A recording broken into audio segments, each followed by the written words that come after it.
Little Yuaner had never seen the peacock plume before. She had only heard about it from her seniors. She was in awe by its appearance when she saw it. She murmured, "Beautiful." Then, as though she had regained her senses, she suddenly said, "Even then, it looks outdated. It's not as nice as my Nirvana sash." Mingshi. Ever since little Yuaner had obtained the Nirvana sash, nothing else seemed to impress her anymore. Look at her being so pleased over some lousy red cloth. Lu Zhou looked at the peacock plume. "How did you find old seventh?" Mingshi was invigorated by this question. He said with a smile, "That's a long story." "Forget it then." Lu Zhou picked the peacock plume up. Mingshi. It seemed like he had lost the opportunity to brag.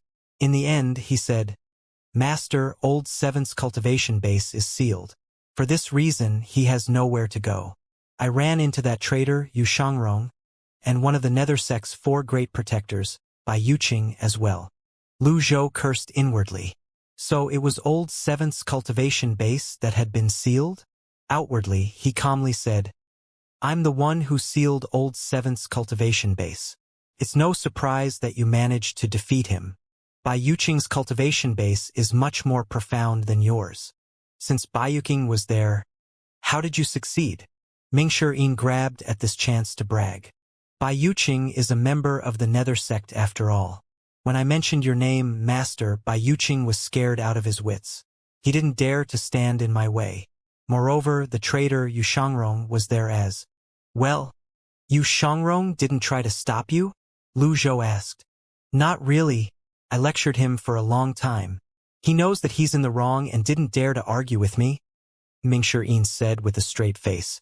When little Yuaner recalled her encounter with her second senior brother, Xianxia, at Anyang City, she wondered to herself, is second senior brother someone who listens to reason?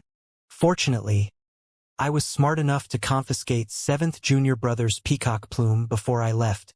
This way, he won't be able to cause any more troubles or commit any more sins in the future. Lu Zhou nodded in satisfaction. He said, "You've done well this time." Mingshi bowed and said, "Thank you for the compliment, Master. If there's nothing else, you should return to rest. I have another matter to report." "What is it?" "When I returned to the Evil Sky Pavilion, I passed by Tongzi Town Station. I heard that Lu Xingkong, the former sect master of Heavenly Sword Sect, is gathering his forces to attack the Evil Sky Pavilion again," Mingshi said. He had carefully studied the Golden Court Mountains barrier when he returned. Indeed, the barrier was much weaker now. He had also spoken with Elder Hua, who confirmed the rumors that were flying outside. Whether it was the Evil Sky Pavilion's disciples or the cultivators of the outside world, all of them were of the opinion that his master had absorbed the power from the barrier. Moreover, those in the Evil Sky Pavilion had also witnessed what happened to the hidden chamber. Lu Zhou seemed unaffected as he said, "Luo Xingkong is a broken man. He's too insignificant to mention." Mingshi hastily bowed and said, "I'm willing to go down the mountain and head to the Heavenly Sword Sect to kill Luo Xingkong." At this moment, Zhou Jifeng hurried into the Great Hall. The moment he entered the Great Hall, he greeted Lu Zhou. "Greetings, Pavilion Master. Mr. Fourth, Miss Ninth. What's the matter?" "I heard Mr. Fourth is back, so I came to see him." It was clear Zhou Jifeng had something he wanted to say. When Mingshi saw Zhou Jifeng fidgeting, he rolled his eyes and said, "Stop hesitating and spit it out. You've yet to master your own methods, but you sure do a good job of mimicking the hypocrisy of the noble path." Zhou Jifeng's face turned a shade of pink from Mingshi mockery. "Pavilion Master, I'm willing to go to the Heavenly Sword Sect." "Why do you want to go to the Heavenly Sword Sect? And you want to go there with your Tao-controlling stage of the Divine Court Realm?" Mingshi attacked Zhou Jifeng mercilessly. Zhou Jifeng scratched his head awkwardly and said, "I can persuade them." 1111. Lu Zhou shook his head and said, "You're a Heavenly Sword Sect disciple. You'd only worsen conflict worse if you went. Although Luo Xingkong has been cultivating in seclusion for many years, he's not yet of any concern to me. Your might knows no bounds, Master." Mingshi Yin said ingratiatingly. Zhou Jifeng cupped his fists and said, Luo Xingkong's cultivation in seclusion isn't as simple as it seems. When I was still in the Heavenly Sword sect, it's rumored that Luo Xingkong had obtained a cultivation method that could boost his cultivation base for a short period of time. We have to be careful of him. Boost his cultivation base for a short period of time? Isn't he worried that he might descend into depravity, implode, and die? Mingshi Yin mocked. That, I don't know, Zhou Jifeng said. The path of cultivation had its own rules. Anyone who wanted to break the rules would have to pay the corresponding price. Lung Luo chose to implode his body to help the cloud-splitting chariot survive the 10 shamans' powers. If Lu Zhou did not make a move, Lung Luo would not be alive today. A spear in the open was easier to guard against than an arrow fired in secret. What if the old man, Luo Xingkong, had secretly cultivated a move of mutual destruction such as Lang Luo's? Who would be able to survive that? Everyone looked at Lu Zhou. Lu Zhou said nonchalantly, A mere Heavenly Sword sect thinks it can go against me? Mingshi Yin chimed in enthusiastically. That's right. When the elites from the 10 great sects attacked Master back then, they accomplished nothing. Now that the son is dead, the father steps up. How ridiculous! Zhou Jifeng said, Your might knows no bounds, Pavilion Master. Little Yuaner stepped forward and said, Forget about bounds. Let's go. Me Miss Ninth yo your orders? When Zhou Jifeng remembered the Nirvana sash, his eyes reddened. I'm trying to improve my affinity with the Nirvana sash. Don't worry, I know I was wrong. I guarantee no one would be hurt this time, Little Yuaner said with a grin. Zhou Jifeng was taken aback. Mingshi Yin was speechless. Is this really Little Yuaner? Something seems off. They had never seen Little Yuaner apologize to anyone apart from Lu Zhou. Before Mingshi Yin could wrap his mind around this, Little Yuaner was already out the door. Zhou Jifeng cupped his fists and followed her out. Lu Zhou nodded slightly. Little Yuaner seems to be more mature now. Mingshi Yin rubbed his eyes. He felt as though he was in a dream and pinched himself hard. Ouch! That hurts. I'm not dreaming. It's real. Lu Zhou frowned slightly when he saw Mingshi Yin's antics. Master, I'm all right. I'm not crazy, Mingshi Yin said awkwardly. At this moment, Duanmu Shang strode into the great hall with the Overlord spear in his hand. Based on how loud his footsteps were, it seemed as though the earth would quake in his wake. He walked up to Mingshi Yin and clapped Mingshi Yin's shoulders firmly. Greetings, Master. A pained expression appeared on Mingshi Yin's face. Why do you have to hit me when you greet Master? Lu Zhou asked. How's the repair of the hidden chamber coming along? Ever since the hidden chamber was destroyed while he was cultivating in seclusion, Lu Zhou could not find another place where he could peacefully comprehend the heavenly writing. Although the environment in the East Pavilion was acceptable, it lacked the tranquility of the hidden chamber. We'll need about 10 more days. Master, I discovered a box while I was tidying the place. Please have a look, Duanmu Shang said. A box? At this moment, 2 female cultivators carried a box into the great hall. The box seemed old. However, it was obvious that it was recently cleaned. Its material was unique. It resembled leather and wood at the same time. The box was brownish in color. When the 2 female cultivators placed the box on the floor, Mingshi Yin walked over curiously. What's in it? I don't know, Duanmu Shang replied. Break it open, and then you'll know. If I could break it open, why would I ask them to carry it here? Duanmu Shang rolled his eyes.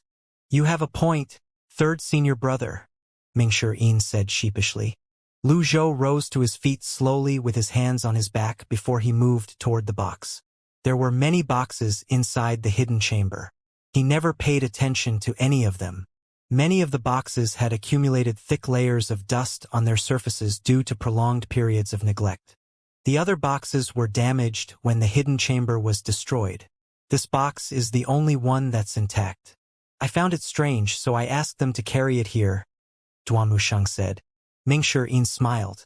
It's only natural for Master's items to be treasures. Lu Zhou ignored them. He bent down and studied the box. This must have been left behind by Ji Tiandao when he was still alive. However, it had been too long ago, and his memories were blurry. He could not recall anything about the box at this moment. Restriction. Lu Zhou looked at the densely packed lines around the box and identified them immediately. This was an extremely unique restriction. The lines covered all 6 surfaces of the box to form one complete pattern. If he did not study it carefully, he would have thought it was some exquisite ornamental pattern. The strange thing was restrictions or formations usually required an input of primal chi to be activated. How did this restriction operate? When Lu Zhou was cultivating in seclusion inside the hidden chamber, he had used the power from the heavenly writing. Under the power of heavenly writing, the boxes, cabinets, and lesser weapons were all destroyed without exception. Since this box remained unscathed, this meant that either its material was unique or it possessed an extremely powerful defense. Master, you're knowledgeable in formations and restrictions. What restriction is on the box? Mingshi could not make heads or tails out of it after looking at it for a long time. Lu Zhou said nothing. Instead, he continued studying it. When he walked to the other side of the box, he noticed a small opening on the side. A key! Mingshi came over as well. He lowered his head and looked. Then, he exclaimed in surprise, "Indeed, we need a key." Duan Mushang saw the keyhole as well. "Master, I'll go look for the key right away." "Go!" Duan Mushang turned around and left immediately. The hidden chamber was too messy. He would need some time to find something like a key amidst all that mess. Lu Zhou did not think the key was in the hidden chamber. He glanced at the system dashboard. As expected, there was an additional tip behind the search for the lost key mission. Can be used to open the lost treasure chest. He had never seen this tip before. It was obvious the box before him was the treasure box stated in the mission. He had traveled far and wide to look for it only to find it under his nose. He waved his hand and said, "Bring this to the East Pavilion." "Yes, master." Mingshi brought the box away. Lu Zhou waved his arm casually and put the peacock plume away before he returned to the East Pavilion. 7 days passed in just a blink of an eye. After comprehending the heavenly writing for 7 days, Lu Zhou felt that the extraordinary power contained within himself was replenished again. Lu Zhou nodded. This meant he could use the power for a couple of times. At the moment, he had mastered 2 kinds of heavenly writings techniques. The first one was the power of speech that was similar to a sound technique. The second was the power of muting that was similar to a reflecting technique. These 2 techniques required extraordinary power. There was only a single source of extraordinary power, and that was from comprehending the heavenly writing. Lu Zhou sighed inwardly. 7 days, perhaps even 10. That's how long I have to comprehend the heavenly writing before I can unleash its powers once. He was slightly amazed at the high requirement of the extraordinary power. However, when he thought about the might of the powers, he felt that it was justified. You reap what you sow. Master. A letter from Zhang Aijian. Zhao Yu's voice rang from outside. Ever since little Yuaner became obsessed with her nirvana sash, the task of receiving letters fell upon Zhao Yu's shoulders. However, Lu Zhou felt that this was a good thing as well. Zhao Yu was more mature than little Yuaner. Was N1 or? Read it.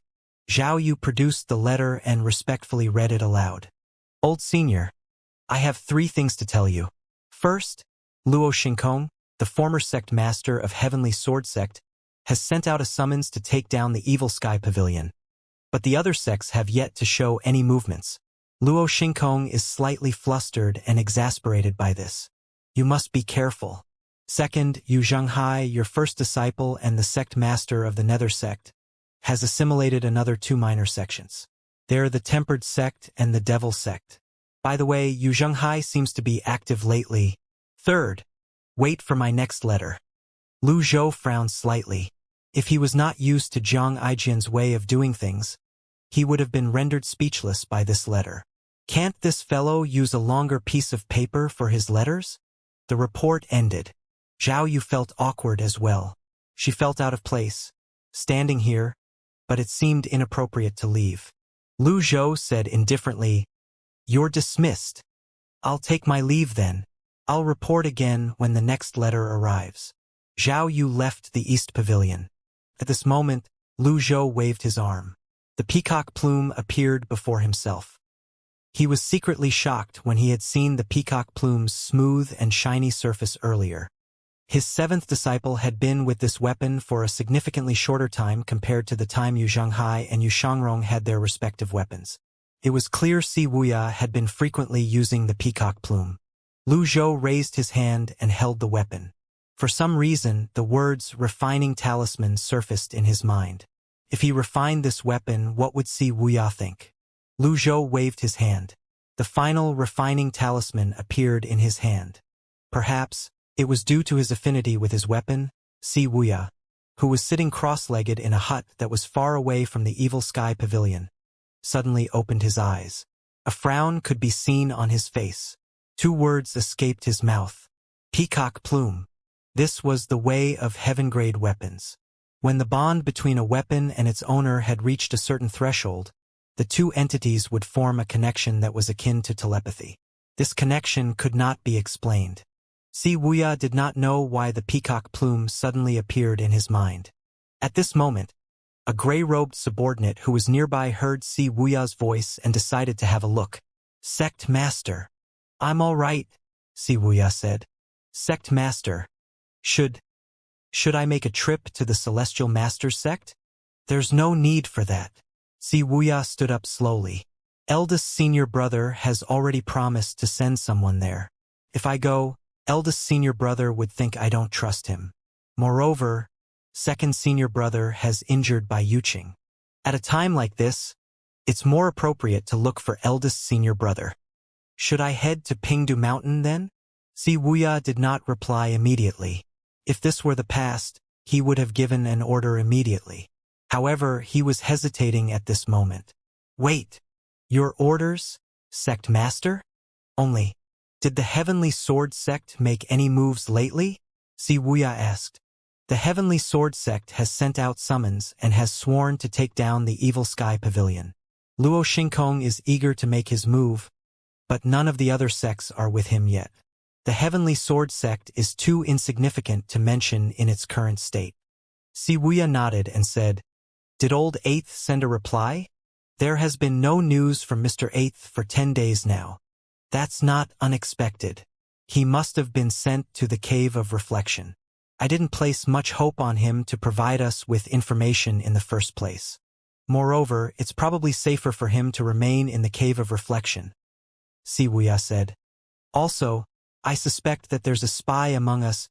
From this day on, anything related to the Evil Sky Pavilion, no matter how trivial, should be reported to me and inspected by me." "Understood. One more thing. Tell Wushu that there's no need to rescue Old Eighth. His current goal is to steal the peacock plume." "Yes, Sect Master," the gray-robed subordinate replied before respectfully taking his leave. On a towering tree near the secluded hut, Yu Shangrong sat on a branch and leaned against the trunk. His eyes were closed and a faint smile could be seen on his face. He said nonchalantly, "Seventh junior brother, if you do that, you'd be throwing your previous efforts down the drain." Si Wuya looked at Yu Shangrong, who was on the branch, and said, "I've underestimated Master's ability." "How so?" Si Wuya said confidently, "I allowed Old Eighth to return to the Evil Sky Pavilion so that his safety would be guaranteed. Moreover, I needed him to provide me with information from within. Old Eighth is dumb and wouldn't be killed. If need be, I can send Wushu to rescue him." Yu Shangrong shook his head lightly. He smiled disapprovingly and said, "I'm just worried that Wushu would become a target scorned by the others. Also, I surrendered my peacock plume to fourth senior brother to test Master's strength." However, Si Wuya paused before continuing to say, "It seems like the peacock plume is in danger. The conditions to refine a heaven-grade weapon are strict. Since I've helped you, you shouldn't regret it," Yu Shangrong said. "You're right, second senior brother. Now it's your turn to help me." Yu Shangrong opened his eyes. Rays of sunlight shone on his chiseled face through the leaves. He leaped off the branch with light movements and landed before Si Wuya like a drooping willow. Si Wuya's heart quickened. Ever since he founded the Darknet, he heard countless news about people coming to life or dying. All sorts of things could happen in a single day. There were events as serious as the sky falling down, and troubles as trivial as a mustard seed. However, he had never once felt shaken. Yet, Yu Shangrong's words sent chills running up his spine.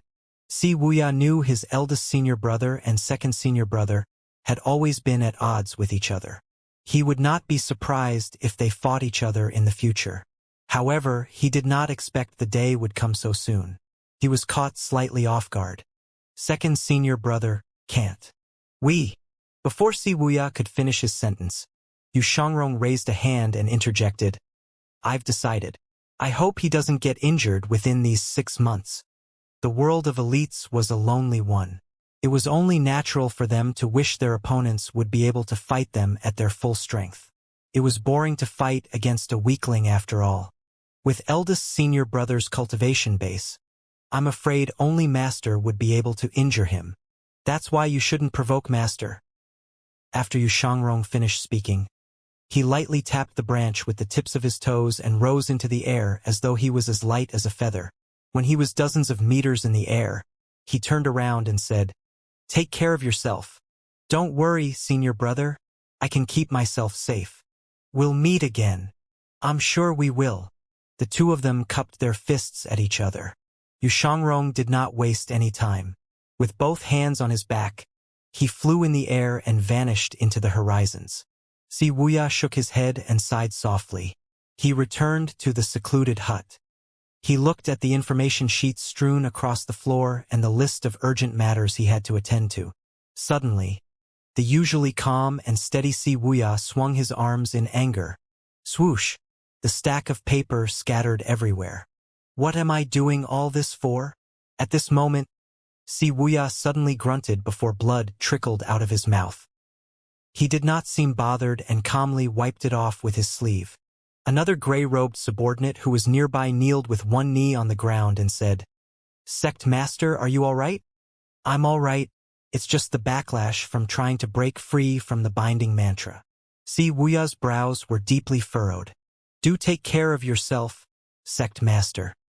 Meanwhile, Ding, punished Si Wuya, obtained 200 merit points. Although Lu Zhou was not sure what Si Wuya was doing at the moment, he knew these 200 merit points must mean that Si Wuya had suffered from the backlash. Lu Zhou shook his head. He looked at the peacock plume and said, It's not easy to break the binding mantra. This binding mantra originated from the system. Even if a 6 or 7 leaf elite from the Celestial Masters sect tried to break it, it would not be easy.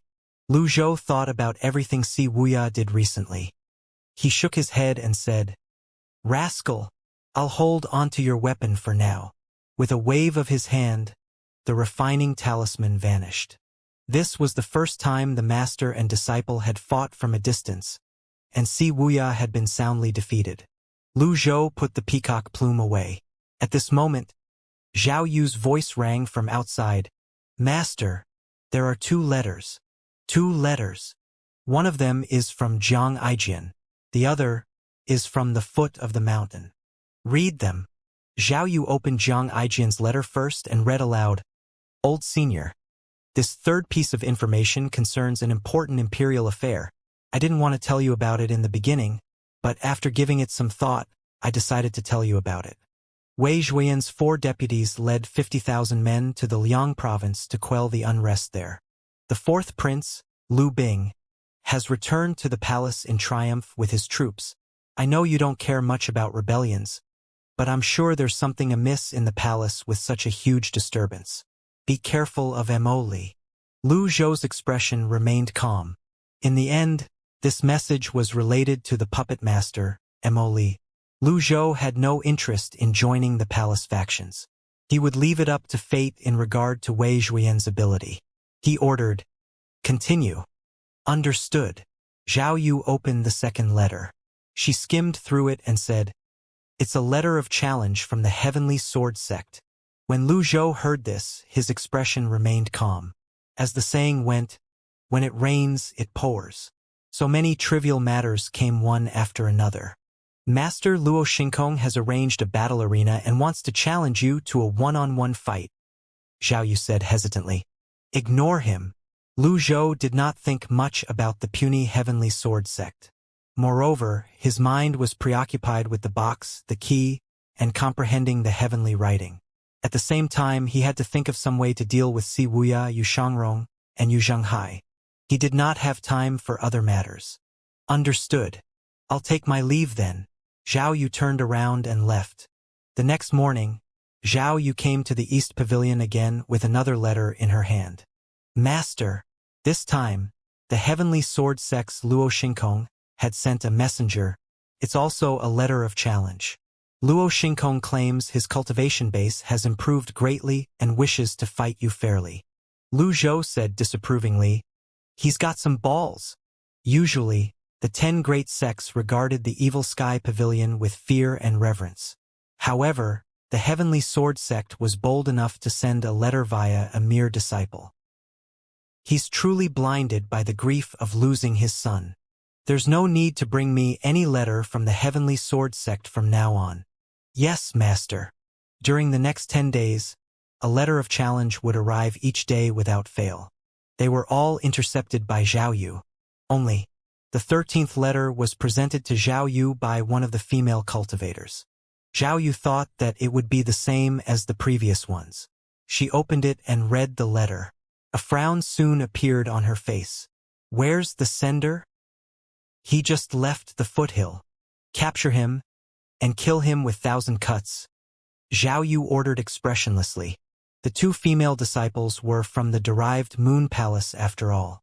When they heard this command, they were slightly frightened. Zhao Yu lowered her voice and said with a hint of anger, Do it! Understood. The 2 female cultivators sped down the mountain. With the letter in hand, Zhao Yu walked toward the Evil Sky Pavilion. Zhao Yu was furious. This was her first time feeling this way after she returned to the Evil Sky Pavilion. A steely expression could be seen on her face as she made her way to her great hall. When she was about to enter the great hall, Mingshi suddenly showed up and said, 5th junior sister, what's the matter? For senior brother, look at this. Zhao Yu waved her hand. A gentle energy brought the letter over to Mingshi. Mingshi caught the letter and read it. Various emotions flitted across his face as he read the letter. As soon as he finished reading it, he cursed, That old geezer Luo Xingkong. How dare he call us repulsive? How dare he challenge the Evil Sky Pavilion to a death match on the Lotus Dais? What's this? At this moment, Mingshi noticed an oval pattern at the bottom of the letter. The inside of the oval was filled with many irregular lines. He found it strange. After staring at it for a long time, he still could not make heads or tails out of it. Zhao Yu spoke up at this moment. Senior brother, we must report this to Master. All right. The 2 of them walked toward the Great Hall. Coincidentally, little Yuaner was in the Great Hall as well. She was practicing with her Nirvana sash to improve her affinity and control over it. Senior brother, senior sister, look at this. My Nirvana sash is much more powerful than before. Little Yuaner bragged excitedly. Yes, yes. Mingshi did not have time to speak to his little junior sister at this moment. Mingshi and Zhao Yu saw Lu Zhou holding a brush. It seemed like he was drawing. Greetings, master. Greetings, master. Both of them fell to their knees and greeted Lu Zhou in unison. Mingshi stole a glance at the piece of paper on the table. He saw a drawing of the box that was found in the hidden chamber. Even the patterns were successfully recreated. It was a perfect drawing of the box. Master, you're an amazing artist. My horizons have truly been widened. Despite his words, he found this odd. His master's writing used to be indecipherable. When did he learn to draw so well? Writing and drawing were not skills that could be mastered overnight. Without dedicated practice and a certain level of talent, it was impossible to draw so well, regardless of one's cultivation base. Lu Zhou placed the brush on the table. He looked at Mingshi and Zhao Yu before he asked, What's the matter? Please have a look at this, master. Mingshi presented the 13th letter of challenge from the Heavenly Sword Sect. Lu Zhou took it and scanned it. He showed no changes in his expression despite the unpleasant content of the letter. Mingshi said, "Master, the Heavenly Sword Sect is spreading lies everywhere. They even dare to openly insult the evil Sky Pavilion. Enough is enough. I humbly request for permission to descend the mountain and kill every member of their sect." Zhao Yu chimed in, "I agree." Fortunately, Duan Mushang was not here. If he had seen the letter of challenge, he would have charged down the mountain without notifying anyone. "I killed Luo Changfeng, the sect master of Heavenly Sword Sect. However, Luo Xingkong still dares to act so boldly. I'm sure they must have a trick or two up their sleeve. They must have come prepared," Lu Zhou said calmly. "Master, it doesn't matter if they came prepared. We can't forgive them for their blatant provocation," Mingshi said indignantly. Lu Zhou nodded and said, "Send word to Jiang Aijin. Tell him to investigate Luo Xingkong. Also, send him this drawing and have him investigate it as well." He pointed at the completed drawing of the box. "I'll go right away." Zhao Yu picked up the drawing, turned around, and left.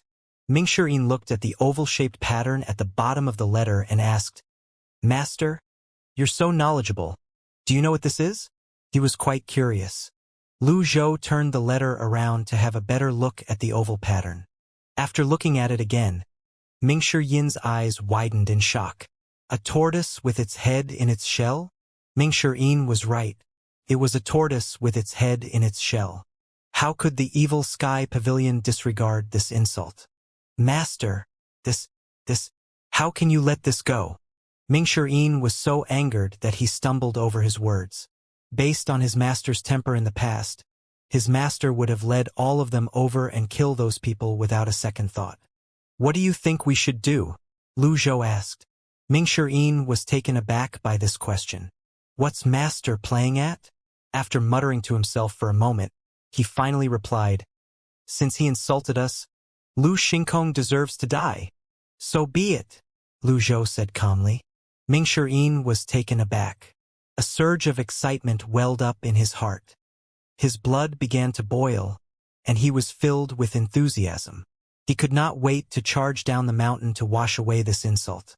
Moreover, he felt he had been slacking recently. He was not himself. A short while later, Zhao Yu returned. She held a letter in her hands and said, "I've sent word to Jiang Aijin, but 7th junior brother sent a letter as well." She spoke tentatively. After all, Si Wuya had angered their master recently. Who knew if their master would be displeased? "Read it," Lu Zhou said. Zhao Yu opened Si Wuya's letter and read, "Dear Master, I have a request." Zhao Yu had barely begun to read when Mingshi cursed heatedly. "That bastard! How dare he request something from Master? I regret not ending him back then." Zhao Yu glanced at Mingshi before she continued reading. "Please don't refine the peacock plume. My affinity and bond with it have reached its peak. When you bestowed it to me years ago, I treated it and still treat it as a valuable treasure. It's impossible to find a second owner that's more suited to it. I believe that you don't wish to see someone else tainting the peacock plume's prestige as well." Mingshi cursed again. "That hopeless narcissist. I heard the Heavenly Sword Sect is sending out summons and taunting the evil Sky Pavilion. I've investigated this matter. Luo Xingkong is grieving for the loss of his son, so he wants to fight with his life. The others on the Noble Path plan to wait this out and reap the benefits after. Give me a month, and I'll surely annihilate the Heavenly Sword Sect so that I can remove this thorn in your flesh." After Zhao Yu finished reading the letter, she passed it to Mingshi. Mingshi read it and nodded before he said, "That's more like it. Old 7th Shore is willing to go to great lengths for the peacock plume." Lu Zhou wondered inwardly, how did Si Wuya know that I was about to refine the peacock plume? Perhaps the bond between Si Wuya and the peacock plume was truly at its peak. That was probably how Si Wuya sensed the threat of his weapon being refined. "Master, I have a question. Si Wuya's darknet has eyes everywhere. However, many of them are mere mortals who barely have the strength to truss a chicken. How does he plan to deal with the Heavenly Sword sect? Zhao Yu asked. Only. Lu Zhou shook his head and said, the Nether sect. When he cast the binding mantra, although Kue Nyo had appeared, it had hit Si Wuya instead. This meant that Si Wuya and Yu Zhenghai were close. The demise of the Clarity sect certainly had something to do with Si Wuya as well. Mingshi Yin scratched his head. Despite his reluctance to accept it, he said, with the Nether sect doing the work, we can sit back and relax. No, Lu Zhou raised his hand and said in a deep voice, a month is too long. Since Luo Xingkong is asking for a battle, we'll fulfill his wish. A new mission appeared on the mission list. Clear the Evil Sky Pavilion's name. Reward, 1,500 merit points. Yes, master. Yes, master. Mingshi Yin and Zhao Yu said in unison. They felt excited when they heard their master's words. The Evil Sky Pavilion could not possibly keep quiet and do nothing when Luo Xingkong was acting so arrogantly. Early the next morning in the Great Hall, Lu Zhou looked at everyone gathered here. Pan Zhong was absent due to his injuries. Pan Lydian had been recuperating after consuming the Sable Magnolia a few days ago. Although Lung Luo was powerful, his power was almost non-existent after the trip to Slender West Lake.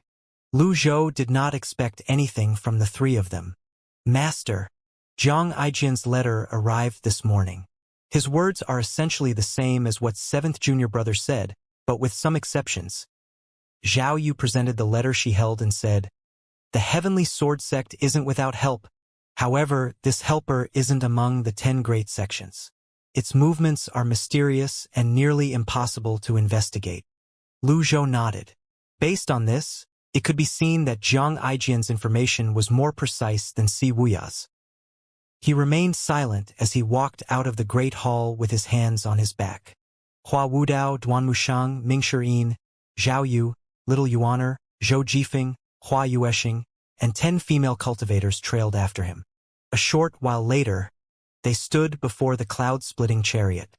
Senior brother, I heard from little junior sister that your steering has improved greatly, Mingshi Yin said. It's too insignificant to mention compared to your skills. It's too insignificant to mention. Duanmu Shang hastily waved his hands. I told you I wasn't lying. Manning the helm does wonders for your cultivation. Senior brother, there's another benefit to manning the helm. Mingshi Yin put up a show of whispering something important. Duanmu Shang inched closer. Mingshi Yin said softly, it can calm the heart and temper one's character. It's a wonderful method to cultivate a good attitude. Are you saying I'm hot-tempered? No, not at all. Mingshi Yin waved his hands frantically. When Duanmu Shang heard this, he nodded and said, 4th junior brother, what do you think about my overlord spear? It's majestic, and one of its kind. It's the greatest treasure you could ever find. Mingshi Yin praised. Duanmu Shang sighed as he shook his head and said, I know you're disgruntled for being granted some junk as a weapon. You should man the helm well and calm your heart. A heaven-grade weapon is still a heaven-grade weapon no matter what. There's no need to put too much thoughts into how majestic it looks. Go on, then. Duanmu Shang gave Mingshi Yin's shoulder an earnest pat. I never fucking said that I like majestic weapons. Mingshi Yin leaped to the helm helplessly. Duanmu Shang turned to look at his little junior sister. He thought his little junior sister needed to temper her character as well. He did not like her flinging her red cloth around everywhere she went. The others boarded the flying chariot. Duanmu Shang leaped to Lu Zhou's side. He lifted a side of his clothes, blew on the Overlord Spear's dragon ornament, and rubbed it down until it shone with a pleased expression on his face. With Mingshi Yin manning the helm, the people on board the flying chariot had an exceptionally smooth journey. Hua Wudao stood at Lu Zhou's side. He looked down at the surroundings of the Evil Sky Pavilion with his hands on his back. With this vantage point, he could see the Golden Court Mountains barrier in its entirety. He said, I have a question, Pavilion Master. When you absorbed the barrier's power while you were cultivating in the hidden chamber, did you do it to maintain your peak condition? Lu Zhou glanced at him and said, You think that's the case as well? I dare not. I'll mend the barrier, Lu Zhou said. The weakening of the barrier was a hot topic of discussion in the outside world. This was equivalent to saying he was growing weak as well. Unfortunately, he had not found a good way to mend the barrier at the moment. If he entrusted the task to his disciples, they would need at least 3 years to mend it. The 8-leaf Lung Luo and Panlitian were currently old misfits, so he could not place any hope on them. The quickest way was to use a peak trial card. But he would not simply use that card. Hua Wudao said, "The Lotus Dais is where the sex on the Noble Paths bar. I'm just worried Luo Xingkong intentionally provoked us, so he can lure us there after he sets a trap." "Your worry isn't unfounded," Lu Zhou said with a nod. "There's no need to worry, Elder Hua. All tricks and schemes are meaningless before Master. Naturally, I believe in the Pavilion Master's strength." At this moment, Hua Yuexing walked over. Perhaps she was new to the Evil Sky Pavilion. She seemed reserved. She bowed and said, "I have something to report." "What is it?" Hua Yuexing sounded unsure of herself as she said, "When I waited for the heavenly sword sect's Elder Zhang, Zhiqing at a tower near the sect, I think I saw someone familiar." "Who's that?" "The fourth prince, Lu Bing," Hua Yuexing said as she fell to her knees. She cupped her fists and continued to say, "When I was with Lady Jade, I unintentionally saw a portrait of the fourth prince. However, I can't be sure it was him I saw, so I didn't report this earlier. Please forgive me, Pavilion Master." The fourth prince, Lu Bing, usually guarded the borders. He had several military achievements under his belt, hence, the factions in the palace would not easily move against him.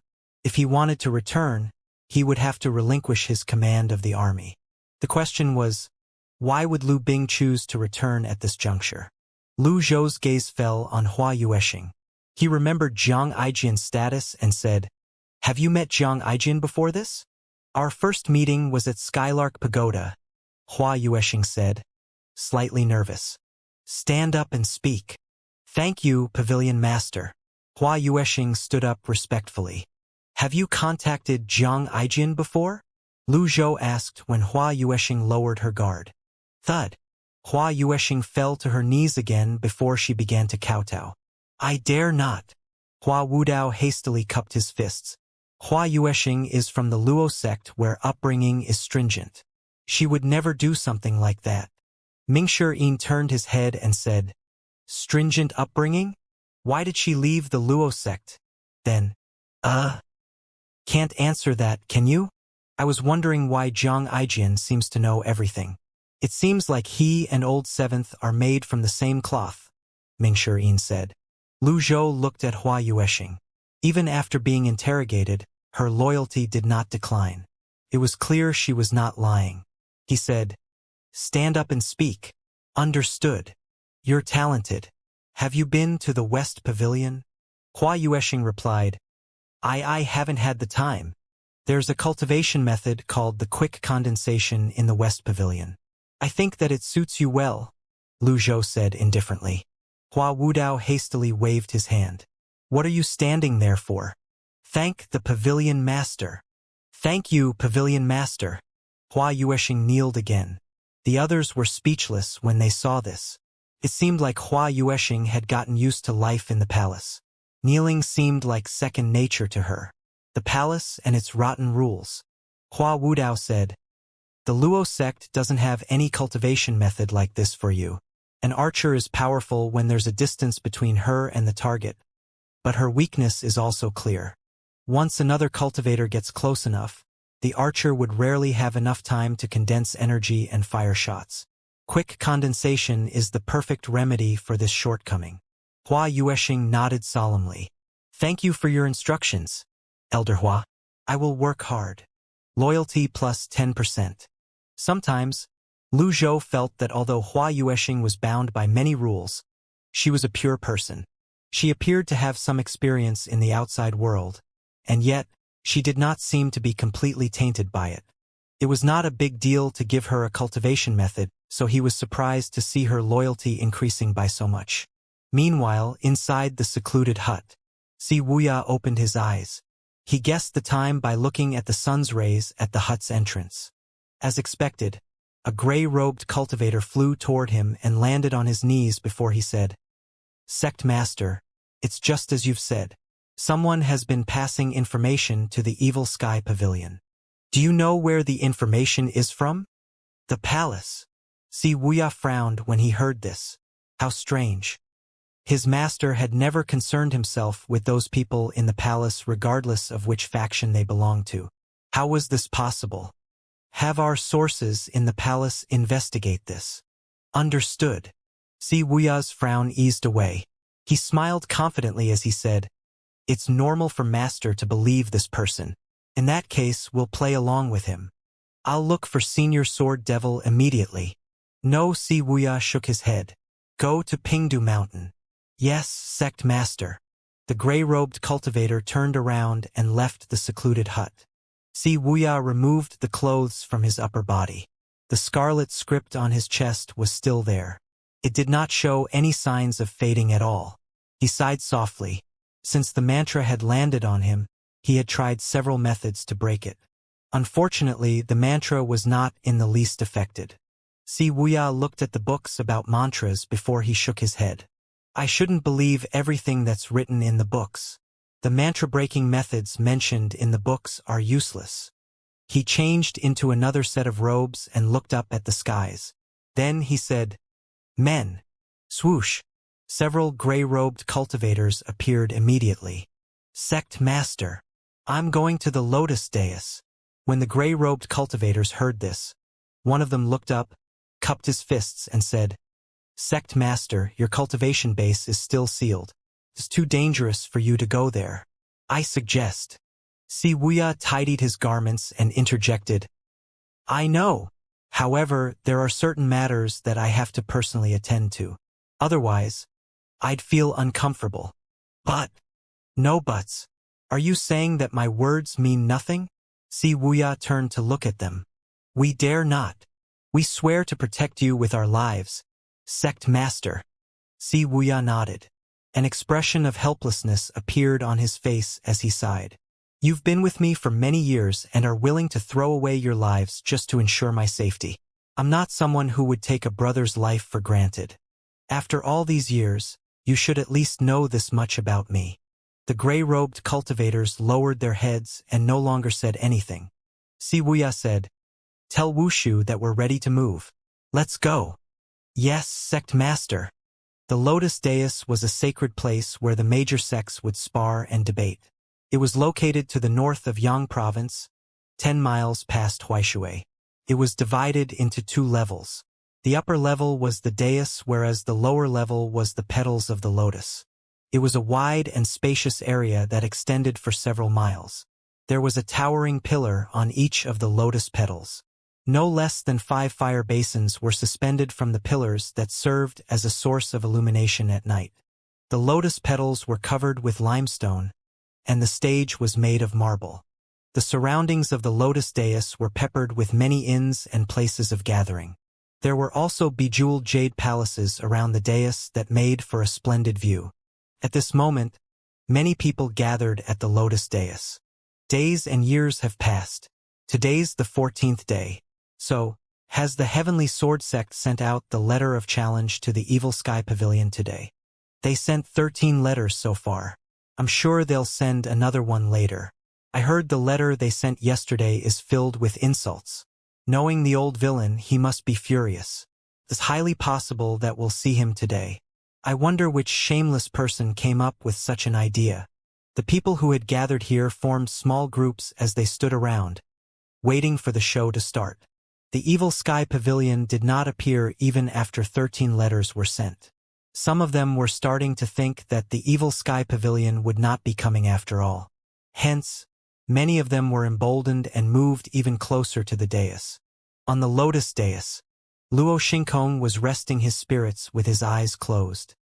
He said in a dignified manner, closing his ears to the discussions below the Lotus Dais. There were 10 chairs behind him. The cultivators that occupied the seats all wore white robes with swords in their hands. Luo Xingkong wore a white robe as well. The white strip on his forehead was tainted with blood. Behind the lineup was a banner that read, The killing of my son is an unforgivable crime. Sect Master, is the evil Sky Pavilion's villain not coming again? Several elders appeared indignant. There's no need to be anxious. Luo Xingkong opened his eyes. He cast his deep gaze at the skies as he said, "He'll surely come after I insulted the evil Sky Pavilion in that manner. The old villain has a short fuse. He won't be able to let it slide. Sect Master, since the old villain has ped the barrier's power, he might be extremely powerful. You can save your breath. The arrow is knocked and has to be fired. Naturally, I have a trick or two up my sleeve after cultivating in seclusion for so many years. Chongfeng is dead, and I have no reason to keep on living. If the old villain shows up, just carry out my plan." Luo Xingkong projected his voice to the elders. "Yes, Sect Master." The 10 cultivators behind Luo Xingkong replied in unison. They waited in silence for a long time, but there were still no signs of the evil Sky Pavilion. The audience made some more noise. "Sect Master Luo, send out the 14th letter of challenge. I suggest you insult their parents as well." Luo Xingkong swept his gaze across them and said nothing. The Heavenly Sword Sect's name will resound loudly in the cultivation world. Forget it. Let's go back. I thought I'll be able to watch an interesting show today. Seems like the rumors are true. The evil Sky Pavilion isn't what it used to be. I remember how grand they were in the past. Who would dare slight the evil Sky Pavilion at that time? Someone said with a sigh. The sigh gave rise to more sighs.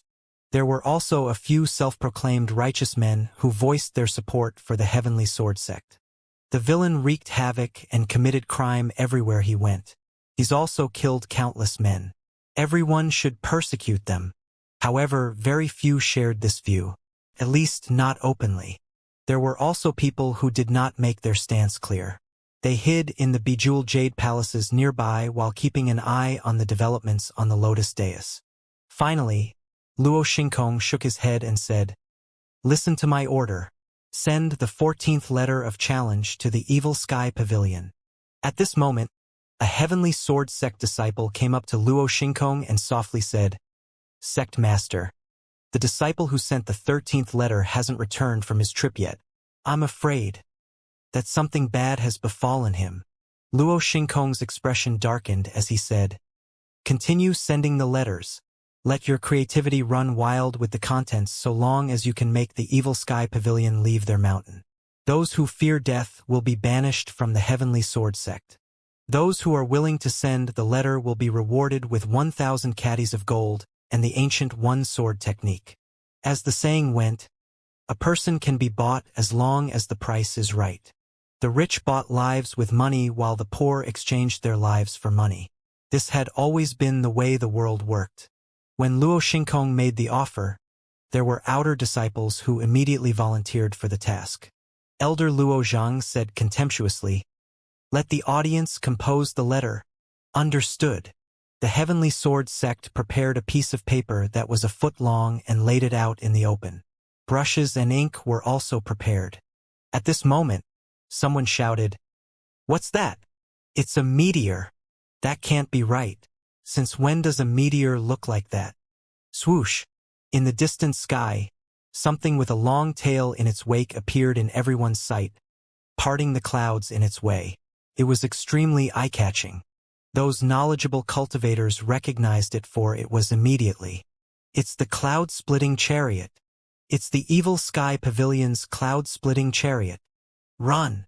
The members of the audience who stood on the lotus dais immediately scattered toward the lotus petals. There were those who had just recently learned how to levitate among the cultivators. In their haste, they lost control of their primal chi and fell miserably to the ground, causing them to see stars. It was chaos as the crowd pushed and shoved each other frantically in an attempt to get away. Although the evil Sky Pavilion was not what it used to be, it was not a force that these small fries could afford to offend. They put great distance between themselves and the dais, choosing to watch from below. They did not think the evil Sky Pavilion would switch its targets, give up on the Heavenly Sword Sect, and deal with third-rate characters such as themselves. Luo Xingkong and the others rose to their feet. Luo Xingkong's eyes were spitting flames of fury as he looked at the approaching cloud-splitting chariot. A hint of anticipation and lust for battle could be seen in his eyes as he said fearlessly, "You're finally here." A dead man had nothing to fear after all. The same could not be said for the 10 people standing behind Luo Xingkong. They felt their hearts thumping wildly in their chests, clearly not having a good time. Luo Xingkong looked around himself. The onlookers were gathered tightly on the lotus petals. There were only a few Brahmin sea cultivators who hovered above the rest and looked on from above. The cloud-splitting chariot slowed down and came to a stop a few dozen meters above the lotus dais. Everyone looked up at the cloud-splitting chariot. Lu Zhou and Hua Wudao appeared in everyone's sight. Some onlookers who had never seen Lu Zhou before exclaimed in surprise, "So, that's the Evil Sky Pavilion's master, the master of the 9 villains. That girl must be the youngest female disciple, Ci Yuaner. She looks inexperienced, but she doesn't bat an eyelid when she kills." The others were not as recognizable, so the crowd could only make rough guesses. Meanwhile, Lu Zhou looked at the Heavenly Sword Sect's disciples on Lotus Dais. Luo Xingkong looked at Lu Zhou and said in a confident and loud voice, "You're finally here." His voice resounded through the place. The crowd fell silent immediately. Little Yuaner ran into the cabin and took a chair out. She giggled and placed it behind Lu Zhou. "Master, have a seat." Lu Zhou nodded and slowly sat down. He was inwardly pleased. The little girl is growing up. She's finally growing into a considerate young lady. Elder Hua had an awkward expression on his face. As the saying went, "Respect the old and cherish the young." Did he not deserve a chair as well? One of the female cultivators saw this and hastily carried a chair over. "Elder, have a seat." "Thank you." Elder Hua cupped his fist slightly and sat down. Lu Zhou looked at Luo Xingkong, the oldest among the others, who was standing at the lead. His voice rolled out in waves as he said, "Are you Luo Xingkong?" The onlookers clicked their tongues in amazement. As expected of the Evil Sky Pavilion's Patriarch. He's hale and hearty despite the years. He doesn't seem like a pale remnant of his past. His voice is clear and confident as always. Luo Xingkong said in a deep voice, "I thought you're too afraid to show up since you didn't show up even after I sent 13 letters of challenge. When did the Evil Sky Pavilion become this cowardly?" Lu Zhou did not take the bait, ignoring Luo Xingkong. He turned to the side and said, "Since it's just the Heavenly Sword Sect, I'll leave it to you." "Yes, master." "Yes, master." Mingshi Yin beckoned Zhao Yu over. "Fifth junior sister, you take over the helm." Mingshi Yin was too eager to switch positions. Maintaining the chariot's altitude did not require too much strength. Zhao Yu alone would suffice. Mingshi Yin leaped up before he looked down.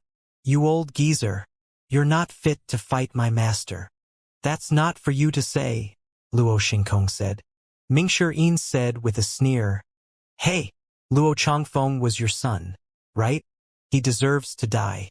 How dare you challenge the Evil Sky Pavilion for such a reason?" Luo Xingkong did not seem to be in a hurry. Instead, he looked up and said, "You've got a terrible mouth. Are you one of the Evil Sky Pavilion's 9 great livestock?" The members of the audience felt their bodies heat up. They did not expect the Heavenly Sword Sect to be so bold to insult the Evil Sky Pavilion in its face. Meanwhile, a strong battle intent burned on the Lotus Dais. Luo Xingkong said, "The likes of you aren't fit to fight against me." Then, he turned to look at Lu Zhou before he continued to say, "The only one worthy for me to make a move is you alone." Lu Zhou did not deign to reply to Luo Xingkong. He closed his eyes and rested his spirits. Mingshi Yin said, "If you want to fight my master, you'll have to defeat me." Luo Xingkong waved his hand. 5 of the 10 men behind him stepped forward. "We're the 5 great disciples of the Heavenly Sword Sect. Who dares challenge us?" The strong battle intent from the Heavenly Sword Sect exceeded the audience's expectations. "Is the Heavenly Sword Sect not afraid of death?" "I'll go," Duanmu Sheng shouted. Just when he was about to jump down, the Heavenly Sword Sect's elder Luo Zhang said, I'll deal with this one. Hua Wudao stood up slowly.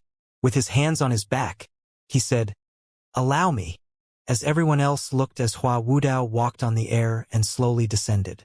Hua Wudao looked at Luo Zheng. However, Luo Zheng stepped back and the 5 great disciples surrounded Hua Wudao. Mingshi Yin saw through their tactics immediately. He turned to Lu Zhou and said, "Master, that old fox is playing games." Lu Zhou did not open his eyes. He merely nodded. It was meaningless to watch Tianji race his horses. Moreover, Hua Wudao was a 7-leaf elite. His 6 compatible seal was peerless. The 5 cultivators were only in the divine court realm. How could they be a match for Hua Wudao? The 5 disciples began orbiting Hua Wudao. Their swords vibrated with energy. Luo Xingkong said mockingly, "I was wondering who you'd send out. In the end, it's Yun Sek's elder Hua. I feel ashamed for you." Hua Wudao stood with his hands on his back. There were no changes in his expression at all. He had already thought things through and made his peace while he was in the Evil Sky Pavilion. He knew he would have to face a situation like this from the day he joined the Evil Sky Pavilion. "Do your worst." The 5 disciples brandished their swords and slashed at Hua Wudao. Hua Wudao widened the distance between his feet as 6 scripts surrounded his body. He took a step forward. 6 compatible seal. The sunlight did nothing to diminish the radiance from the 6 scripts. Bam! Bam! Bam! The sword's energies landed on the 6 compatible seal. Hua Wudao seemed completely unaffected. He took another step forward. Upon seeing this, Luo Xingkong was stunned. He had heard about Hua Wudao's 6 compatible seal previously. There were many who scoffed at it and called it a tortoiseshell technique. He was surprised by its application now that he had a chance to witness it. Bam! Bam! Bam! The 5 disciples did not hold back as they attacked. Alas, the 6 compatible seal was nowhere close to what they had imagined. They were like ants that were trying to uproot a tree. Their attacks did nothing to the 6 compatible seal. Hua Wudao took another step forward. Only, Luo Zhang cried out, "What are you waiting for? Combine your swords." Understood. The 5 disciples rose at the same time and merged as one. At this moment, a huge green circle appeared where Hua Wudao stood. The circle was about 5 meters in diameter. This was Hua Wudao's 8 trigrams energy seal. The Buddhist cultivation method, bright mirror. With a heart as bright as a mirror, understand all beings to grasp the opponent's every move. Those who were blessed would have their cultivation bases greatly enhanced. Those who were cursed would have their cultivation bases greatly reduced. This was an ultimate area skill that boosted the caster and harmed the opponent. This skill required one to be in the nascent divinity tribulation realm at least. The more profound one's cultivation base was, the more terrifying its effects would be. The Heavenly Sword sect was a Taoist sect. Why would its members cultivate this method? On the other hand, Hua Wudao was not afraid at all. His expression was indifferent as continued making his way forward. The 8 trigrams was under his feet, and only 3 scripts remained in his 6 compatible seal. The others had shot out. Luo Zhang shook his head and said, "Heed my order. All you have to do today is kill anyone from the Evil Sky Pavilion." Hua Wudao said, "I'm afraid you won't be killing anyone today." The 6 compatible seal suddenly enlarged and spread out. 9 shining golden scripts shot in all directions. The 5 disciples had barely unleashed their sword techniques when they were sent flying back by the scripts. The 5 disciples spat out mouthfuls of blood, and they dropped their swords. Their energies were easily destroyed as though they were made of glass. Even with a powerful enhancing technique such as the bright mirror, it could not close the gap between the differences in their strength. Hua Wudao had made a perfect display of crushing his opponents using the difference in their cultivation bases. He left no room for his opponents to act. Amazing! The scene was similar to how a grandfather would discipline his grandsons. The 2 sides were on completely different levels. Who said tortoiseshell techniques could not be used offensively? Who said tortoiseshell techniques were only destined to be a punching bag? The members of the audience felt their blood boil from watching this. Most of them exclaimed in surprise. The Yun Sect's elder has truly joined the Evil Sky Pavilion. The Evil Sky Pavilion has a powerful helper. Doesn't this mean the Heavenly Sword Sect is in trouble? Hua Wudao's 6 compatible seal was exceptionally eye-catching and dazzling. Although it was a tortoiseshell technique, its visual display was quite impressive. This was especially true when the 9 scripts shot out. The combination of the golden radiance and the Taoist Madra made it look as if a golden flower had made a brief appearance. Luo Xingkong frowned as he looked at the bright mirror seal on the ground. Hua Wudao continued moving forward. The 6th compatible seal appeared again. The 5 disciples crashed onto the ground.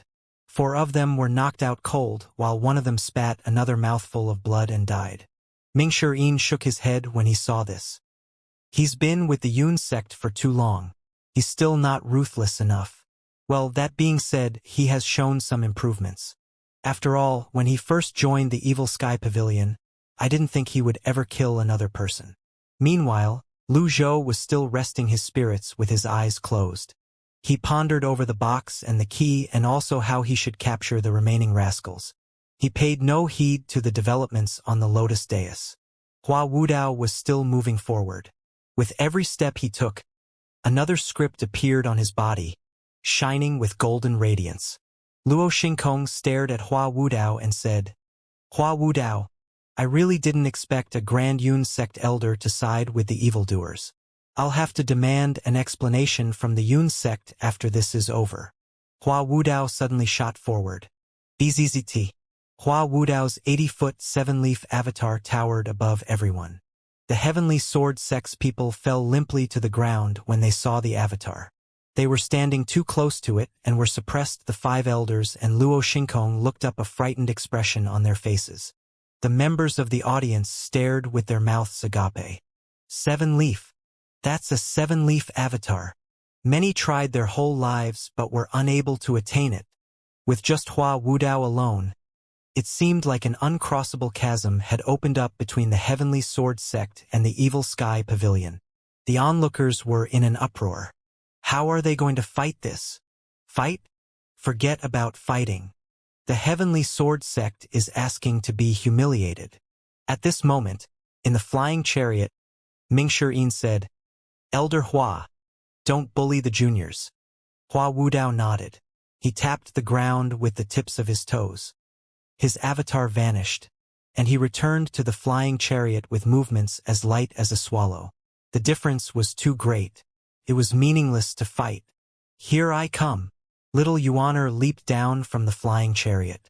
The members of the audience were puzzled. What are they playing at? Isn't Hua Wudao enough? Why are they switching people?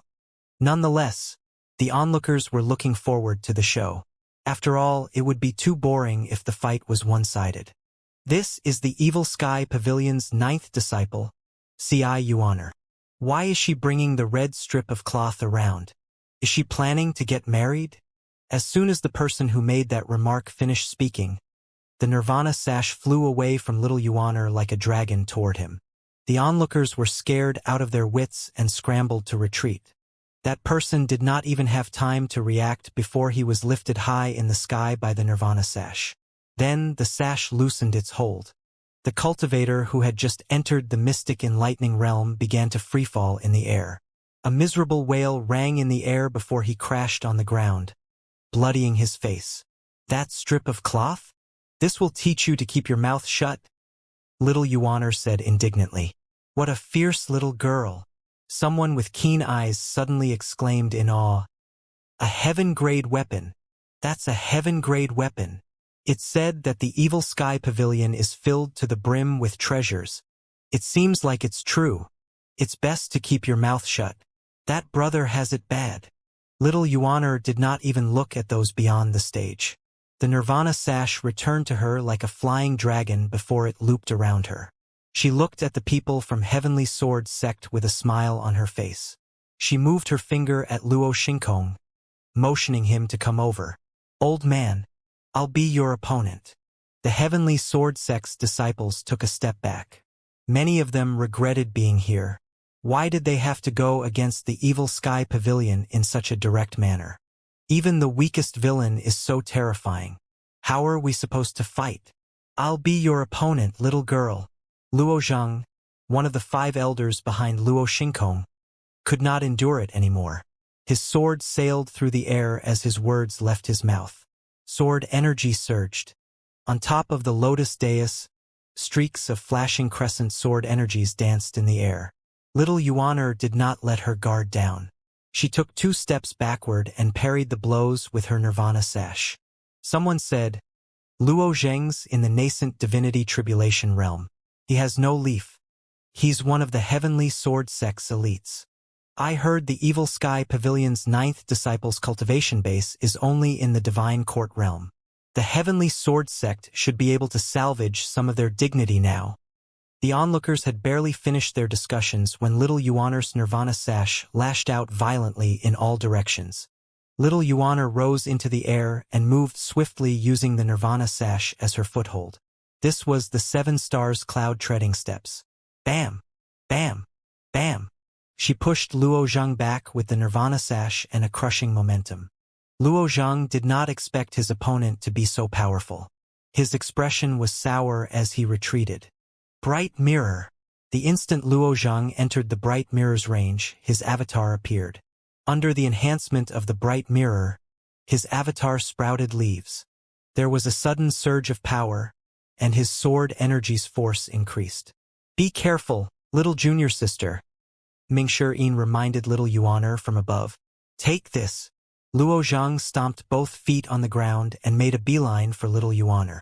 With his sword in his hands, he slashed it at little Yuaner. The tip of his sword flashed with a golden light as he also seemed to transform into a streak of light. Mingshi frowned, wondering if he should help little Yuaner. Whiz! Little Yuaner's avatar materialized behind her. The appearance of her avatar was unique. It looked like a child who was in the process of growing. It had grown 10 feet taller compared to before. Most importantly, her avatar was sprouting a leaf at this moment. How's this possible? She's sprouting a leaf. She's sprouting a leaf mid-battle? She's in the nascent divinity tribulation realm with a 1-leaf avatar. She's not in the divine court realm. Little Yuaner's performance changed the people's views of the Evil Sky Pavilion. There were many with terrifying talents. However, little Yuaner was the only one who managed to attain a 1-leaf avatar and enter the nascent divinity tribulation realm within 6 years. This was unprecedented and probably would never happen again. Little Yuaner watched as Luo Zhang charged at her. Instead of retreating, she advanced. She flew into the air, meeting him head-on. Too late, Luo Zhang scoffed. The sword in his hand suddenly multiplied into 8. 8 sword energies shot toward little Yuaner. Under the bright mirror's influence, it seemed to be even more powerful. Whiz! What's that? No way! The cloud feather raiment. Wait! Not only does she have the cloud feather raiment, but she has the cloud treading boots as well. The cloud treading boots coupled with the 7 stars cloud treading steps was extremely powerful. Little Yuaner brought her nirvana sash along and hovered above Luo Zhang despite his incoming sword energies. The sword energies were negated, and she pounced on Luo Zhang. A smile dripping with ridicule appeared on her face before she said, "You're too weak." After that, she kicked him hard. Bam! Ding! Killed a nascent divinity tribulation realm target. Reward: 1,000 merit points. At this moment, it was deathly quiet on the lotus dais. The onlookers gulped as they stared at the falling Luo Zhang. The great heavenly sword sect's elder was killed with a single kick. Elder Luo. 2 disciples rushed over to check on Luo Zhang. Elder Luo is dead. Little Yuaner paid them no mind. She hovered in the air and gestured at Luo Xingkong. They're not enough. You should be my opponent. The remaining 4 elders could not take this any longer. Luo Yong, kill this little girl. Avenge Luo Zhang. Luo Yong was one of the 5 great elders. Little junior sister, you're too slow. Allow me. Mingshi said as he slowly descended. The onlookers shifted their gazes to Mingshi. He must be the Evil Sky Pavilion's 4th disciple. Little Yuaner pouted and said, "Senior brother, I haven't had enough yet. Be a good girl. You've had your moment. Humph. Little Yuan returned to the flying chariot. Mingshi stood on the lotus dais with his hands on his back.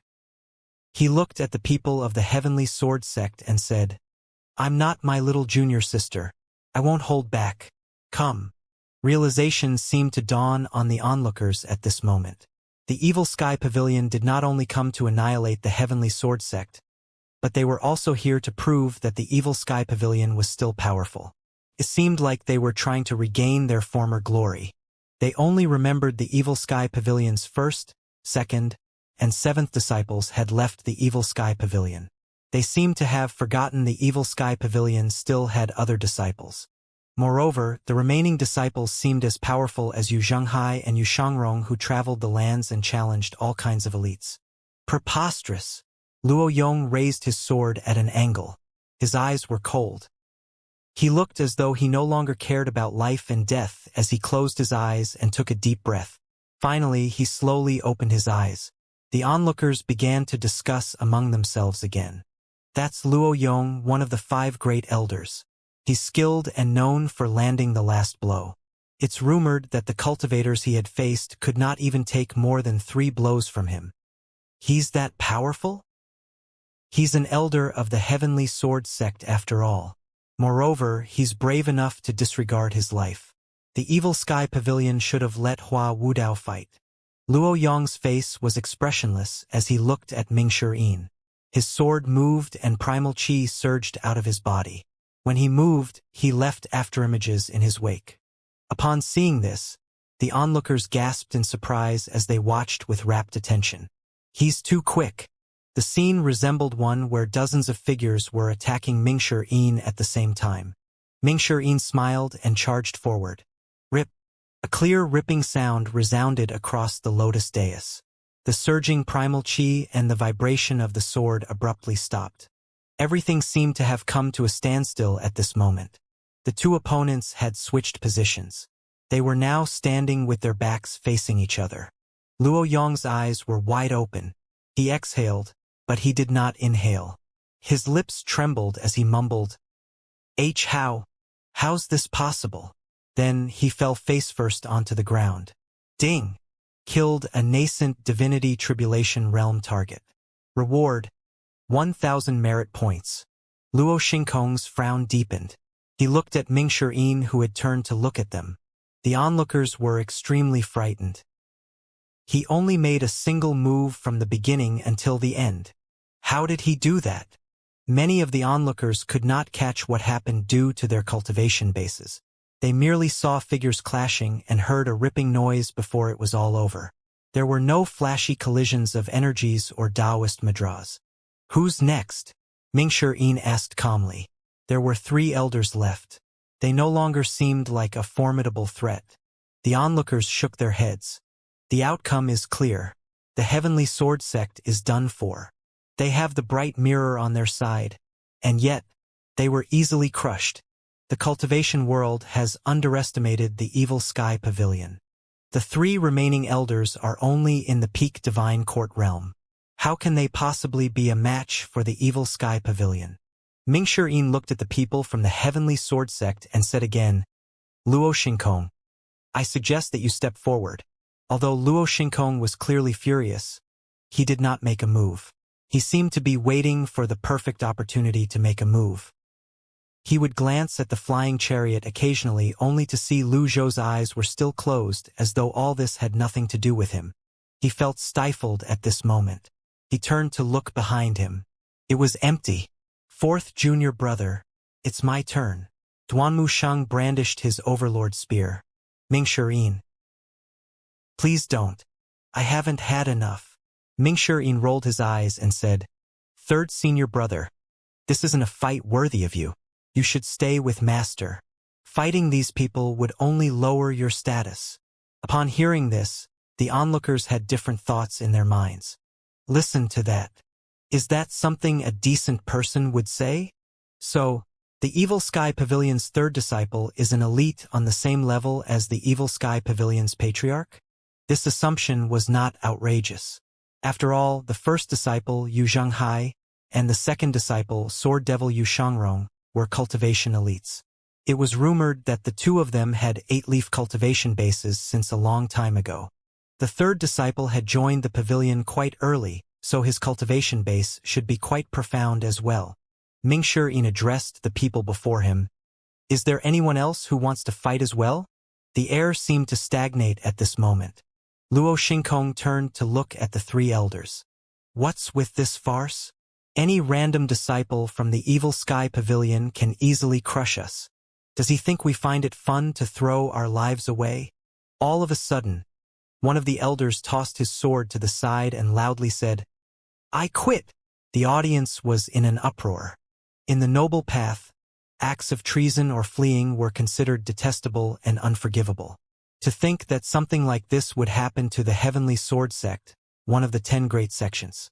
It was impossible for Luo Xingkong to not feel angered. I quit as well. The remaining 2 elders tossed their swords aside as well. Luo Xingkong's expression changed as he raised his right hand. A golden fist shot toward the elders. Bam! Bam! The 2 elders died at the same time. Luo Xingkong said expressionlessly, the Heavenly Sword Sect's elders Luo Tianxiang and Luo Hongzhong fled before the enemy. Executed on the spot. The onlookers wore a fearful expression on their faces. How merciless! At this moment, the onlookers could feel the show was about to reach its climax. They looked at Luo Xingkong, who had a steely expression on his face. From the beginning until the end, he was the only one who appeared cold, furious, and vengeful. At this moment, a voice rang from the flying chariot. Sect Master Luo, why do you have to do that? The others turned to look. It was not Lu Zhou who had spoken, nor was it Hua Wudao. Instead, it was the Heavenly Sword Sect's former first disciple, Zhou Jifeng. Traitor, Luo Xingkong cursed as soon as he saw Zhou Jifeng. Zhou Jifeng cupped his fists at Lu Zhou. Lu Zhou did not open his eyes. He merely waved his left arm. Having received permission, Zhou Jifeng stepped into the air and hovered above the lotus dais. He stayed there and surveyed his surroundings. He cupped his fists at the onlookers and said, Everyone, I need to clarify the truth. Here comes the juicy part. Such was the nature of men. Losing or winning a battle was not important. Everyone kept their ears open as they looked at Zhou Jifeng, who was hovering in the air. Since he was the former first disciple of the Heavenly Sword Sect, his words should be credible. Zhou Jifeng's appearance excited the audience. After all, watching a one-sided battle was boring. They might be in awe for the first few rounds, but it got boring after that. Meanwhile, the Heavenly Sword Sect's disciples began to curse when they saw Zhou Jifeng. Zhou Jifeng, traitor of the Heavenly Sword Sect. How dare you show your face here when you've joined the Evil Sky Pavilion? Traitor! Death to the traitor! Traitors were looked down upon since ancient times, regardless if they were from the noble path or the fiend path. This was a conflict between the Evil Sky Pavilion and the Heavenly Sword Sect. The Heavenly Sword Sect's people even disregarded their lives just to provoke the Evil Sky Pavilion. What did Zhou Jifeng want at this juncture? Luo Xingkong looked up and said in a deep voice, Zhou Jifeng, I regret not allowing Changfeng to kill you with a palm strike back then. Otherwise, you wouldn't be alive today. Zhou Jifeng looked down at Luo Xingkong and said, Luo Changfeng nurtured me only to improve his own cultivation base. Tell me, he killed my parents and humiliated my family. What should I do about that? His tone was calm, but it was laced with thick primal qi, causing his voice to resound in the surroundings. Upon hearing this, the onlookers broke out in a commotion again. Luo Changfeng was the poster boy of the noble path. They were, naturally, shocked to learn that Luo Changfeng had done such a thing. Moreover, it was widely known that Zhou Jifeng was one of Luo Changfeng's prized disciples. They found this rather hard to believe. Lies! My son had always acted righteously and without guilt. How dare you slander him now that you've joined the Evil Sky Pavilion? Luo Xingkong said. Zhou Jifeng had expected that people would not believe him, so he was not surprised. He spoke with a clear voice. My real surname is Jiang. I'm from the Jiang family in the Yi province. Jiang family? Yi province's Jiang family? That family had produced cultivation geniuses generation after generation. Someone said in surprise. Zhou Jifeng is from the Jiang family? How? How do we know he's telling the truth? Zhou Jifeng continued to say, I have the special mark of the Jiang family on my body. My cultivation style was compatible with Luo Changfeng. The nascent divinity tribulation realm is divided into 3 stages, the Dao primal, the chaotic primal, and the combined Dao. The combined Dao stage was the only one where 2 can be merged as 1. At this moment, the sword on his back buzzed and vibrated. The sword moved and spun in the air. It drew several shadows in the air and eventually merged into one. That's Luo Changfeng's sword skill. Nobody in the Heavenly Sword sect mastered it but Zhou Jifeng. Zhou Jifeng's sword fell on him. Thousands of sword shadows revolved around him. It could be seen that his control over the sword was precise. His clothes were shredded by this move. The onlookers exclaimed in surprise again. The move did not seem powerful, but it was rare for someone to have such fine control over a sword. There was no doubt this sword that moved like the wind and the willow was Luo Changfeng's style. Zhou Jifeng turned around and showed his back to everyone. Everyone saw the unmistakable delicate mark on the back of his shoulder. There were people in the crowd who recognized the mark immediately. Indeed, that's the unique mark of the Jiang family.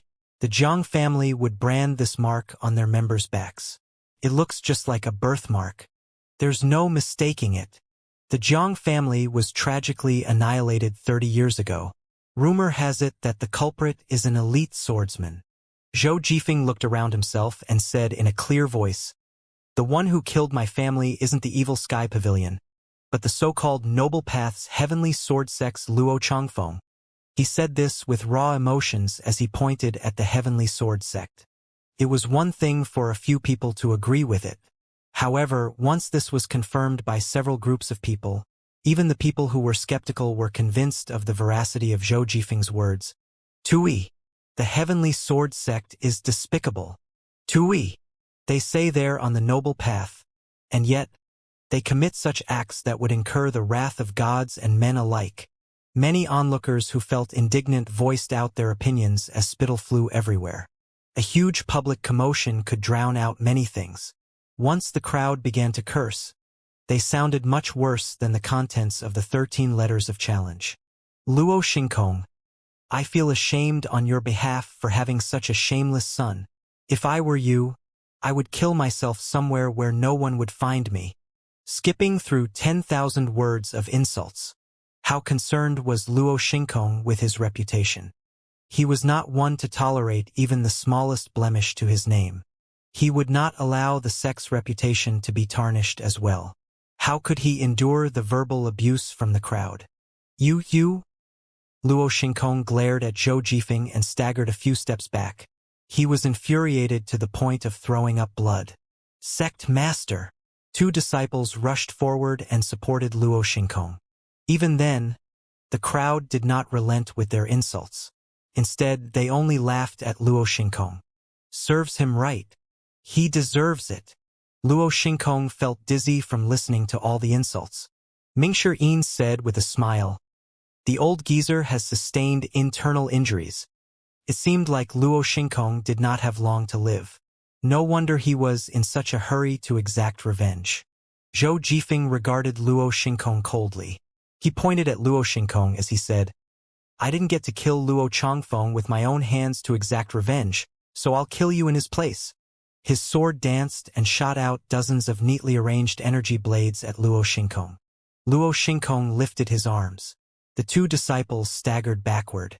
As the saying went, even a scrawny camel is larger than a horse. Although Luo Xingkong had sustained internal injuries, he was not someone Zhou Jifeng, who was in the divine court realm, could easily deal with. He spread his arms and a wave of energy dispersed the energy blades. Whiz! An avatar appeared before Zhou Jifeng and blocked all of Luo Xingkong's attacks. Mingshi Yin appeared in the air and said with a smile, I'm your opponent. You think you can stop me? Luo Xingkong was furious. Mingshi clicked his tongue and taunted Luo Xingkong with a finger as he said, They're right. You're really shameless. Luo Xingkong turned to look at Lu Zhou. he said icily. You killed my son. It's only fair that I kill one of your disciples. After saying that, he turned his attention to Mingshi, who was hovering in the air. He raised his right hand, and a long and thin streak of primal chi appeared in his hand before transforming into a sword. The primal nurturing sword. A quasi-heaven-grade weapon, someone in the crowd said. The primal nurturing sword spun a few times above Luo Xingkong's palm. Energy blades appeared in the air and shot toward Mingshi like a rain of blades. Mingshi recalled his avatar and descended to the ground. Bam! Bam! Bam! His separation hook appeared. You dare fight me with a one-leaf avatar? Luo Xingkong increased the output of his energy. Suddenly, Mingshi charged through the energy blades and moved swiftly toward his opponent. Bam! He stabbed forward with the separation hook. Luo Xingkong raised his palm and parried the blow with his energy. He retreated from the impact. Nice! The crowd exclaimed in surprise. That was a nice close-range move, as expected of a disciple from the Evil Sky Pavilion. He knows how to dodge the attack and play to his advantage. At this moment, Mingshi had successfully gotten close to Luo Xingkong. A heaven-grade weapon was no joke. Luo Xingkong stumbled a few steps backward before he finally managed to stabilize himself. Mingshi stood in his spot and smiled. Who told you I only have one leaf? Luo Xingkong frowned. So what if you have 2 leaves? Only. Who told you I only have 2 leaves? Mingshi retorted with a smile. The onlookers were shocked. At this moment, Mingshi looked down at his feet. A green circle could be seen shining on the ground. It's the Buddhist bright mirror again. There's a Buddhist elite nearby. If the bright mirror was used as a formation, it had to be set up beforehand and could only be used once. If they wanted to use it again, they would need the help of a Buddhist elite. It seemed like the Heavenly Sword Sect had help. Was this person the source of Heavenly Sword Sect's confidence? Meanwhile, the radiant circle on the ground expanded and covered Luo Xingkong as well. At the same time, behind Luo Xingkong, 10 individuals flew over. People make mistakes. We should forgive whenever possible. This caught the attention of the onlookers near the lotus dais. The nuns from Cloud Shine Nunnery? A few people exclaimed in surprise. More than 10 nuns appeared on the dais before they bowed and greeted everyone. Wu Nian of Cloud Shine Nunnery greets everyone. The appearance of Cloud Shine Nunnery's Buddhist master Wu Nian caused everyone to fall silent. If the Heavenly Sword Sect had such a helper, the outcome would be difficult to predict. Luo Xingkong cupped his fists at Wu Nian and said, "Thank you for your help, Buddhist master." The female Buddhist master, Wu Nian, rose to fame a century ago. She was the greatest elite of Cloud Shine Nunnery. Who would have expected that the Cloud Shine Nunnery would help the Heavenly Sword Sect? Hua Wudao turned to look at Lu Zhou, who was still resting his spirits with his eyes closed, and said, "Pavilion Master." "I know." Lu Zhou did not open his eyes. He was, naturally, prepared for the possibility of their opponents having outside help. Apart from that, it seemed like their opponents had more than one helper. Wu Nian glanced at Luo Xingkong. Then, she raised her palm and softly chanted sutras as she waved her horsetail whisk. A light blue radiant circle appeared under Luo Xingkong's feet. It shone as brightly as the stars in the night sky. The Buddhist healing technique, the merciful arc of salvation. Luo Xingkong was moved. "Thank you, Buddhist master." Wu Nian nodded and turned to look at Mingshi. "Dear benefactor, I've been observing from a pavilion in the distance. The Heavenly Sword Sect has already been dealt a great blow. The Evil Sky Pavilion would be discourteous if it insists on oppressing the weak." Mingshi chuckled and said, "Don't preach about courtesy to me. I'm no righteous man. So what if I want to oppress the weak? What are you going to do about it? Fight me?" He looked at his master as he thought to himself, "I fucking enjoy oppressing the weak through my affiliation with master. Benefactor, there's no need to use such crude words. There's a saying about justice being in the hearts of the people, and there can be no waves without the wind. I can't bear to watch this, so I'd like to discuss this with you." Mingshi rolled his eyes and said, Here comes another lecture. Wu Nian said, I merely wish to put an end to this conflict so that it wouldn't escalate further. Why didn't you show up earlier then? Are you only showing up now to protect your little man? Mingshi said with a sneer. Wu Nian was an elite of the Cloudshine nunnery. She was respected and praised by many. How could she endure such snide remarks? Wu Nian was about to leap into rage when two words rang clearly in the air. Wu Nian. Everyone on the lotus dais clearly heard the voice. It seemed to have come from the cloud-splitting chariot. Everyone shifted their attention to the chariot immediately. Lu Zhou opened his eyes and slowly rose to his feet. He stood at the bow of the flying chariot and looked down at the lotus dais with his hands on his back. It seemed like the evil sky pavilion's master, the greatest villain under the heavens, was finally about to make his move. Buddhist Master Wu Nian raised her head slightly. A look of shock briefly flitted across her face before she said, Old benefactor, do you recognize me? Lu Zhou asked. Wu Nian shook her head and said, This is our first meeting. Is Jing Yan faring well these days? Lu Zhou asked. Old benefactor, do you know my master? Wu Nian was shocked. Her voice was slightly shaking. Lu Zhou sighed and said, It's the teacher's fault for not properly teaching and disciplining the pupil. How can Jing Yan have a disciple like you who can't differentiate between right and wrong? Why do you say that, old benefactor? Wu Nian asked. I thought she would focus on her cultivation and manage the Cloudshine nunnery well when I granted her the Jade Horsetail Whisk. What a shame! When the Jade Horsetail Whisk was mentioned, Wu Nian's expression changed slightly. The Jade Horsetail Whisk is from the Evil Sky Pavilion. The audience was in an uproar again. When Luo Xingkong saw Wu Nian's mood seemed to have darkened, he hastily said, Don't be fooled by the old villain. Please help me, Buddhist master. After saying this, he moved in front of Wu Nian and looked up before he shouted, Old villain, do you think I'm afraid of you? Lu Zhou surveyed the buildings around the lotus dais. He wondered where the Heavenly Sword sect's other helpers were hiding. Aren't they coming out? I thought you'd be able to tell right from wrong.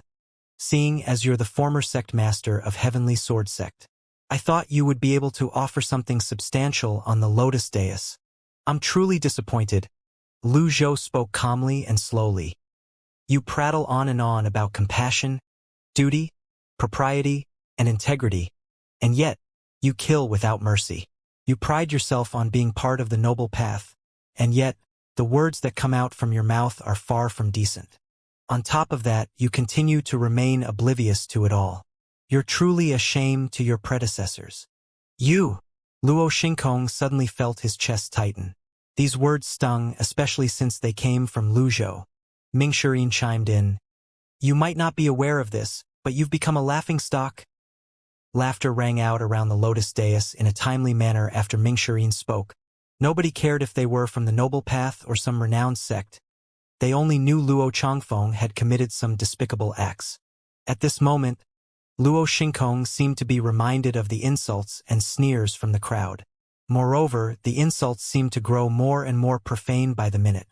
Someone shouted, Luo Xingkong, you've lived for so many centuries in vain. You can't even defeat his disciple, but you dare to challenge him. Do you have any shame? That old thief thinks too highly of himself. He's old and weak with a battered body. All he can do now is bark furiously at his opponent. How brazen! Upon hearing these words, Luo Xingkong's eyes widened before he threw up blood due to his surging qi and boiling blood. Sect Master! Sect Master! The Heavenly Sword sect's disciples rushed toward Luo Xingkong. Luo Xingkong's eyes were opened so wide that it seemed as though they were going to pop out of their sockets. His chest rose and fell heavily. When Buddhist Master Wu Nian saw this, she said, Amitba, step aside. The Heavenly Sword sect's disciples took a step back. Wu Nian waved her horsetail whisk. A faint blue light shone on Luo Xingkong. Lu Xingkong spat out another mouthful of blood. Mingshi shook his head and said, This is the backlash from his anger. The merciful arc of salvation would only expedite his death instead of healing him. When Buddhist Master Wu Nian heard this, She immediately retracted her jade horsetail whisk. 10 nuns stepped forward and surrounded Luo Xingkong. They joined their palms together and began chanting a sutra. Meditation therny? Mingshi sneered and said, Old thief, just give up. Why do you have to do this? Do you want to stay alive so badly just to listen to the insults that are being hurled at you? You. Luo Xingkong panted heavily. Your problems will be over once you're dead. You won't have anything to hold on to. Listen to me, just go on your way. Moreover, there's no way you can defeat my master. It's really not that bad. You'll be the first person to be angered to death by the evil sky pavilion. You'll be famous. Luo Xingkong's anger reached his heart. His chaotic primal chi exploded in his meridian vessels, and he took his last breath. His head lolled to the side as the strength escaped his body. The entire place was silent. The 10 nuns had stopped chanting the meditation therny as well. The onlookers were baffled and shocked. The great former sect master of the heavenly sword sect, Luo Xingkong, was angered to death? A palpable silence loomed over the entire place. Even the sound of a needle dropping would resound loudly at this moment. Lu Zhou heard the notification of the 1,500 merit points reward from the system. It seemed like angering someone to death was also counted as the evil sky pavilion's doing. He really did not expect Luo Xingkong to die in such a manner. Moreover, he did not even have a chance to make his move yet. This was destined to be a joke in the cultivation world. Mingshi said with feigned innocence, Don't look at me. This has nothing to do with me. I was just kindly offering my advice. Ba. A hurtful remark is as cold as 6 months of winter. I did what I could. Wen sighed softly. She turned around and looked at her 10 disciples before she calmly said, Let's return. Lu Zhou said indifferently, You're not going anywhere. Lu Zhou's disciples, naturally, knew what his words meant. The first one to make a move was Duanmushang, who had held himself back for a long time. He flexed his arm as he raised the Overlord spear before throwing it out with all his might. The Overlord spear was wrapped in energy, and its tip glinted in the light as it sailed through the air. Anyone with a keen eye could easily see this was a wonderful heaven-grade weapon. Heaven-grade weapons were divided into different ranks. However, the ranks were a little blurry. The difference in heaven-grade weapons could be seen clearly in the case where Yu Shangrong's longevity sword broke Zhuo Ping's male and female double swords. Apart from that, heaven-grade weapon strength was also dictated by their wielder's strength. Compared to a nascent divinity tribulation realm cultivator with a 1-leaf avatar, a heaven-grade weapon wielded by a cultivator with a 5-leaf avatar was, naturally, much more powerful. The crowd cheered when Duanmushang tossed his spear out. Bang! The Overlord spear struck the marble floor 3 feet away from the Buddhist master, Wu Nian. The marble floor cracked, spreading more than 10 meters away. Meanwhile, little Yuaner unfurled her nirvana sash as well. It rolled out like a red carpet. She trod on it swiftly, blocking the nun's path. Mingshi seemed at ease as he leisurely walked up to one of the towering pillars and stabbed his separation hook into it. A contemptuous smile could be seen on his face. The onlookers were in an uproar again.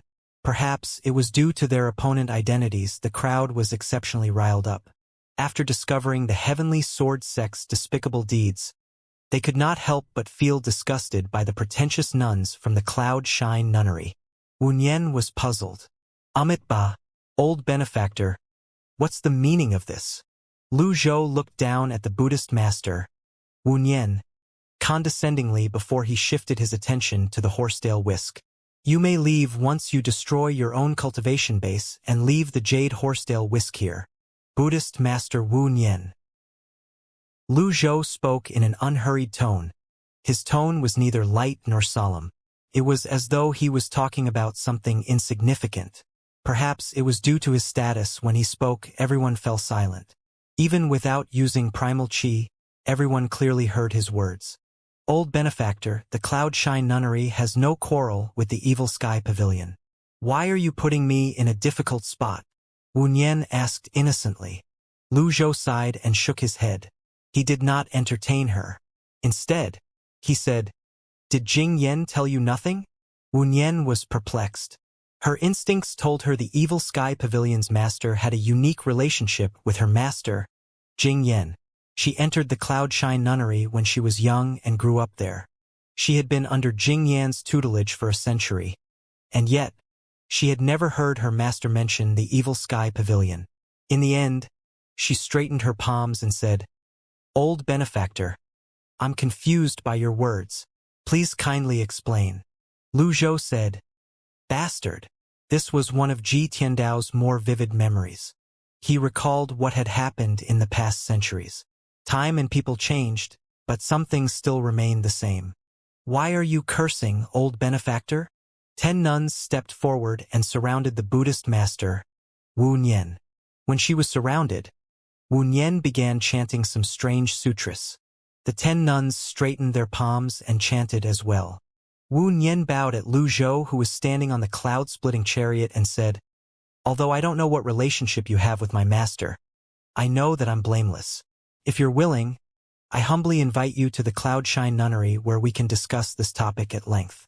Farewell." Buzz. Radiant circles grew from under the nuns' feet. These were improved bright mirrors. They could move with the caster. The green radiant circles had complex patterns and emitted a unique energy. This was the most used and most difficult enhancing technique of the Buddhist sects. The 11 of them levitated in the air. With Wu Nian in the center, the radiant circles enveloped them as they rose into the air. Duanmu Shang grunted and flew into the air. The Overlord spear on the ground was pulled out of the ground by some energy. It buzzed and vibrated as it flew back into his hand. Whoosh! Having suppressed himself for too long, Duanmu Shang made a beeline for the nuns. Upon seeing this, Wu Nian shook her head and sighed. "This is the Evil Sky Pavilion's third disciple, Duanmu Shang. I heard he cultivates the Divine One technique, and he's extremely overbearing and fierce. From what I can see today, he lives up to his reputation."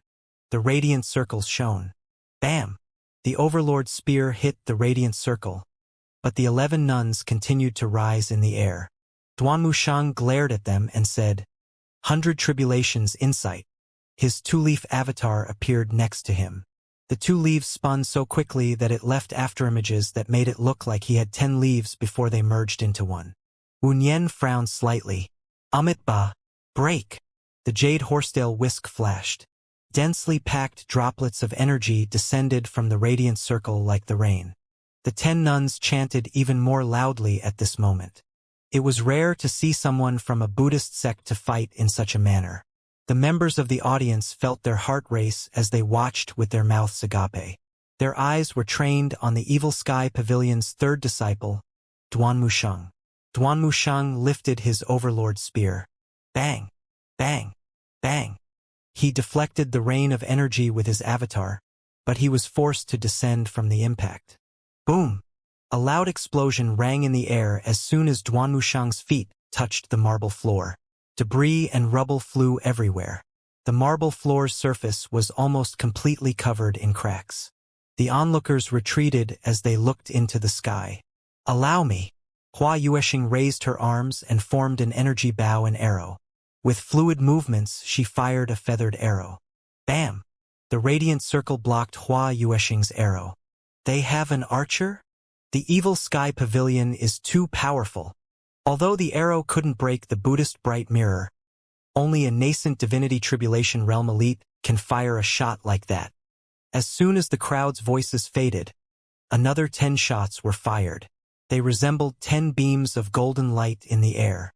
At this moment, Little Yuaner and Mingshi shot toward the nuns at lightning speed. The scarlet Nirvana sash was like a huge blooming rose. It was extremely eye-catching. Mingshi had a determined look in his eyes. The separation hook gleamed as he held it in his hand. Upon seeing this, Wu Nian scoffed before she said, "Amit, you asked for this." 4 Buddhist seals shot out of the jade horsetail whisk. The 10 nuns suddenly spread out in a formation and formed a large circle. The radiant circle seemed to follow their movement and enlarged as well. At this moment, it had covered the center of the lotus dais. Energy surged from the circle. The abyss of worldly suffering knows no bounds. A wave of energy rolled out like a huge wave. The chantings seemed to bring with it a feeling of sorrow that loomed in the air. Those who were caught in the feeling of sorrow had a hard time extricating themselves from it. Hua Wudao was just about to stand up when Lu Zhou raised his hand and said, "Since I started this, I'll put an end to it." Hua Wudao nodded. Little Yuaner, Mingshi, and Duan Mushang were enveloped by this energy and could not make a single move. Lu Zhou stepped out of the cloud-splitting chariot. Everyone turned their eyes to Lu Zhou. Lu Zhou's aura did not seem particularly powerful as he raised his hand. "Bastard!" His voice was deep and forceful. The sound wave rolled out into the lotus dais. It reached Wu Nian and her fellow nuns as well. They saw Lu Zhou walking toward them in the air. They felt nervous despite themselves. The evil sky pavilion's patriarch is going to make a move. Lu Zhou raised a hand with a flick of his sleeve. He was indifferent as he lightly struck out with his palm. The air sizzled slightly as primal chi gathered. The air before Lu Zhou seemed to contort.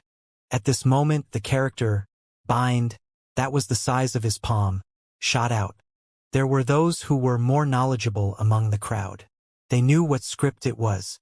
The binding mantra. The binding mantra shot toward the nuns with a speed quicker than Hua Yuexing's arrows. There were no flashy displays of size changes or radiant lights. Bam! The script resembled a meteor as it breached the energy circle without any difficulties. How's that possible? Before Wu Nian could even react, the binding mantra landed on her. She grunted, and the chanting stopped immediately.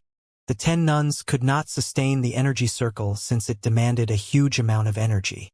Their formation crumbled immediately. Enlightenment was immaterial and so was a clear heart. The more powerful the Buddhist bright mirror was, the more energy it needed to sustain it. Without Wu Nian in the middle, they lost their power.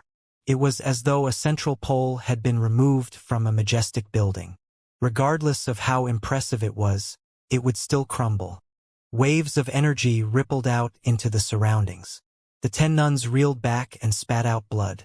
They were sent flying several hundred meters back from the center of the lotus dais. Wu Nian's expression changed drastically. When she tried to circulate her primal chi, she found her body empty. As soon as the energy circle disappeared, she fell down. Little Yuaner retracted her nirvana sash. When Mingshi saw this, he cursed. "What trickery is this? I better dodge." After that, he moved to the side. Duanmu Shang adjusted the direction of his overlord's spear so that it was facing the ground. Bam!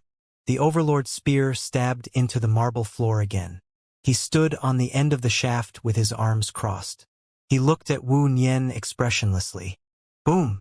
Wu Nian crashed onto the cracked marble floor. A cultivator without her cultivation base. Her body that had been strengthened by body tempering landed on the floor like a huge piece of metal. A human-shaped hole could be seen on the floor. Silence descended on the lotus dais. The onlookers rubbed their eyes in disbelief. The strongest elite in the Cloud Shine Nunnery is defeated by the evil sky pavilion's patriarch with a single blow? Lu Zhou, on the other hand, appeared calm. It looked as though he did not expend much effort at all. Hua Wudao said in awe, "Your skills have truly widened my horizon, Pavilion Master." He could be considered as a knowledgeable and experienced person. He knew one would not be able to cast a binding mantra without a profound cultivation base. Moreover, Wu Nian was in the range of the improved bright mirror when she was hit. Lu Zhou descended. He placed one hand on his back as he stroked his beard with his other hand. The onlookers did not even dare to breathe heavily. They stared at the greatest villain under the heavens in awe. Little Yuaner landed near Wu Nian. The 10 nuns from the Cloud Shine Nunnery lay on the ground, raising their heads with great difficulties. Lu Zhou stood next to Wu Nian and looked down at her. Wu Nian's eyes were filled with fright and disbelief. There was a trail of blood at the edge of her mouth, and her face was ghastly pale. Her lips were trembling as well. She tried her best to get out of the crater, but she could not move at all. Lu Zhou waved his arm, and the jade horsetail whisk flew into his hand. Ding! Recovered the jade horsetail whisk. Refining required before use. Lu Zhou remembered the things that happened. Although they were Ji Tiandao's memories, he felt as though he had personally experienced them. He could not have enough of the conversations on Cloudshine Peak, watching the moon on Lilac Mountain, and watching the fishes in the Hundred Leaves Lake. All these felt like they had happened yesterday. He seemed to recall something before he asked, "How's Jing Yan faring?" Wu Nian's eyes widened. "My master has long since passed away." Upon hearing this, Lu Zhou's expression remained calm. He sighed and said, "Life, growth, sickness, and death, the so-called circle of life. There's no such thing as a circle in the world. The best state to be in is being alive." Little Yuaner was secretly shocked to see her master looking slightly forlorn. Ever since she joined the Evil Sky Pavilion, she had never heard about her master having a friend. Who knew he had a female Buddhist master as a friend? She could vaguely tell their relationship was quite good as well. She asked curiously, "Master, who's Jing Yan?" Lu Zhou did not reply to little Yuaner. Instead, he looked at Wu Nian and asked, "Who ordered you to meddle in my affairs?" Wu Nian could not help but shake her head and said, "No, no one. I bet, and I paid the price." Bet and pay. Lu Zhou found Wu Nian's choice of words strange. What did she wager? That the Heavenly Sword Sect would win? That the Evil Sky Pavilion would eventually lose? Wu Nian coughed and spat another mouthful of blood. She tried to push herself up once again. This time, she used all her strength and finally managed to get out of the hole. Seeing her battered appearance, the onlookers gulped, inwardly shocked. To think the greatest villain in the world was still so terrifying. "Where's Jing Yan buried?" Lu Zhou asked. "Near Cloudshine Peak and Hundred Leaves Lake." Lu Zhou shook his head and said apathetically, "I remember this jade horsetail whisk had acknowledged Jing Yan as its master. How did you end up with it? Answer truthfully. If there's an ounce of a lie in your words, this day, next year, will be the anniversary of your death." Wu Nian shuddered. She had thought, with her strength, she would be able to escape at the very least. She did not think she would be at the Evil Sky Pavilion's mercy. At this moment, she realized how ridiculous her thoughts were. Finally, she replied in a deep voice, "After my master passed away, I had no choice but to take over my master's place as the Cloudshine Nunnery's abbess. The jade horsetail whisk was given to me by my master." After speaking, she slumped to the ground. Lu Zhou looked at Wu Nian. Then he sighed and said, "The Buddhist sect is unfortunate." Wu Nian was silent. She had nothing to say. With his hands on his back, Lu Zhou said, "I'll be taking back the jade horsetail whisk. Are you willing to live without your cultivation base?" When Wu Nian heard this, her eyes widened. She hastily got up, flustered. "No, no, no." She moved to Lu Zhou. Her pride and air of superiority from moments ago seemed to have vanished without a trace. She was about to touch Lu Zhou's feet when she was blasted away by a surge of energy. The 10 nuns of the Cloudshine Nunnery leaped up at the same time and moved to the center of the dais. Meanwhile, inside the third pavilion, far away from the lotus dais, only, retreat. The plan has failed. Within the 5th pavilion. The plan has failed. Retreat. Within the 8th pavilion. The plan has failed. Everyone, pull back. The cultivators in every pavilion deserted the buildings as quickly as they could. They left the lotus dais without turning back. However, in the 9th pavilion, an order was given. Prepare for action. Lu Zhou did not even look at the 10 nuns as he continued walking toward Wu Nian. When the 10 nuns gathered in midair, Mingshi moved at lightning speed. Little Yuaner unfurled her nirvana sash, and Duanmushang brandished his overlord spear. On the cloud-splitting chariot, Hua Yueshing held her breath. Her eyes glinted resolutely as she widened her feet and got into position. "Leave the rest to me." The separation hook glinted coldly in the light and shot at one of the nuns. The overlord spear pierced another nun. Not to be outdone, the nirvana sash took down a nun as well. The 3 of them heard Hua Yueshing's words, so they no longer acted after taking out one target each. Ding! Killed 3 Divine Court realm targets. Reward, 300 merit points. This is a sin. A sin. Wu Nian's eyes reddened as she looked at her 10 disciples. She wanted to save them, but alas, everything happened too quickly. She could not react in time. 7 arrows formed by energy shot out and sailed through the air at a rapid speed. They flew in different directions, landing on the 7 remaining nuns from Cloud Shine Nunnery. The 7 nuns fell to the ground and spat out mouthfuls of blood. Hua Yuexing said awkwardly, "I'm sorry. I still need to work harder."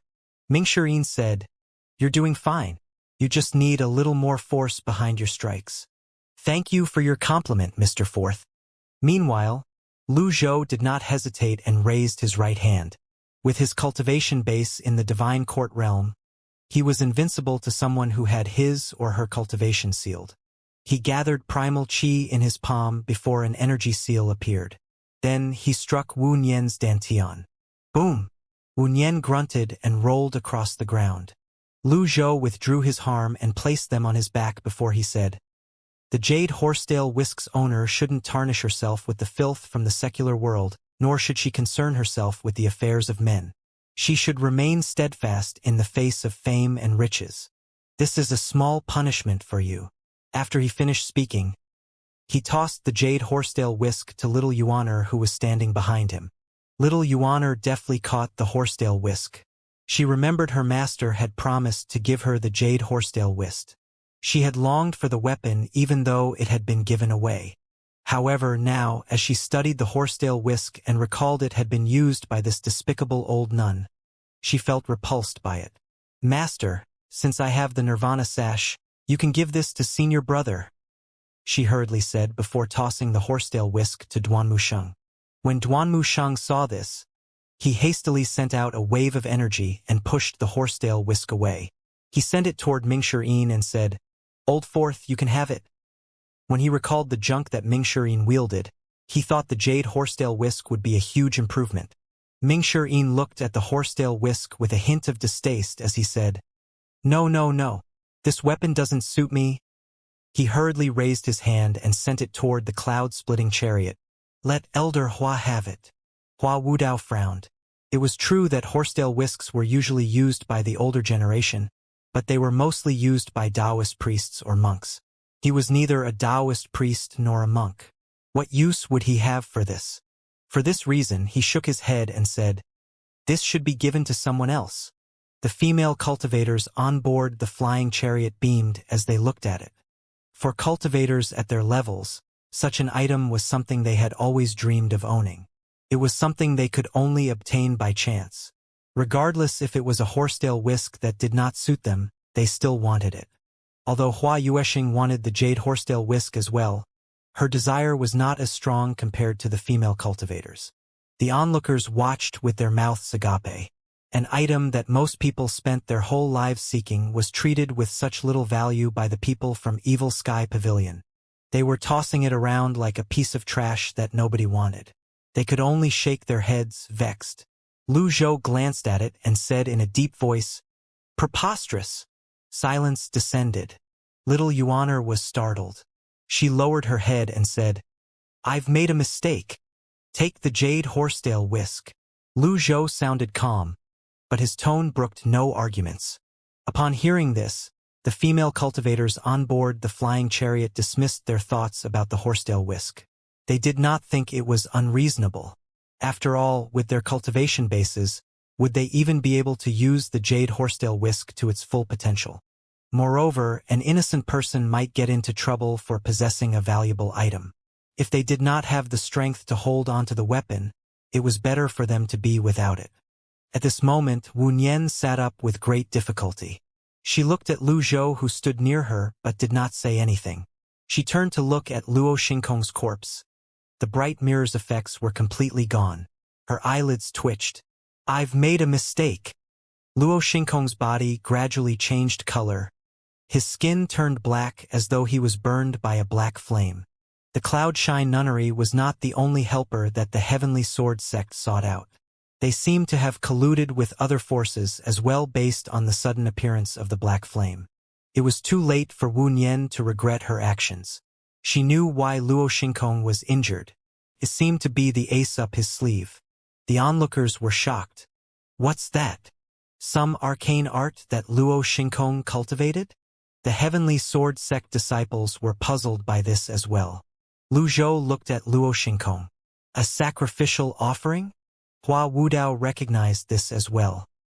He cupped his fists and said, "We shouldn't linger for much longer. Kindly board the chariot, pavilion master." Lu Zhou nodded. Sacrificial offerings were carried out to draw forth some greater power. In other words, before Luo Xingkong came, he had already sold his body or soul to someone. Someone must have laid a trap on the lotus dais. Lu Zhou surveyed his surroundings. He had waited so long for the Heavenly Sword sect's accomplices to show up, but only Cloudshine Nunnery had shown up. Would the stronger accomplices show up? The onlookers seemed to have noticed something was amiss as well, even though they could not exactly figure out what was wrong. They began to look around uneasily. Some of the more timid cultivators quickly took the chance and fled from the lotus dais. At this moment, a flying chariot could be seen flying away next to the third pavilion. The Nether sect's flying chariot? The Nether sect is here? Well, they're leaving now. They're running away. The flying chariot flew away at top speed. In fact, the Nether sect's flying chariot was not the only one. Many cultivators were fleeing the lotus dais in small groups. Run! Something bad's going to happen. That was how human psychology worked. People would usually follow the crowd. Moreover, they could see Luo Xingkong's body was being used as a sacrificial offering. The entire place descended into chaos. Lu Zhou rose into the air and surveyed the surroundings again. Little Yuaner grew energetic when she saw the Nether sect's flying chariot. "Master, that's the Nether sect's flying chariot. Should we give chase?" Lu Zhou shook his head. The Nether sect's flying chariot had flown away quite a while now. How were they going to catch up to it? Mingshi and Duanmusheng rose into the air. Boom! Boom boom! At this moment, a series of explosions rang in the towering pavilions around the lotus dais. With the dais at the center, a mass of black energy began to roll out. Hua Wudao cupped his fists. It's the power of the sacrifice. A grand shaman is controlling his puppet. Lu Zhou calmly returned to the flying chariot. He placed his hands on his back and continued looking down at the scene below. Is this Luo Xingkong's source of confidence? He speculated inwardly. Is this Mo Li's doing? However, Mo Li was injured. She could not have unleashed strength comparable to a grand shaman. A grand shaman was equal to an 8-leaf cultivator. Among the fleeing cultivators, a few of them could be seen being shrouded by the black mass of energy. Hua Wudao looked at the scene and said, "A controlling technique. Looks like the Heavenly Sword sect had been preparing for this for a long time. This is to another party's benefit." Little Yuaner, Mingshi and Duanmusheng returned to the flying chariot. Behind a rock near a pavilion in the distance, Si Wuya silently looked at the flying chariot above Lotus Dais. It seems like the Heavenly Sword sect went all out. Sect Master, it's dangerous here. We should retreat. The Lotus Dais is now under the control of a grand shaman. The cloud-splitting chariot wouldn't be able to escape. No need. Si Wuya shook his head. Let's wait for a while. The 9 huge pillars around the Lotus Dais burst forth with energies that resembled black chains and transformed into a huge black net. Run! Those bastards from the Heavenly Sword sect. It was impossible that the Heavenly Sword sect did not have a trump card since they were bold enough to lure the Evil Sky Pavilion here. It seemed like they had risked their lives to exact revenge. This was all part of Luo Xingkong's plan. Although the sacrificial offering was successful, alas, the fight to the death was slightly different from what he had imagined. At this moment, the cloud-splitting chariot started moving. "Old villain, you won't be able to escape." A peculiar voice rang from the crowd before a cackle sounded across the Lotus Dais. Lu Zhou raised a hand. "Stop!" The cloud-splitting chariot came to halt. The 9 pillars covered a wide area. The insides of the pavilions and the upper and lower parts of the Lotus Dais were surrounded by the towering pillars. In other words, the black net was meant to capture everyone here. This included the onlookers on the petals of the lotus dais. Heads began to fly near the lotus dais. The cultivators who had been shrouded by the black gas began to kill everyone around them. The people's cultivation bases were too low, so there was no way for them to defend themselves. The black puppets wreaked havoc everywhere they went. The lotus dais was in complete chaos. There were too many people around. Lu Zhou remained expressionless as he watched this scene. Meanwhile, Hua Wudao and Hua Yueshing frowned at this. They were formerly from the noble path after all. They could not accept such a killing method. The Grand Shaman controlled the puppets and increased his own powers by devouring the others. This was a truly vicious method. Lu Zhou was not worried. He was only worried that the person behind this would not show himself. He continued to wait. It did not matter if the flying chariot could leave this place or not. He planned to wait for the mastermind to appear and use his deadly strike card. A Grand Shaman would be worth at least 1,500 merit points. Master. There's no need to save them. These people would have paid to see things escalate. Their lives or deaths have nothing to do with us, Mingshi said. Little Yuaner chimed in. That's right. I'm sure they were cursing us before we arrived. At this moment, one of the black puppets seemed to have gone berserk as he lunged at the cloud-splitting chariot like a fierce beast. The black gas seemed to sizzle as he made his move. Duanmu Xing shouted angrily, "Get lost!" He tossed his overlord spear out. Bam! The puppet's facial features were hidden by the black gas. Only his eyes that were glowing unnaturally green could be seen. The puppet raised his arms and parried the overlord's spear, sending it spinning. Duanmu Sheng raised his hand, and the overlord's spear flew into his hand. Lu Zhou said apathetically, "Take care of this." "Yes, master." Duanmu Sheng was dissatisfied with his failure. Since his first attack did not do the job, he would attack again. He flew out of the flying chariot. Energy rippled out from the tips of his toes into the surroundings. Based on this, one could see how fired up he was. When he made a move, he would go all out. Bam! Bam! Bam! Duanmu Sheng advanced on the puppet with a crushing force. Thousands of spear shadows struck. "Let me at him as well." Mingshi was eager to join in the fray. He did not hesitate and shot toward them. Little Yuaner giggled before she said, "I want in as well." She activated her cloud-treading boots and wrapped herself in the Nirvana sash as she charged toward the other three black puppets. Hua Yueshing raised her bow and fired. Feathered arrows took form between her left index and middle fingers. Twang! Twang! Twang! Her shots landed true on numerous puppets below them.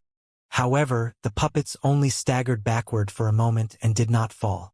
Hua Wudao said, "Hit their critical spots." MHM. Hua Yueshing fired her arrows again. At this moment, more and more puppets appeared near the lotus dais. Hua Wudao noticed the abnormality in this and said, "It's not only the sacrifices. Those who are killed will also be controlled." Zhao Yu had been focusing on maintaining the flying chariot's flight. When she heard Hua Wudao's words, she exclaimed in shock, "The dead can come back to life? This isn't some resurrection technique. Ordinary cultivators have to circulate primal qi and condense it into energy to move objects. Witchcraft relies on formations, formation veins, and rituals to manipulate the primal qi in the natural environment and control a person's heart and mind," Hua Wudao explained. Even an elite such as Lang Luo could be controlled, let alone these small fries. Zhao Yu said, "However, it's still meaningless. These puppets have such a low cultivation base, they won't be able to do anything to us." No, Hua Wudao shook his head. A dead cultivator can only be killed if we kill the spellcaster or if we kill them with overwhelming power. They can't feel pain and they're fearless. They no longer have the capacity to feel fear like normal humans. Meanwhile, this sacrificial offering's grand formation will continue to absorb the power of the dead. A grain of sand can become a mountain. We shouldn't underestimate them. Zhao Yu cupped her fists and said, "I see." Lu Zhou remained silent as he observed the battle below. He thought to himself, "Where's the Grand Shaman hiding? What relationship does he have with Emoli? Or is this the fourth prince who's exiled to the borders whom Hua Yueshing mentioned? As long as I can take the Grand Shaman out, there's no need for us to fear anything. Bam! Bam! Bam! Duanmu Shang charged forward as a terrifying energy surged out of his body. Thousands upon thousands of spear shadows finally destroyed a puppet. This is fucking tiring. Why are these puppets so difficult to kill? Bam! Mingshi Yin's separation hook destroyed a puppet at this moment as well. He said, "Just destroy the witchcraft spell. They're already dead to begin with." The others looked at Mingshi Yin. Mingshi Yin moved back and forth at lightning speed. He aimed his attacks at the black energy veins on the puppets' bodies. Realization dawned on everyone at this moment. Old Fourth is indeed intelligent. Duanmu Shang quickly attacked another black puppet nearby with his overlord spear. More black puppets fell. However, even more puppets took their places. There were as many as 50 black puppets on the lotus dais. Hua Yueshing continued shooting at the weak points of the veins. Although her cultivation base was low, her archery skills were shocking. From a distance, she had dealt with many puppets without having to move around like Duanmu Shang and the others. The puppets fell. The black gas rose from their bodies and was absorbed by the chain-like energies above them. No merit points? This means the dead cultivators were in the Brahman Sea realm or below. This isn't worth it. Lu Zhou shook his head. Fortunately, he had many disciples doing the fighting for him. If he had to deal with the puppets with his item cards, he might not even know how he died. Hua Wudao was not an expert in offense. Therefore, he chose to stay on the flying chariot. As expected, more and more puppets began to lunge at the flying chariot. 6 compatible seal. Hua Wudao's 6 compatible seal immediately appeared with a dazzling light that enveloped the flying chariot. The black puppets rammed onto the seal and were instantly repelled. From afar, Si Wuya frowned when he saw this.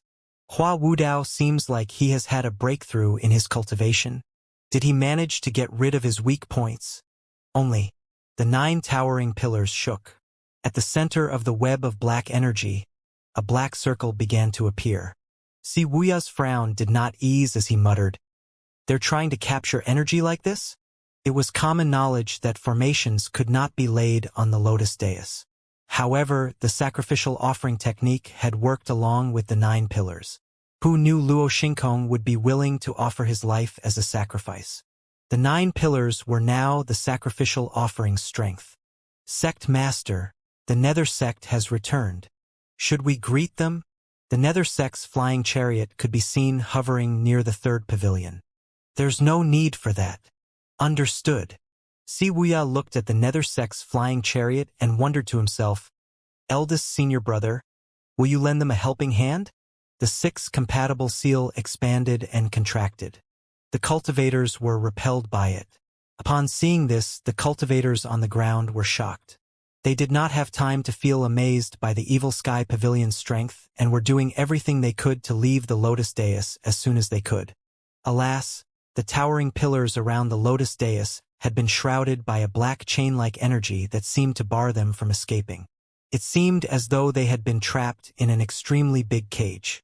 Hua Wudao looked at the shining black energy chains and said, "Don't worry, Pavilion Master. As long as I'm here, I can guarantee the flying chariot's safety." Lu Zhou nodded slightly. With Hua Wudao's strength and cultivation base, it would not be a problem for Hua Wudao to protect the flying chariot. He found it puzzling that the opponent was only using witchcraft to control weak puppets despite the grand display. It was obvious this would not be able to take down the Evil Sky Pavilion. As he looked around, he discovered nothing was left of Lu Xingkong's body except for a puddle. Lu Xingkong, who was a cultivation elite, had sacrificed himself and offered up a huge amount of energy. Meanwhile, Duanmu Shang, Mingshi Yin, and Little Yuaner took out many puppets.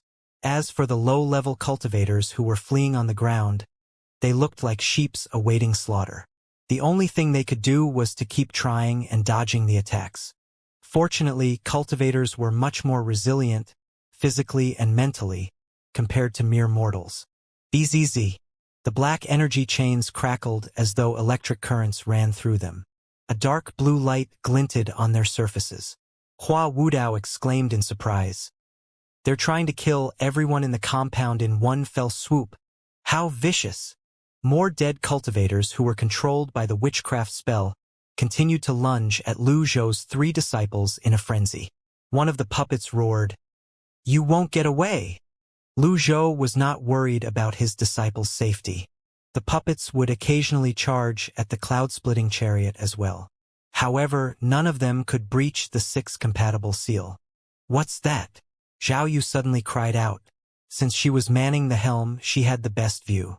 She had seen something flashing at the point where the black energy chains intersected. A power convergence point. It's where the power is the strongest and weakest at the same time, Lu Zhou said. Hua Wudao nodded. Indeed, the other party intends to destroy all of us with that power. Is it really that powerful? Zhao Yu could see the puppets were not strong at all. The terrifying thing about witchcraft isn't its might, but the corrosion to one's will and body. What should we do now? Bzzzt. The sounds of the black chains crackling grew louder. Hua Wudao said with a sigh, the Buddhist Great Meditation Nirni, the Taoist heart-cleansing mantra, or the Confucian expansive heavenly energy can suppress this. Although the Yun sect has Taoist roots, I've only studied the 6 compatible seal and have never learned mantras. I truly regret it now. The Buddhist, Taoist, and Confucian schools had split into many branches after all. It was impossible to master everything. Zhao Yu surveyed the scene before she said to the female cultivators on board who were helping to keep the flying chariot afloat, "Don't be afraid. Since Master is here, there's no need for us to fear witchcraft." Lu Zhou's expression did not change. However, he thought to himself inwardly, I can't do anything if I don't see the spellcaster. Was it possible that everyone, along with him, would get caught up in this? Bzzzt. The sound of crackling from the black energy chains was even louder than before. The low-level cultivators on the ground seemed to have noticed this as well. They felt a greater sense of danger at this moment. They began to group up to fend off the endless stream of puppets. At this moment, the point where the chains intersected shone dazzlingly. Everyone's attention was immediately focused on it. The light was as bright as the sun, and it hurt to keep their eyes opened. All of a sudden, the puppets stopped moving. They stood ramrod straight as black gas rose up. The shadow of a figure flitted past the energy that shone as bright as the sun before a thunderous and forceful roar rang in the air. Rarf. The lion's roar sound technique. It's not a grand shaman. Hua Wudao immediately activated his 9 cuts 6 compatible seal. The 9 huge scripts shone with a golden radiance and blocked the sound wave. Mingshi Yin and Duanmu Shang activated their protective energies and retreated until they were near the pillars. On the other hand, little Yuaner seemed to be unaffected. Her cloud feather raiment was shining faintly as it negated the sound technique. Mingshi Yin was filled with envy as he looked at little Yuaner. Logically, an elite at this level would not stop at just one sound technique. However, the figure did not unleash any more techniques. Lu Zhou said apathetically, "It's not human." When he looked at the figure, he did not see any information at all from the system that suggested the figure was human. Mysterious and peculiar beasts could be found everywhere in Great Yen, the Misty Forest, and Rongbei. Although humans came up with an encyclopedia of wild beasts, no one would dare to claim that it contained all the beasts under the heavens. It's not human? How's that possible? Zhao Yu was puzzled. Even if it's not human, it can't have materialized out of thin air, right? Lu Zhou looked at the shadow in the ball of light and said, "It's a projection." Hua Wudao nodded. "A kind of witchcraft. This spellcaster is surely a rare genius cultivator." The formation on the lotus dais and the sacrificial and offering formations that were laid down beforehand using the 9 towering pillars, and the precise control was perfect. These suggested the mastermind was a genius. The shadow's deep voice rang in everyone's ears. The figure spoke slowly, and its voice was muffled as though the speaker was underwater. "Are you the evil sky pavilion's master?" Lu Zhou replied, "Who are you?" The shadow did not answer the question.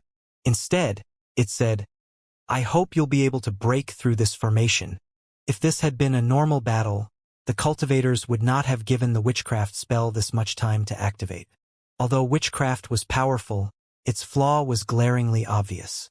It needed a long casting time. However, once it was successfully cast, it was absolutely terrifying. The energy chains began to shake, and the buzzing noise intensified at this moment. The shadow figure said confidently, "It seems like I'm going to defeat the greatest elite in Great Yen today." Several clusters of purple energy flew toward the flying chariot. "I'll block them." Duan Mushang, Ming Shiyin, and Little Yuaner moved at the same time. Meanwhile, the puppets made their move as well, holding 3 of them back. They had no choice but to deal with the puppets. Faced with the incoming balls of energy, Lu Zhou flew toward them head-on. "Pavilion Master! Master! Old Senior!" the shadow figure exclaimed in shock. "What?" "To gain the power to silence everything, to maintain and manifest samadhi." As soon as Lu Zhou left the flying chariot, the heavenly writing's extraordinary power activated just as he had willed it.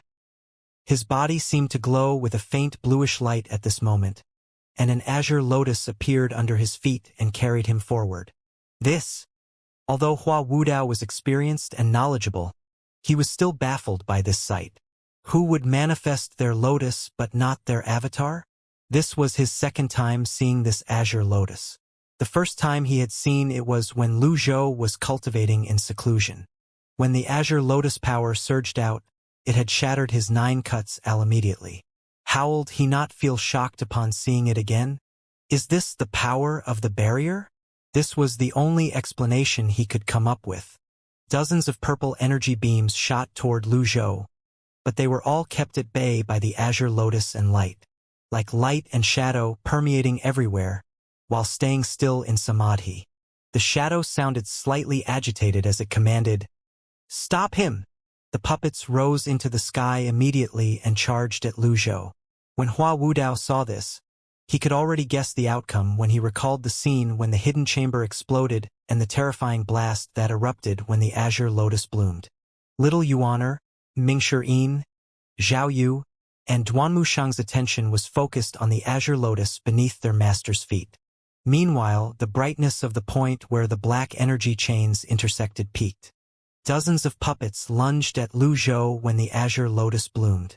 Its petals unfurled as an energy rippled into the surroundings like a great wave. This was the power of muting. All the puppets fell to the ground and were destroyed in just an instant. The shadow in the ball of light said in a frightened and trembling voice, "This power?"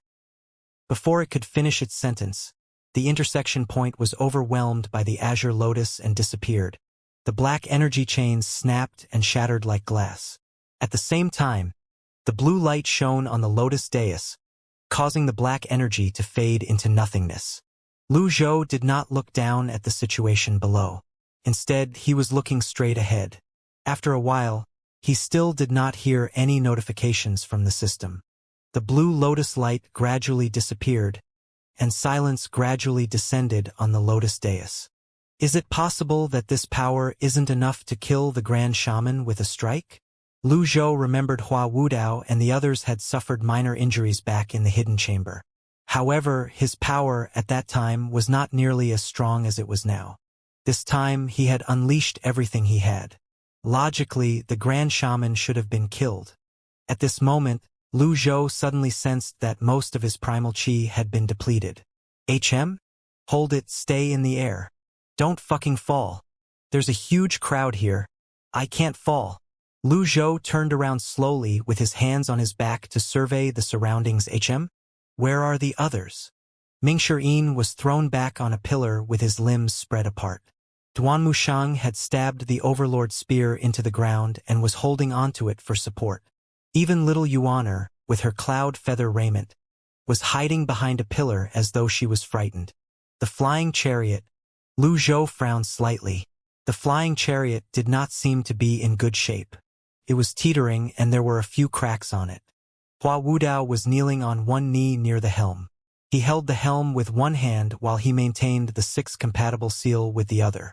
His face glistened with sweat. Lu Zhou felt helpless. This grand technique did not discriminate between friends and foes. He looked down. The low-level cultivators, on the other hand, were unscathed. They had hidden among the lotus petals and were spared from the impact. Now that things seemed to have calmed down, they walked out of their hiding places and looked up into the sky. They saw the nonchalant evil sky pavilion's master hovering in the air. "Thank you for saving us, Patriarch. Thank you for saving us, Patriarch." The crowd fell to their knees in unison. Ding! Received genuine praise from 225 people. Reward: 2,250 merit points. It was better than nothing. Lu Zhou treated this as compensation for taking out the Grand Shaman. Finally, he looked at the kneeling crowd and said with a flick of his sleeve, "Well, get lost." The crowd dispersed without any hesitation, in a hurry to leave this perilous place. "Thank you so much. Who said that the Evil Sky Pavilion's Patriarch is a person who commits all sorts of crimes? From this day on, the Patriarch is the person I respect the most." The disciples were stunned by these words. All of a sudden, the sound of an explosion rang from one of the pavilions near one of the lotus dais pillars. How strange! Lu Zhou looked in the direction of the sound. A flying chariot? The nether sex flying chariot swayed and teetered as it flew away. "Master, the nether sex flying chariot has been hit by your almighty strength. I'll go after it." Duanmusheng moved quickly. With 2 steps, he leaped into the air. Lu Zhou did not speak. In his current condition, he could not possibly give chase. Behind a tree near another pavilion, Wuxia frowned. His eyes were filled with disbelief. He clenched his fists until his knuckles turned white. The power of the barrier? As expected, Master has absorbed the power of the barrier. Sect Master, the old senior, is still strong. The factions from the noble path have deserted this place. Isn't this the outcome you want? No. Wuxia raised his hand and said, "Quite the opposite. Once the power of the barrier is depleted, what's going to happen then?" "Understood. I'll send someone to continue monitoring the movements of those from the noble path." On the lotus dais, Lu Zhou slowly moved to the cloud-splitting chariot. Outwardly, he seemed to be in perfect condition. He said, "Man the helm." Mingshi leaped up and moved to the chariot's helm. He did not waste any time and began to channel his primal qi to stabilize the flying chariot. Hua Wudao exhaled in relief. He removed his palm from the helm and cupped his fists at Lu Zhou without saying anything. Meanwhile, an expression of reverence could be seen on Hua Yuesheng's face. If she did not personally witness it, she would not have believed the Evil Sky Pavilion's master was so powerful. It was completely beyond her imagination. "Master, the formation veins on the flying chariot's left side are slightly damaged. We might experience some turbulence during our flight." Lu Zhou nodded. "No matter. I'll try to control the speed. It won't be a problem for us to return to the Evil Sky Pavilion." Little Yuaner said, "Third senior brother isn't back yet. We don't have to wait for him." Mingshi knew in the depth of his heart that his eldest senior brother would not act viciously toward his third senior brother, even though his eldest senior brother had left the Evil Sky Pavilion. For this reason, he decided there was no need to wait for Duanmusheng. Hua Wudao cupped his fists. "Pavilion Master, may I ask? That azure lotus." Lu Zhou raised a hand and interjected. "All the techniques under the heavens share certain similarities. Whether it's from the Taoist sects, the Buddhist sects, or the Confucian school, they're all a means to the same end. The predecessors compiled books and discovered cultivation paths. The successors learn, achieve breakthroughs, and invent new things." Hua Wudao bowed. "I've learned something new today. I thought I was merely unlucky for losing to you 20 years ago. Now, it's clear to me that the difference between us isn't only in our cultivation bases. I truly regret my past attitude." Lu Zhou stroked his beard and did not say anything. He walked up to the helm and saw the towering pillars growing smaller and smaller behind the chariot. It was a grand shaman who had created the sacrificial offering formation with the towering pillars. However, it seemed like this was all the so-called genius could do. The towering pillars were completely destroyed. The power of the technique had destroyed everything on the lotus dais. Fortunately, the cloud-splitting chariot had been behind Luzhou and was protected by the 9-6 compatible seal. On the contrary, the Nether Sect's flying chariot was not that fortunate. It was not spared from the impact even though it was far away. Moreover, it did not have the protection of someone like Hua Wudao who specialized in tortoiseshell techniques. The further it flew, the greater the cracks on its hull grew. Crack, crack, crack. Sect Master. The flying chariot's about to break. Don't stop. Yu Zhenghai ordered with a grim expression on his face. Don't you dare stop. Creak, creak, creak. The flying chariot made creaking noises and the cracks grew. Hua Chongyang, the Azure Dragon Hall's first seat, was personally manning the helm. He could not help but break out in cold sweat. Even a skilled housewife would be troubled by an empty stove. No matter how skilled he was at manning the helm, there was not much he could do if the flying chariot was damaged. He had no choice but to slow down as the cracks grew. He could no longer endure it and finally said, Sect Master, the flying chariot can't take it anymore. Shut up. Yu Zhenghai's expression was still grim. They had to escape even if the flying chariot fell apart. Fear still lingered in his heart when he thought about the blooming azure lotus. He was confused. How and why was his master still so strong at his age? In any case, he could not go wrong with fleeing. Hua Chongyang mustered up his courage and said, What I mean is, with the flying chariot speed, we're better off flying on our own. Yu Zhenghai stood up. He walked up to the helm and looked down. The flying chariot teetered and continued moving slowly. How's this different from a mere mortal running on land? Indeed, it was better for them to fly on their own. Yu Zhenghai placed his hands on his back and said, Abandon ship, as you command, Sect Master. The Nether Sect's disciples leaped out of the flying chariot without wasting any time. When Hua Chongyang saw Yu Zhenghai was still standing in the flying chariot, he said, Sect Master, we can always build a new flying chariot. He did not say if they lost their lives here, then everything would be over. Yu Zhenghai nodded and leaped out. Similarly, Hua Chongyang left the flying chariot as well. Swoosh!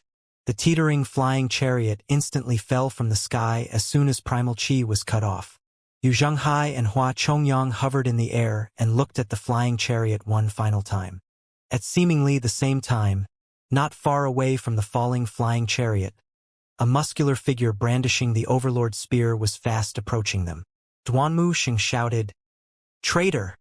He wielded the Overlord spear in his right hand and leveled it with his body that was flying parallel to the ground. A cone-shaped energy began to form at the tip of his spear. Yu Zhenghai moved and focused his gaze at the figure. Oh, it's third junior brother, not master. That's good. He remained in his spot and raised a hand.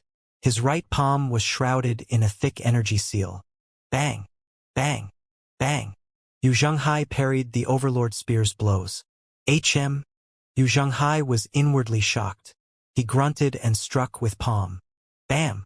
The great dark heavenly palm. This palm strike was several times larger than the one before. It flew toward Duanmu Shang like a massive cake. Their energies collided. Duanmu Shang felt his arm go numb. He flipped in midair and slowly descended. Upon seeing this, Hua Chongyang said, Leave this to me. No need. Yu Zhenghai descended slowly. The three of them descended at the same time. The Nether Sect's disciples quickly gathered and stood behind Yu Zhenghai and Hua Chongyang. Both parties faced off. Duanmu Shang stabbed his Overlord spear into the ground. Bam! Duanmu Shang looked straight at Yu Zhenghai and said, Traitor! Yu Zhenghai shook his head. Third junior brother. How many years has it been? Your temper is still the same. It's better than yours, Duanmu Shang retorted. Where's Master? Yu Zhenghai looked past Duanmu Shang. Master has ordered me to bring you back. If you're willing to admit you're wrong, he might spare you your life. Duanmu Shang was not like Ming Shi'in. He did not mince his words when he spoke. Yu Zhenghai did not rise to his current position without good judgment. He saw it was empty behind Duan Mushing and felt himself relaxed. He said, "Third junior brother, your divine one technique has improved greatly. If I didn't use my great dark heavenly palm earlier, I would have been injured. Cut the nonsense. I'm asking if you'll come with me?" Duanmushang did not fall for Yu Zhenghai's diversion tricks. Yu Zhenghai sighed and shook his head. "I have no choice. There are many in the world who want me dead. The noble path and the fiend path wish that I'm dead." Duanmushang was puzzled. He looked at his eldest senior brother with a blank expression. He did not know why his eldest senior brother would suddenly spout random words. Yu Zhenghai continued to say, "Isn't there a place for me in this wide world?" He could tell Duanmushang was confused. He heaved another long sigh before he said, "I guess you don't understand my words. How wonderful if old Seventh were here. He's sure to understand how I feel." Duanmushang replied with a straight face, "If he were here, I would have captured him first." "Can you though?" Yu Zhenghai asked. "Well?" Duanmushang looked at Hua Chongyang, who was standing next to Yu Zhenghua. Although Hua Chongyang did not make any moves, he could tell Hua Chongyang was an elite. Moreover, Hua Chongyang was an elite who was stronger than him. Even if Hua Chongyang was not here, he knew he could not win against Yu Zhenghai. He had only chased after Yu Zhenghai to try his luck, hoping that Yu Zhenghai was injured by his master's grand technique. Alas, luck was not on his side. Finally, he asked, "Are you the mastermind behind the incidents on the Lotus Dais and the Heavenly Sword Sect?" Yu Zhenghai chuckled and said in distaste, "My nether sect working with the lowly Heavenly Sword Sect? The Heavenly Sword Sect is one of the top targets that my sect wants to annihilate. The Heavenly Sword Sect has long lost its strength since the demise of its sect master, Luo Chongfeng. Luo Xingkong was only holding on to his final breath. This was a great opportunity for the nether sect to take them down." Yu Zhenghai said. "You wanted to help Master?" Duanmushang was slightly surprised. "No." Yu Zhenghai shook his head. "I'm helping myself." "What's your objective?" Duanmushang asked. Yu Zhenghai smiled faintly. He walked up to Duanmushang. Duanmushang took a step back despite himself. "Don't be afraid." Yu Zhenghai patted his shoulder. "Is Master doing well?" "He's fine." A wary expression could be seen on Duanmushang's face. "Really?" "Of course it's real. If you think he's not fine, why are you running away?" Duanmushang retorted. Yu Zhenghai was rendered momentarily speechless. He quickly regained his senses and said with a smile, "Have you ever seen anyone running away so slowly?" The term running away was hardly befitting of a discussion between elites. Duanmushang scratched his head and said, "You're right. If I were you, I would have abandoned ship and ran away a long time ago." Hua Chongyang was speechless. Yu Zhenghai's expression was calm, as though he was talking about the weather. The two of them remained silent for a moment before Yu Zhenghai suddenly said, "Did Master speak about me?" Duanmushang shook his head. He had wanted to add, "Why would he? Your name does nothing but angers him." Moreover, none of them dared to recklessly mention Yu Zhenghai's name in front of their master. Then, "Did he speak about second junior brother?" Yu Zhenghai asked again. "No," Duanmushang replied. "That's good." Yu Zhenghai patted Duanmushang's shoulder again and said, "You should return." Duanmushang regarded Yu Zhenghai seriously and said, "Give me half a year." "For what?" "Half a year later we'll have a match," Duanmushang said. Yu Zhenghai nodded and praised him. "It's good that you're bold enough to challenge me. Continue to work hard when you return." "I'll defeat you," Duanmushang said. Yu Zhenghai frowned slightly as he said with a sigh, "That's what your second senior brother said as well. Second senior brother's talents far surpass mine. But does it surpass yours, eldest senior brother?" Duanmushang asked, slightly confused. He vaguely knew about the conflict between Yu Zhenghai and Yu Shangrong. Recently, it seemed like the tension between them was mounting. Yu Shangrong had challenged many elites and had never lost a single fight. Yu Shangrong's cultivation base and strength should be comparable with Yu Zhenghai. So why was the outcome not decided? Of course not. Yu Zhenghai turned around with his back facing Duanmushang. Then, he said, "I hope you won't repeat your senior brother's mistake." Duanmushang was rendered momentarily speechless. He knew he was talented and was diligent. However, he paled in comparison to his second senior brother. It seemed like even his second senior brother was no match for his eldest senior brother, so how could he be a match for his eldest senior brother? After Yu Zhenghai finished speaking, he leaped up from the ground and rose into the sky. Hua Chongyang cupped his fists at Duanmushang and hastily followed his sect master. The nether sect's disciples left the area with uniform movements as well. Duanmushang looked at Yu Zhenghai's retreating back. Is he really not running away? Yu Zhenghai was not flying very fast. It seemed like he was strolling in a park with Hua Chongyang following closely behind him. Since he had ascertained his master was not coming, he was naturally very relaxed. This was the outcome he had hoped for. Sect Master, the heavenly sword is nothing now. What's our next move? Hua Chongyang asked. We should pick on the weaker ones, Yu Zhenghai replied. Yu Zhenghai came to halt, placing his hands on his back as he surveyed the mountains and rivers before him. His mood seemed to have gotten better. He asked, How's Bai Yuqing's recuperation coming along? I'm afraid he won't be participating in any battles for the coming half a year, Hua Chongyang said. Yu Zhenghai sighed softly and said, It's my fault. I've been too lenient with second junior brother. Hua Chongyang shook his head as well, feeling slightly helpless. Although he and Bai Yuqing were elites, they were powerless before an unpredictable super-elite like the Sword Devil. At the nascent divinity tribulation realm, beyond the five-leaf stage, there's a huge difference in strength with every addition of a leaf. Finally, Hua Chongyang asked, Should I search for Mr. Seventh? No need. Yu Zhenghai shook his head. Second junior brother is most probably still by his side. Upon hearing this, Hua Chongyang fell silent and hastily lowered his head. He did not want to share the same fate as Bai Yuqing. He did not want to be injured and spend half a year recuperating. And that was if he was lucky. Sword freak Chen Wenjie did not even have the chance to recuperate and directly ascended to heaven. Send someone to investigate the people behind the sacrificial offering formation on the Lotus Dais. Meanwhile, try to contact 7th junior brother. As you command, Sect Master. And if we run into Senior Sword Devil, avoid him. The two of them no longer dallied and flew away. Half a day later, at the Evil Sky Pavilion, the cloud-splitting chariot had finally arrived at the Evil Sky Pavilion. The journey was relatively smooth with everything taken into consideration. Before they could even alight from the flying chariot, Pan Zhong ran up to them with a hand on his chest. Pavilion Master Elder Hua, you're finally back, Pan Zhong said with one knee on the ground. When he saw Pan Zhong's anxious expression, Mingshi Yin leaped off the flying chariot and asked, What's the matter? Thief. Pan Zhong was so flustered that he stumbled over his words. A flush could be seen on his face. Thief.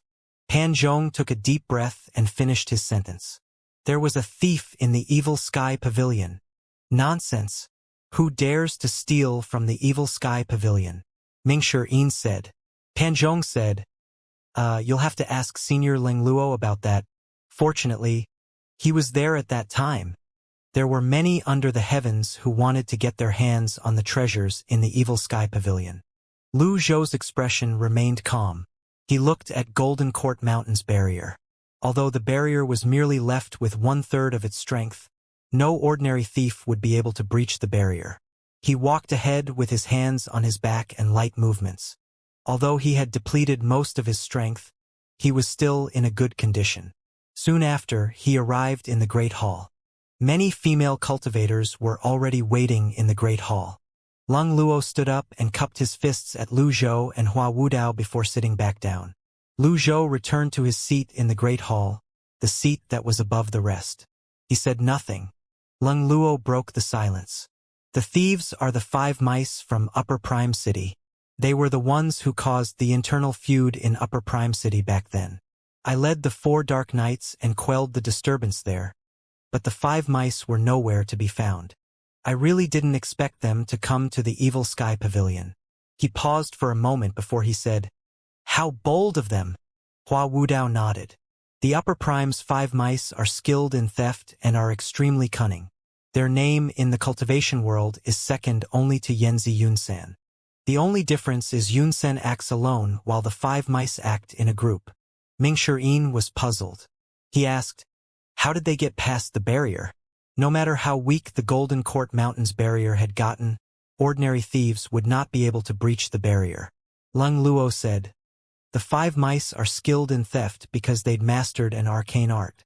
This arcane art shares some similarities with the Dao invisibility art that I learned. In the past decade or so, the 5 mice have infiltrated many sects, breaching the barriers and stealing from them. That's how they gained their moniker, the 5 mice. Lu Zhou nodded. He remembered when he captured Yanzi Yunsan with the binding cage. But Yanzi Yunsan had escaped into the ground. Thieves usually had their own unique methods. They were a cunning bunch. At this moment, Pan Zhong came in and said, Pavilion Master, we've carried out an inventory. Only a few pieces of trash from the East Pavilion are lost. Trash? Only. Everyone was baffled. Why would someone steal trash? Nothing else is missing? Mingshi asked. No, perhaps. They got frightened halfway through.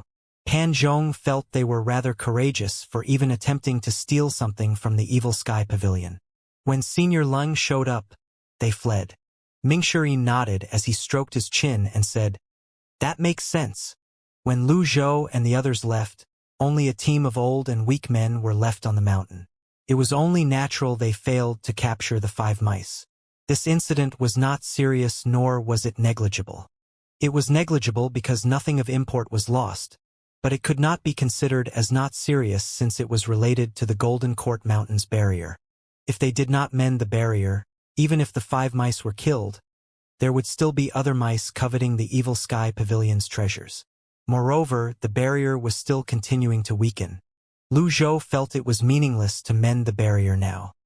He did not have enough strength to do it himself, and it would take his disciples several years based on their cultivation base. In a few years, the Noble Path would make an attempt on Golden Court Mountain under the notion that his life was almost up. For this reason, he did not want to waste a peak form trial card just to mend the barrier. Lung Luo said again, I have something on my mind, but I wonder if it's appropriate to say it. Speak, Lu Zhou said.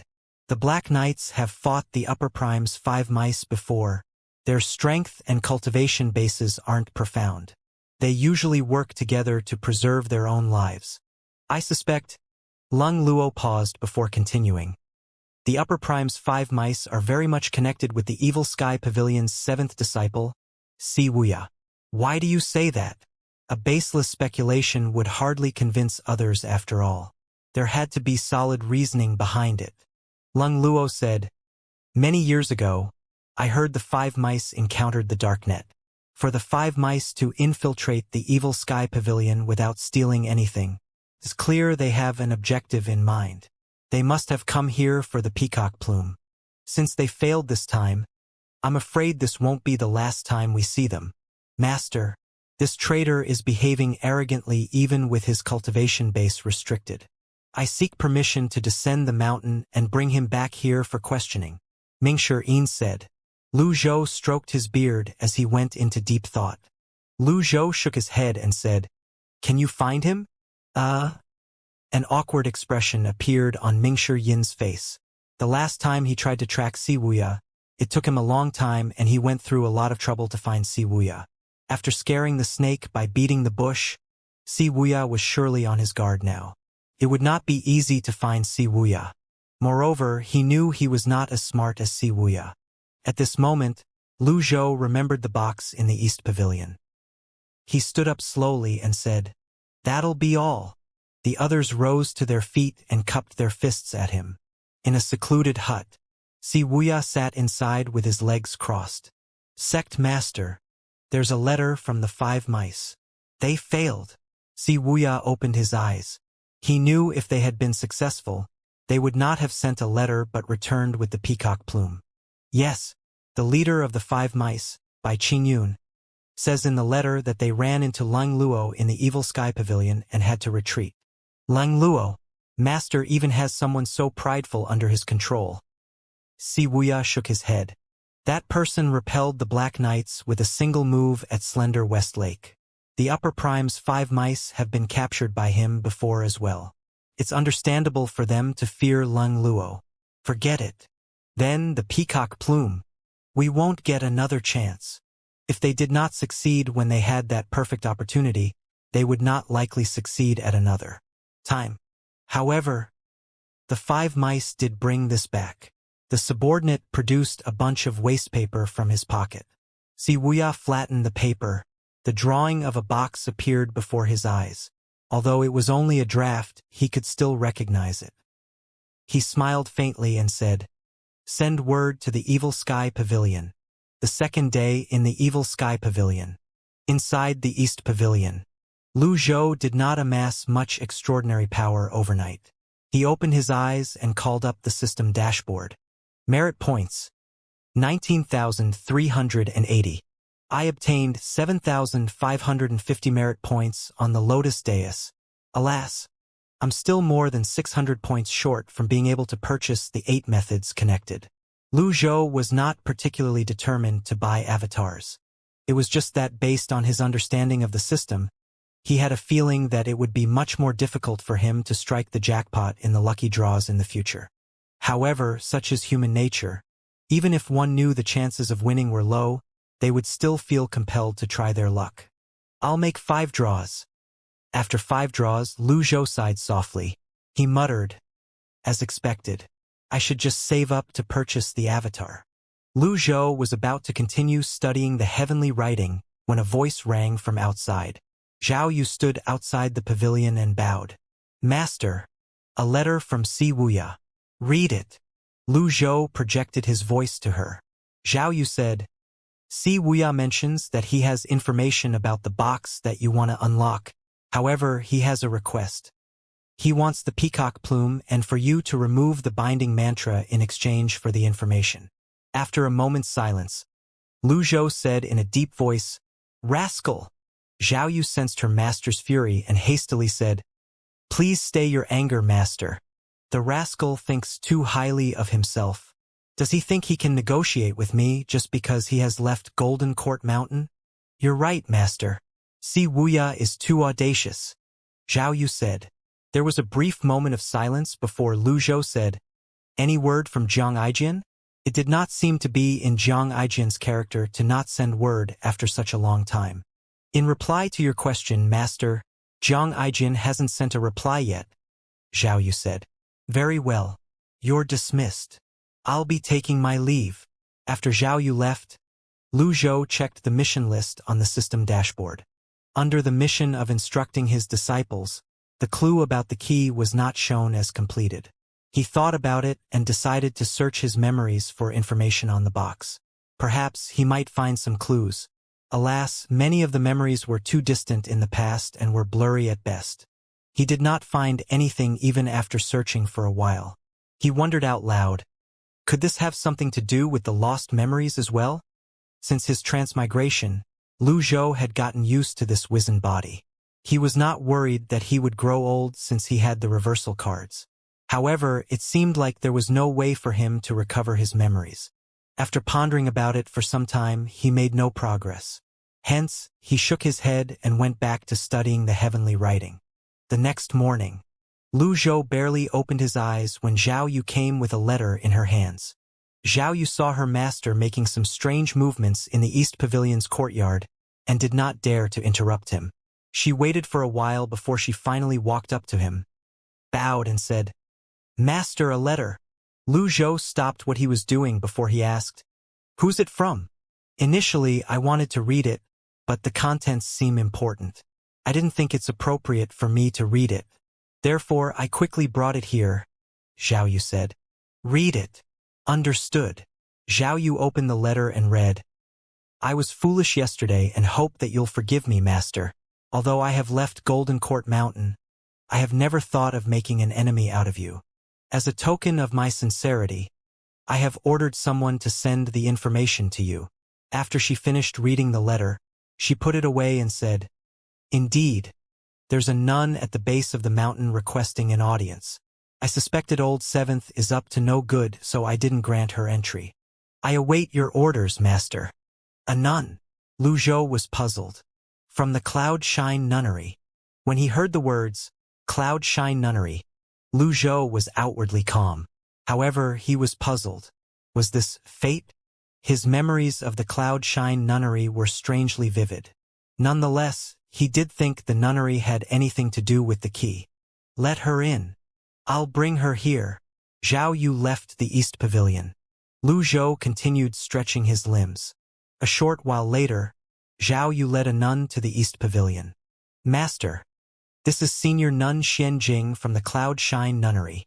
Only, Xianjing of Cloud Shine Nunnery is here to see the old benefactor. Lu Zhou stopped what he was doing and looked at the nun. She wore humble nun's robes, a cap, and held Buddhist beads. She was slightly old.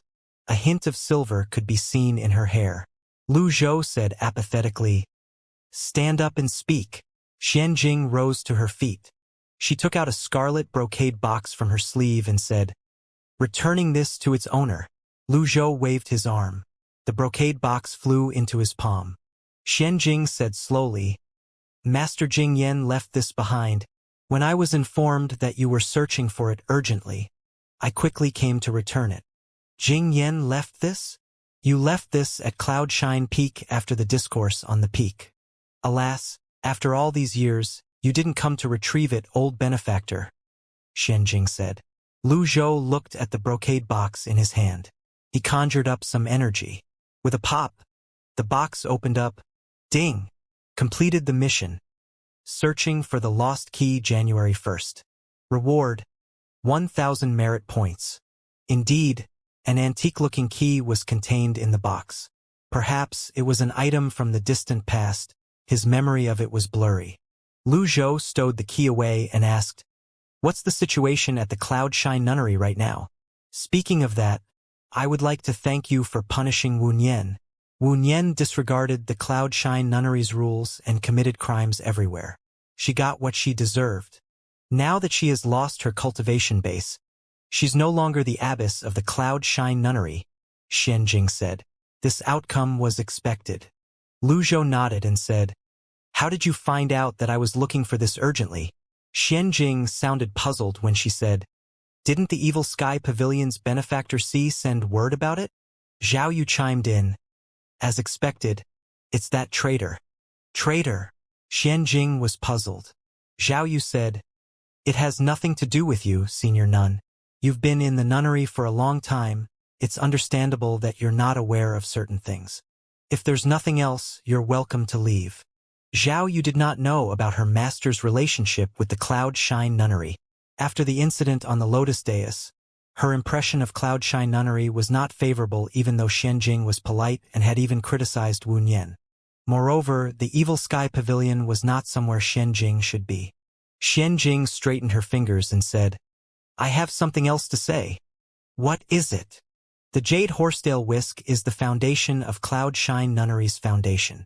If it's possible, I hope the old benefactor can—" Lu Zhou interrupted her and said indifferently, "I gave the Jade Horsetail Whisk to Jing Yan. Did she not tell you this? Well, if I can give her the Jade Horsetail Whisk, then I can take it back," Lu Zhou said. Since Lu Zhou had made his intention clear, Xianjing no longer dared to make any request. A helpless expression appeared on her face as she sighed. She could not blame the Evil Sky Pavilion for this. If Wu Nian did not act recklessly, they would not have been in this situation in the first place. Finally, she straightened her palm again and bowed before she said, "Do take care, old benefactor. I'll be taking my leave now." After that, she left the pavilion.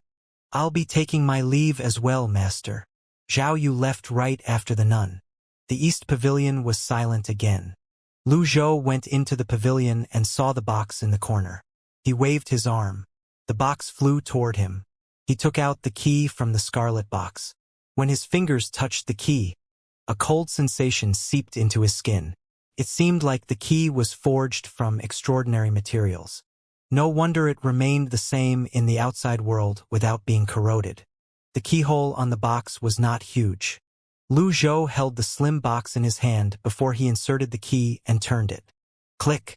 A clicking noise sounded. It sounded like the noise of someone's neck being snapped.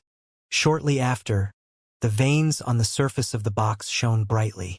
The dark radiance that seemed like an electric current shot out from the keyhole and traveled through the veins on the box's surfaces. What a masterful design! Lu Zhou praised. When the electric-like radiance faded, another clicking noise rang in the air. The box opened along the veins on the top side and split in half. Perhaps it had been sealed for too long. A rotting smell wafted out of the box. Lu Zhou waved his hands to fan away the stench. Ding! Obtained open heavenly writing remnant sheet X1. Ding! Obtained old parchment drawing. Lu Zhou touched the open heavenly writing remnant sheet. The sheet dissolved into spots of light and vanished. He looked at the system dashboard. On his item inventory, there was a new addition. Open heavenly writing remnant sheet, Part 1. He remembered that he obtained an open heavenly writing from the sky fragments before this. In other words, these were pieces that would allow him to activate the next technique. He was greatly motivated by this. Old parchment drawing. Lu Zhou turned his attention to the old parchment drawing at the bottom of the box and picked it up. He placed it on the table carefully. The outer layer was already rotting away. Lu Zhou removed the outer layer and slowly unfurled it, just to find a blurry drawing. The old drawing was huge. It covered the entire surface of the table. Lu Zhou wondered if it was a treasure map. A map! Although it was blurry, Lu Zhou could still tell it was a map. It seemed to be a map of one of the central regions of Great Yen. The outline of the area resembled Great Yen so greatly that he knew he was right. Lu Zhou paced with his hands on his back. He studied the map and pondered over it. He knew about the functions of the open heavenly writing. However, he did not know what this map was for. He could not even see it clearly, and there were no markings on it. There was nothing to indicate mountains or rivers. After observing it for a short while, he found nothing special about this map. He placed the old drawing back on the table. Then, he returned to his usual spot and sat cross-legged. He opened the system dashboard. Merit points, 20,230 points. There was an excess of 230 points. Lu Zhou did 4 lucky draws. As he expected, he got 4 thank you messages. It was fortunate that he had 20,000 merit points left. He did not feel much spending his merit points. Should I continue to draw or buy the 8 methods connected? No, I can't think like a gambler. Lu Zhou considered it briefly. He was safe in the Evil Sky Pavilion for now. Moreover, he had enough item cards. Even if the Noble Path were to attack Golden Court Mountain at this moment, he could easily repel them. The avatar could be bought at any moment. After all, he did not have any bottlenecks in regard to his cultivation base. If he achieved a breakthrough, his strength would increase rapidly. He was in no hurry. He decided to check the price of the items. Meanwhile, inside the secluded hut, Wuxia opened his eyes and muttered, "Fortunately, the peacock plume is safe." He lowered his head and parted his robes. He looked at the bind character on his chest. The blood-red script showed no signs of fading. He frowned deeply. Why is this mantra so peculiar? Up until now, he had tried several methods, and yet he was not able to break the mantra. At this moment, a gray-robed subordinate flew in and kneeled on one knee before he said, "Sect Master, Mr. First is here. Bring him in." Wuxia was about to rise to his feet when he heard Yu Zhenghai's hearty laughter. "Seventh junior brother, we meet again." Wuxia cupped his fists and said, "Greetings, eldest senior brother. We're both brothers. There's no need for formalities. Look who I brought with me." Yu Zhenghai turned to face the entrance. An old man in a Taoist hat and robes walked in with a horsetail whisk in his hand. Wuxia looked at him and exclaimed in surprise, "Taoist priest Yunshan?" Taoist priest Yunshan is one of the Celestial Master's sect's experts in mantras. "I went through many troubles to invite him here," Yu Zhenghai said. "Thank you for going through the trouble for me, eldest senior brother." The Taoist priest, Zhang Yunshan, cupped his fists and said, "I know Mr. First personally.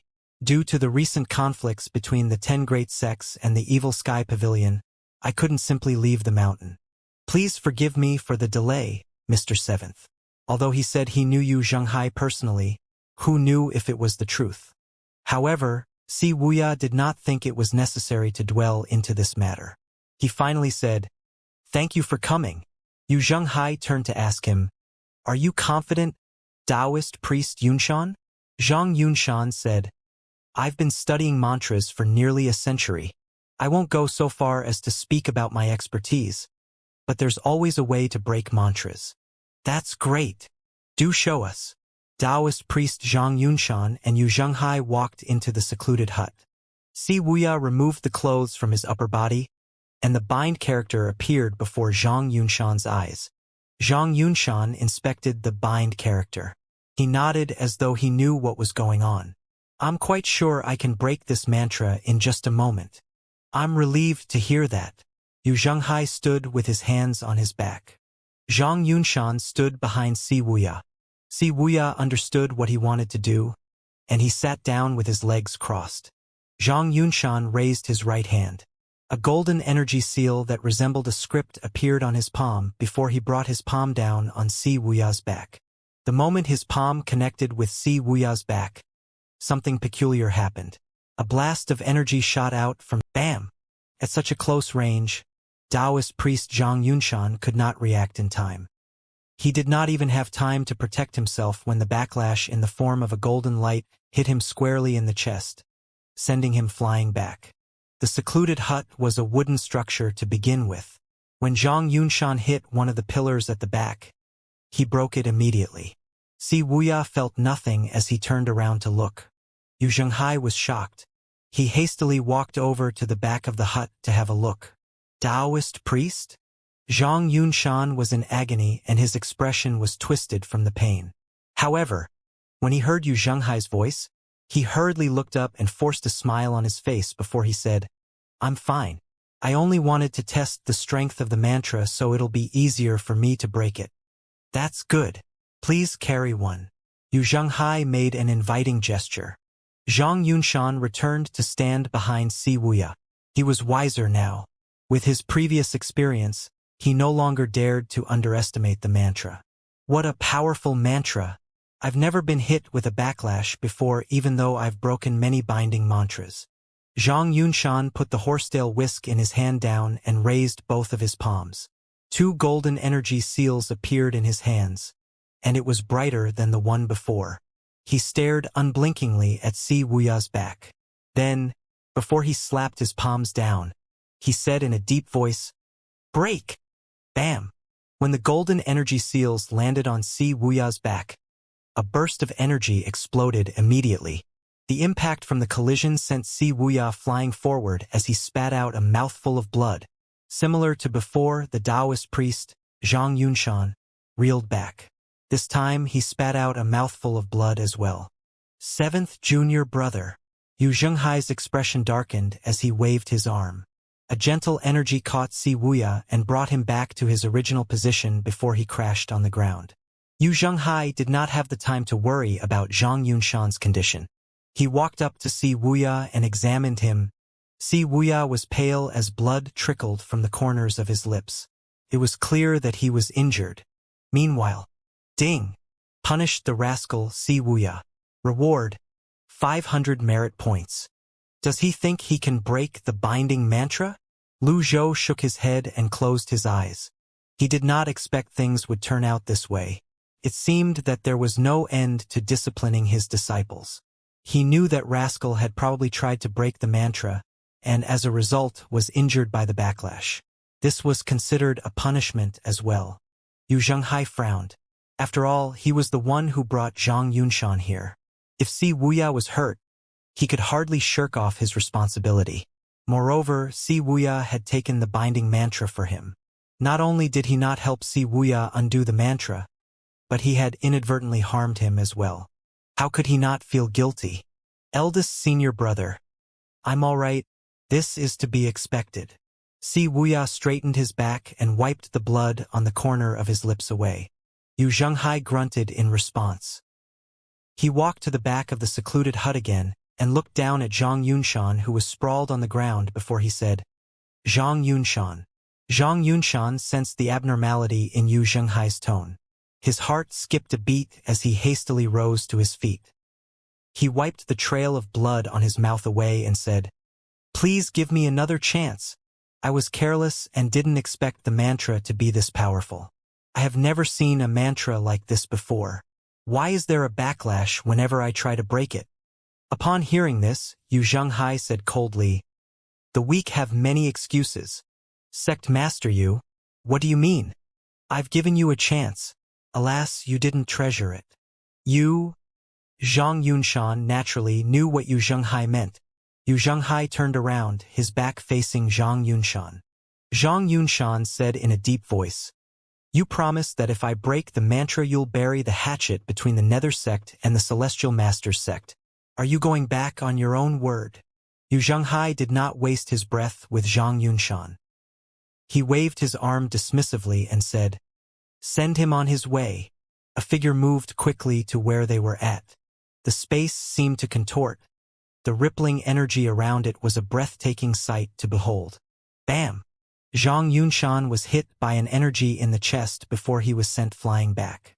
Soon after, Hua Chongyang's figure appeared. "Unfortunately, you didn't break the mantra. On top of that, you wanted to harm Mr. Seventh." Zhang Yunshan spat out another mouthful of blood. After that, he struggled to get up to his feet before he turned tail and ran. Hua Chongyang continued to say, seemingly unbothered that Zhang Yunshan was trying to escape, "When you tried to break the mantra, you were thinking about planting a new mantra. That's why there was a backlash. You can only blame yourself for your death." As soon as Hua Chongyang finished speaking, he vanished into thin air and reappeared above Zhang Yunshan. His avatar materialized, and it raised its fist before bringing it down. Meanwhile, Si Wuya did not even spare a glance in Zhang Yunshan's direction. He only shook his head and said, "Is that necessary?" Yu Zhenghai said, "I know what I'm doing. Are you planning to attack the Celestial Master sect?" Yu Zhenghai shook his head and said, "This is just an interlude. He wanted to die, and I'm merely fulfilling his wish." Si Wuya fell silent. Yu Zhenghai sighed and said, "I didn't expect this mantra to be so powerful. Not even Zhang Yunshan could break it. I nearly harmed you." "It's nothing," Si Wuya said. "All these years, I've never used my martial strength much anyway. With your magnanimity, seventh junior brother. It's truly a shame that you're not in the Nether sect. The position of strategist is meant for you," Yu Zhenghai said. Si Wuya felt slightly helpless.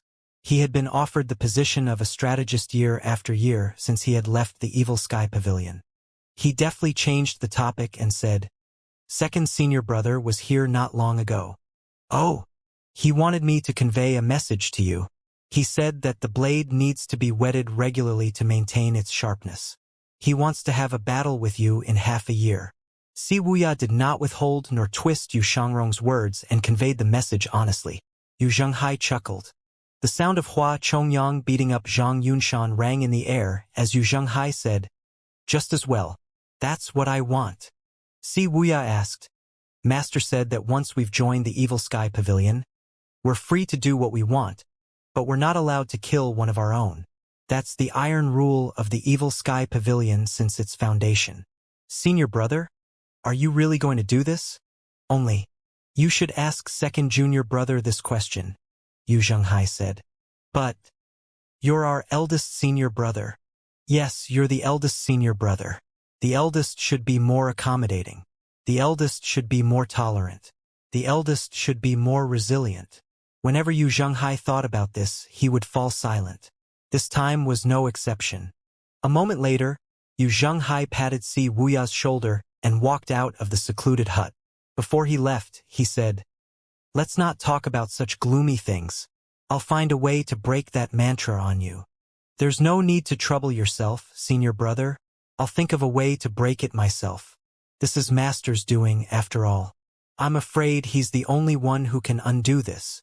Yu Zhenghai stopped in his tracks and said, "What do you plan to do?" Si Wuya smiled without saying anything.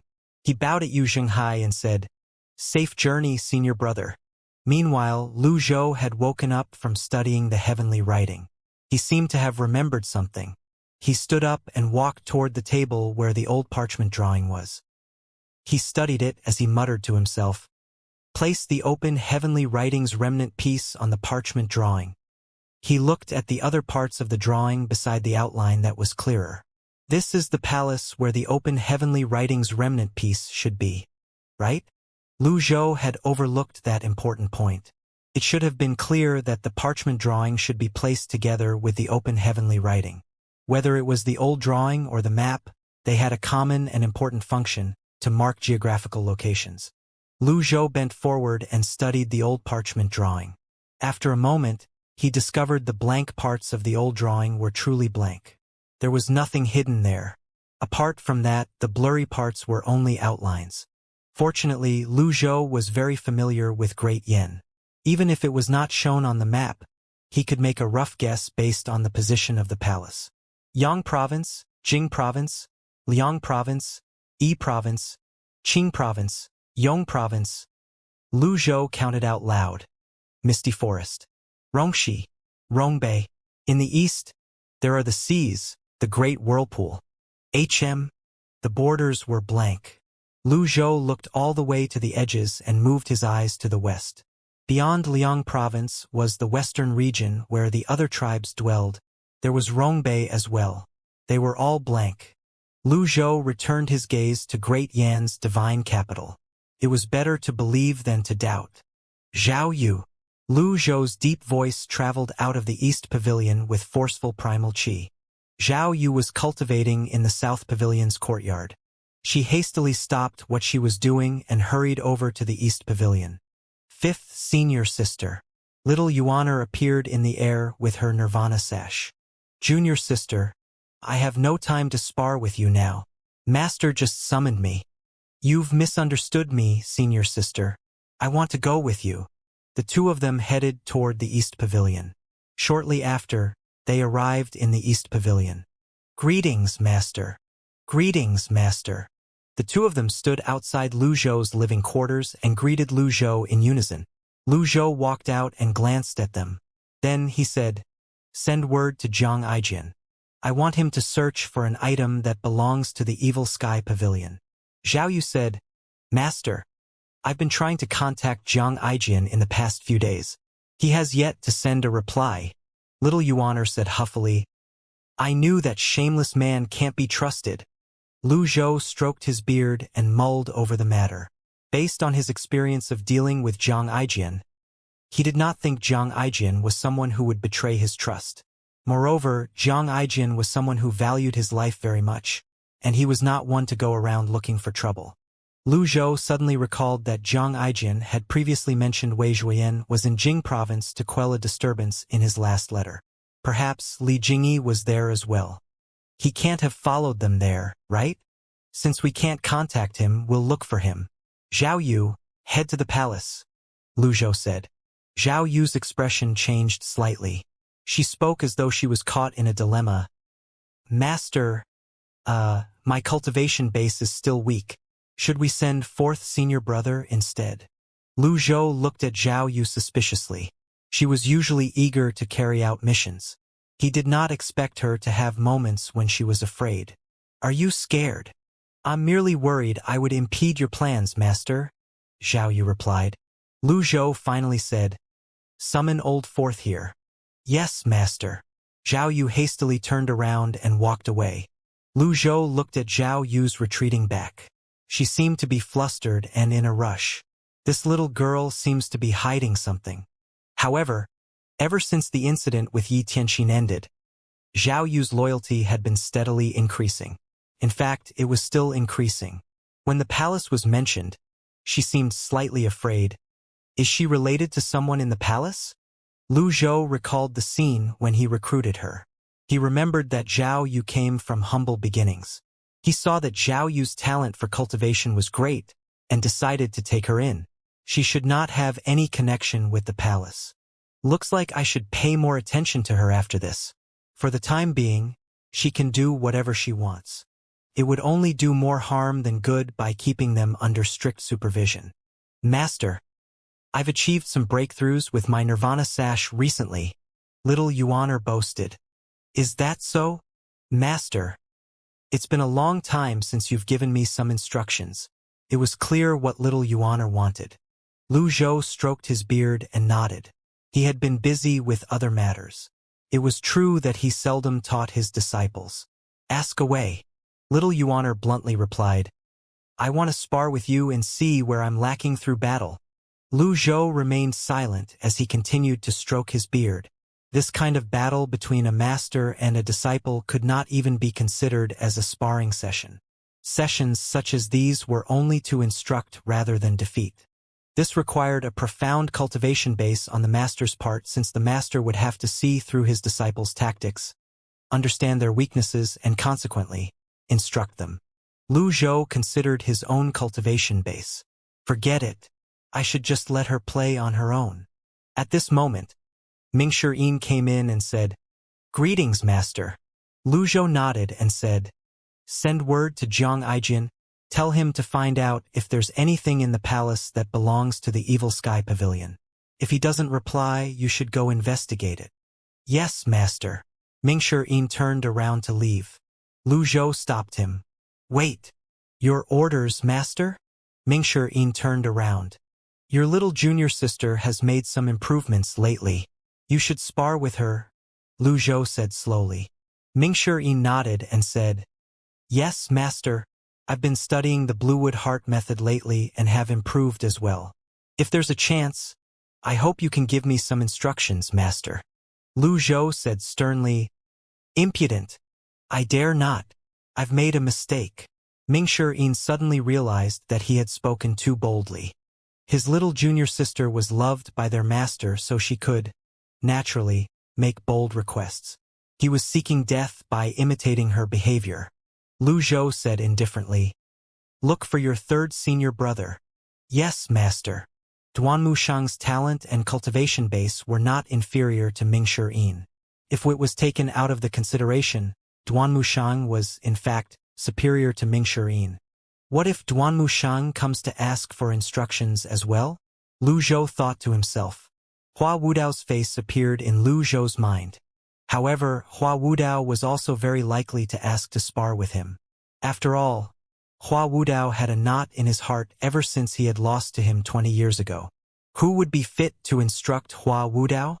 Lung Luo and Pan Litian would not be recovering anytime soon. Wait! Lu Zhou called out to Mingshi again. Your orders, master? Mingshi turned around and bowed again. Elder Hua had contributed greatly in the battle on the Lotus Dais. If there's nothing important, let him rest. Mingshi was puzzled. Why did his master suddenly mention Hua Wudao? He's in perfect shape, right? Why would he need to rest? However, since it was the disciple's duty to obey, he did not question his master. He hastily bowed and said, I'll deliver the message to him. Mingshi looked at little Yuaner meaningfully. The two of them left the courtyard. After that, Lu Zhou returned to his room. He glanced at the parchment drawing on the table before he turned around and went behind the screen, where he sat down with his legs crossed. He called up the system dashboard again. Little Yuaner's request had reminded him that cultivation base was everything to a cultivator. The problem was, if he bought the 8 methods connected now, his cultivation base would improve, causing the prices of the item cards to increase. He should have bought more cards before this. Lu Zhou tapped on the mall tab to check on the prices. A plethora of curses appeared in his mind. When did the prices go up? He remembered checking the price not long ago. Were the opening of the box and the possession of the remnant piece the reason for the price hike? That was the only thing he did recently.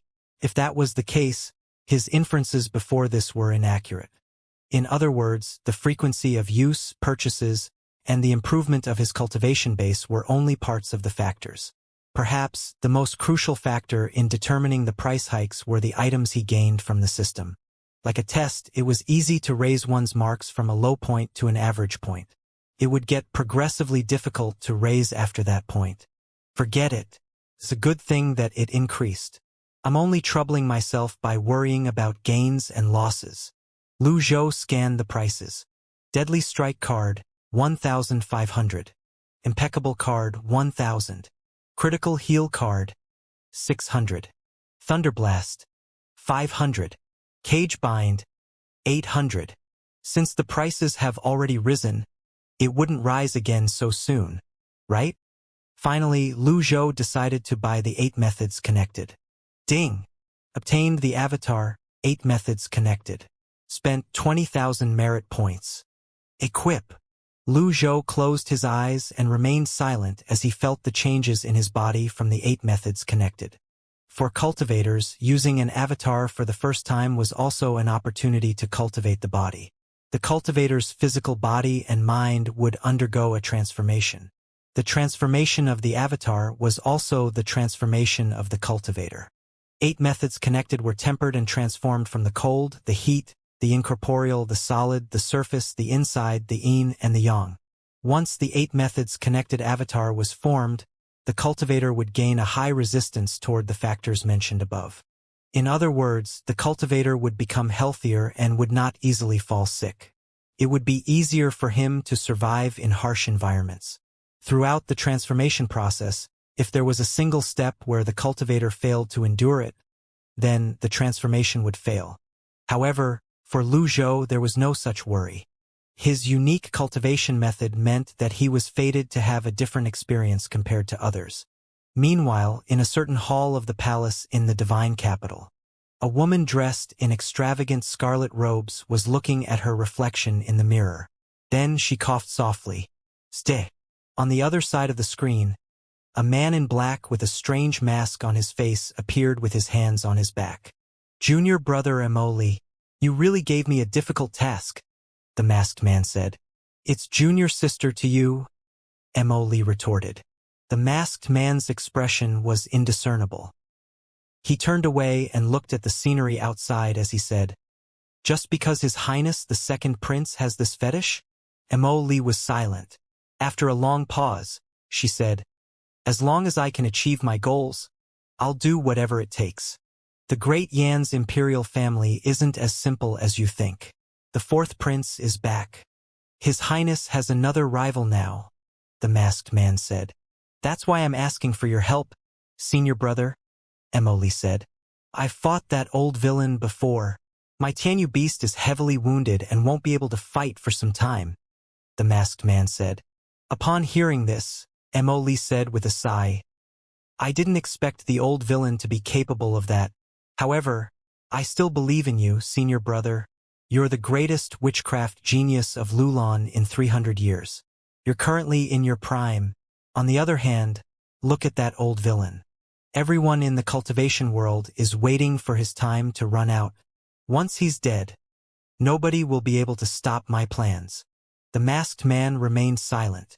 Emoli continued to say, my injuries aren't healed yet. I'll have to trouble you for this, senior brother. At this moment, the voice of a female servant rang in the air.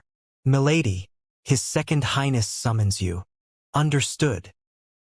His Second Highness said that he would like to meet the genius cultivator you'd mentioned, the servant girl said. Emoli chuckled and said, senior brother, didn't I tell you? You'll definitely be able to show your might in Great Yen. 2 days later, in the Evil Sky Pavilion, inside the East Pavilion, only, a surge of unique energy fluctuated constantly. Sometimes it was cold and sometimes it was hot. Zhao Yu, Little Yuaner and Duan Mushang felt the fluctuations, so they had gathered in the East Pavilion. What's happening? This energy fluctuation. It seems like someone's forming their 8 methods connected avatar, Duan Mushang said with a frown. Little Yuaner placed a finger on her lips and shushed him before she said, 4th senior brother has said that no matter what strange things happen around Master, we should never speak about it and act like we're unaware. Zhao Yu nodded and said, you've got a point. We should act like we didn't see anything. Whiz! A more powerful surge of energy rippled out into the surroundings. After a brief moment, Hua Wudao appeared with his hands on his back. He was knowledgeable and experienced. He naturally knew what these energy fluctuations meant. 8 methods connected? Hua Wudao raised his brows in shock as he looked at the surging primal qi and energy above the East Pavilion. "What's this?" He trailed off as he raised his hand. Zhao Yu said, "Elder Hua, do you know what's happening?" In any case, the few disciples could not make sense of what they were seeing. For them, all they knew was their master rarely followed the orthodox way of doing things. Hua Wudao nodded and said, "Your cultivation bases aren't profound enough yet. Look closely." He pointed at the roiling and turbulent primal qi and the energy that was leaking out into the surroundings. The 8 methods connected tempers the body and will. A cultivator who successfully formed his 8 methods connected will experience a huge improvement in his cultivation base. However, the Pavilion Master is already at the peak of the nascent divinity tribulation realm and is a peak 8-leaf cultivator. Think about it, why would he need to form a low-rank avatar like the 8 methods connected? Why? Zhao Yu, Little Yuaner, and Duanmu Shang wore humble expressions that showed they were sincerely seeking Hua Wudao for enlightenment. "He's constantly improving himself," Hua Wudao said confidently and knowingly. "If 2 cultivators at the same level were to fight without weapons and armor, what do you think will be the deciding factor between the 2? Luck." Duanmu Shang scratched his head. Hua Wudao was speechless. Zhao Yu and Little Yuaner looked at their 3rd senior brother, Duanmu Shang, and nodded, seemingly agreeing with his answer. Hua Wudao coughed before he said solemnly, "It's technique and experience. Look at the primal qi fluctuations above the East Pavilion. It's cold and warm at the same time. It's like a harmonization of yin and yang. They're extremely uniform and stable. A cultivator with little to no talent would easily cause a chaotic flow of primal qi when they try to form their avatars. The slightest mistake made during the forming process would cause him or her to fail. Usually, a cultivator would successfully form the 8 methods connected avatar within 3 attempts. Those who succeed on the first try are considered geniuses. Those who succeed on their second try are considered above average. Those who succeed on their third try are average. Bam! The 8 forms of energy successfully gathered above the East Pavilion. They swirled and connected. "Your words are an enlightenment to me, Elder Hua. Everything seems clear now. When I first studied the Divine One technique, I felt that it was extremely difficult. Now, when I'm practicing the opening chapters of the Divine One method, they're truly much easier. My skills have improved and my experience is an advantage to me during battles." Duanmu Shang looked at the East Pavilion. "Indeed." Hua Wudao continued to look at the East Pavilion as well. "That was enlightening." Zhao Yu cupped her fists. The energy gradually calmed down, and the East Pavilion was deathly still once again. "You have a point, Elder Hua." Mingshi walked in at this moment. It was clear he had just returned from running his errand. 4th senior brother. Zhao Yu and Little Yuaner greeted Mingshi. "I remember when Master was cultivating in the hidden chamber, and we accidentally disturbed him. You might not believe this, Elder Hua, but I couldn't even withstand the blast when Master connected his 8 meridians. If Master didn't hold back, I would have been injured," Mingshi said. Hua Wudao nodded and said, "As expected of a true elite." At this moment, Lu Zhou, who had successfully formed the 8 methods connected, opened his eyes slowly. He did not expect to take this long. However, there was nothing out of the ordinary apart from it taking longer than he had expected. He did not encounter any obstacles when he was forming the avatar. The circulation of primal qi and the formation of the avatar were exceptionally smooth. Lu Zhou checked his cultivation base. Indeed, it was already at the Dao controlling stage of the Divine Court realm. He was only 1 step away from the Dao transforming stage. At this stage, he could easily master his chosen path of cultivation. Every cultivator's cultivation path would be decided at the early stages of the Divine Court realm. They were usually of the saber, the sword, archery, the spear, and so on. Many cultivators would usually decide on their cultivation paths early. The true completion of their paths was when they were at the Dao shaping stage of the Divine Court realm. At the Dao controlling stage of the Divine Court realm, the chosen path would be manifested through their weapons. This was why heaven-grade weapons were so precious. Dao controlling stage of the Divine Court realm. Lu Zhou nodded in satisfaction. Lu Zhou gauged the status of the heavenly writing's extraordinary power as well. It was only about 1/3 of its full capacity, but he was content with it. He seemed to be comprehending the heavenly writing at a much quicker pace now. At this moment, Lu Zhou heard the commotion outside the pavilion. He chided them with his voice that was laced with primal qi. The audacity! The sound wave rolled out from the east pavilion, and Mingshi, Hua Wudao, and the others took several steps back. Master! Pavilion master! Even someone like Hua Wudao, who took pride in his status, had to lower his head. Lu Zhou emerged with his hands on his back as he glanced at the people in the courtyard. Do all of you have a lot of free time on your hands? No. Mingshi hastily bowed and said, Master, I've contacted Xianxia. He said the box you asked him to investigate isn't in the palace. As for other items that belong to the Evil Sky Pavilion, he said he needs more time to investigate the matter. Apart from that, he also suspects Si Wuya is investigating him.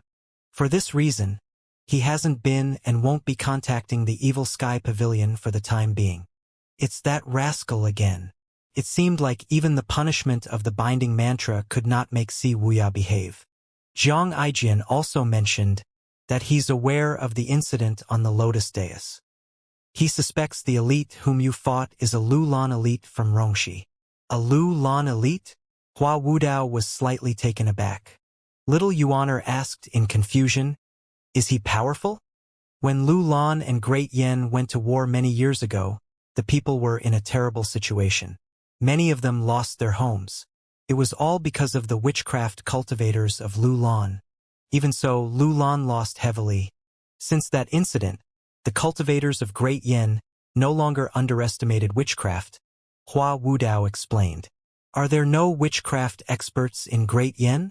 Witchcraft itself originated from Great Yen. However, due to its obvious weaknesses, few actually cultivated it. There are only a handful of determined witchcraft cultivators who keep it alive here, Hua Wudao replied. Mingshi nodded and bowed at Lu Zhou as he said, Master, this piece of information should be reliable. We have to guard against him, since he's capable of unleashing such a powerful spell on the Lotus Dais. Lu Zhou still had some unanswered questions in his heart. The being he encountered at the energy intersection on the Lotus Dais was not human but some kind of beast. In that case, that person was most probably the beast's master. He stroked his beard and asked, Were your movements exposed when you went to the divine capital? Absolutely not, Mingshi said confidently. Old Seventh is indeed intelligent. However, he won't go so far as to have someone monitor me while I'm using the toilet. Right? Everyone looked at him with a disgusted expression on their faces. Although he had a point, the way he had spoken was too crude. In any case, it seemed like Mingshi did not have any trouble covering up his tracks. Boom! At this moment, a thunderous noise resonated in the air. Everyone turned to look in the direction of the sound. The back of the mountain, the cave of reflection. Lu Zhou looked up at the barrier. Although it had weakened, it should still be able to hold up. Moreover, the sound did not come from the barrier. At this moment, Zhou Jifeng sprinted all the way from the back of the mountain. He fell to one knee and said, Pavilion Master and Mr. Eighth, something has happened to him. Lu Zhou remained silent. He flicked his sleeves and made his way to the back of the mountain as the others trailed after him. Mingshi mumbled under his breath, That idiot old Eighth, can't he stay still for a second? Zhou Jifeng walked next to Mingshi as he nervously said, Mr. Eighth has lost the Zizen tunic. A short while later, Lu Zhou led the others to the cave of reflection. They saw Pan Zhong standing at the cave's entrance with a blank expression on his face. Boom! Boom! Boom! As soon as they arrived, they heard the deafening sound of rocks breaking. Boom! Boom! Boom! What? That's impossible. It can't be possible. Pan Zhong mumbled in a daze. What are you talking about? What's impossible? Mingshi asked. I was the one who restricted Mr. Eighth's cultivation base. How did it come undone? Pan Zhong felt like his confidence had been dealt with a heavy blow. An expression of shock and incredulity could be seen on his face. Oh, that. What's there to be surprised about? Mingshi rolled his eyes. Bam! Bam! Bam! Zhu Honggong kept launching energy seals at the walls. This is chaotic energy. This is caused by forced cultivation. We must suppress it as quickly as we can, Hua Wudao said when he saw the bursts of energies around Zhu Honggong. Chaotic energy? Cultivating an incomplete cultivation method would usually cause chaotic energy. The cultivator has to fill in the blanks of the incomplete method to improve his or her cultivation base. If he were a genius, this might be beneficial. However, if he's not, this is what happens, Hua Wudao said. The words incomplete cultivation methods caused the disciples to shudder. They no longer dared to continue the conversation and only looked at their master. Lu Zhou shook his head. He looked at Zhu Honggong in the cave of reflection and said, "He's making a rod for his own back." After he finished speaking, he walked into the cave. At this moment, Zhu Honggong looked up and saw his master. Master! He was about to launch a 9 tribulations thunderblast from his palms, so he quickly and forcibly reversed the direction of his attack and sent the attack to his chest. The blast from the attack sent him reeling several meters back before he crashed on the floor. Ouch! Zhu Honggong cried out as he rolled on the ground. At least, he recognized me and stopped himself from hurting me at the cost of hurting himself. He still has a conscience. Lu Zhou raised his palm and sent an energy seal over. Bam! The gentle energy seal landed on Zhu Honggong's chest. Zhu Honggong felt as though he had been doused with a bucket of cold water and calmed down. The heat and energy that roiled and surged from his body seemed to subside as well. Upon seeing this, everyone had a shocked expression on their faces. Hua Wudao looked at Zhao Yu, Mingshi, and the others. He said, "This is what I mean when I spoke about skill and experience earlier. Zhu Honggong is a Dao transforming divine court realm cultivator after all. The primal qi in his body is extremely chaotic, so forcibly suppressing it would only make matter worse. Instead, it's much more helpful to use a gentler and weaker energy. Don't look down on that palm strike. If one doesn't have extraordinarily precise control over one's powers, it would be extremely difficult to guarantee the other party would remain unharmed." Zhao Yu said, "I've learned a lot from you, Elder Hua." Hua Wudao merely smiled and said, "It's nothing worth mentioning. Sometimes, I envy all of you." Envy. A master merely takes you in while cultivation depends on the individual. The pavilion master is occupied with many matters every day, and perhaps he might not have much time to instruct you about cultivation. However, the pavilion master's actions are worth much more than verbal instructions or teachings. Alas, I'm getting old. I'm afraid I won't have a chance to learn." Hua Wudao sighed. Why did that sound wrong? Nevertheless, Zhao Yu and the others nodded their heads. There was nothing wrong with Elder Hua's words. It merely sounded awkward due to his identity, position, and age. Perhaps he was just trying to flatter their master? Meanwhile, Lu Zhou stood with his hands on his back as he looked at Zhu Honggong, old eighth, quietly. He was rendered speechless when he heard Hua Wudao's lengthy explanation. In truth, he did not put much thought into the palm strike he had sent out. All he planned to do was calm Zhu Honggong's chaotic energy. He did not really take into consideration whether he would injure Zhu Honggong or not, since Zhu Honggong was quite hardy. After Zhu Honggong caught his breath, he shuddered before he hastily kneeled and said, "Master, you're here." He thanked the heavens when he recalled how he managed to redirect his attack to himself earlier. Otherwise, he really did not dare to imagine the consequences. Lu Zhou looked at Zhu Honggong sternly and said, "Speak. What's the matter?" "Master, 3 days ago, the 5 mice came and stole my Zen tunic. The Zen tunic helps suppress my chaotic energy. Please help me, Master," Zhu Honggong said fearfully. "The 5 mice of Upper Prime City?" Zhu Honggong, old eighth, raised his voice and spoke in such a righteous tone that it would inspire admiration from people who did not know better. "They wanted to take me away from Golden Court Mountain. However, there's no way I'd leave them. I resolutely rejected their preposterous request without any hesitation at all. That exasperated the 5 mice, so they robbed me of my Zen tunic. They're truly despicable. The sun and moon can bear witness to my loyalty. I hope you don't suspect my loyalty to you, master. Mingshi was speechless. Is this the same idiotic old eighth I know? He's really got a glib tongue. Lu Zhou asked, how many levels of the 9 Tribulations Thunderblast have you cultivated? Zhu Honggong's forehead was drenched in sweat as he stammered. In reply to your question, master, the 7th phenomenon. Lu Zhou said disapprovingly, the audacity. Were you thinking of filling in the blanks for the 2 remaining levels with your cultivation base and experience? I dare not. Zhu Honggong quickly kowtowed and said, I'm stupid. When I cultivated the 4th level, compassion, and the 5th level, indifference, something went wrong. My primal chi flared up, and I nearly descended into depravity. Lu Zhou said, hence, that rascal, old 7th, took the Heavenly Choice Temple's Zen tunic to suppress your primal chi? Zhu Honggong seemed like a deflated balloon at this moment. He had no choice but to nod and say, yes. Mingshi cupped his fists as he stood outside the cave. He said, Master, we can't be tricked by old 7th. He's currently afflicted by the binding mantra and wants to lure you into making a move. Lu Zhou turned around slowly. I'm guessing that old 8th's condition can only be managed by a binding mantra. Otherwise, this will happen again in the future.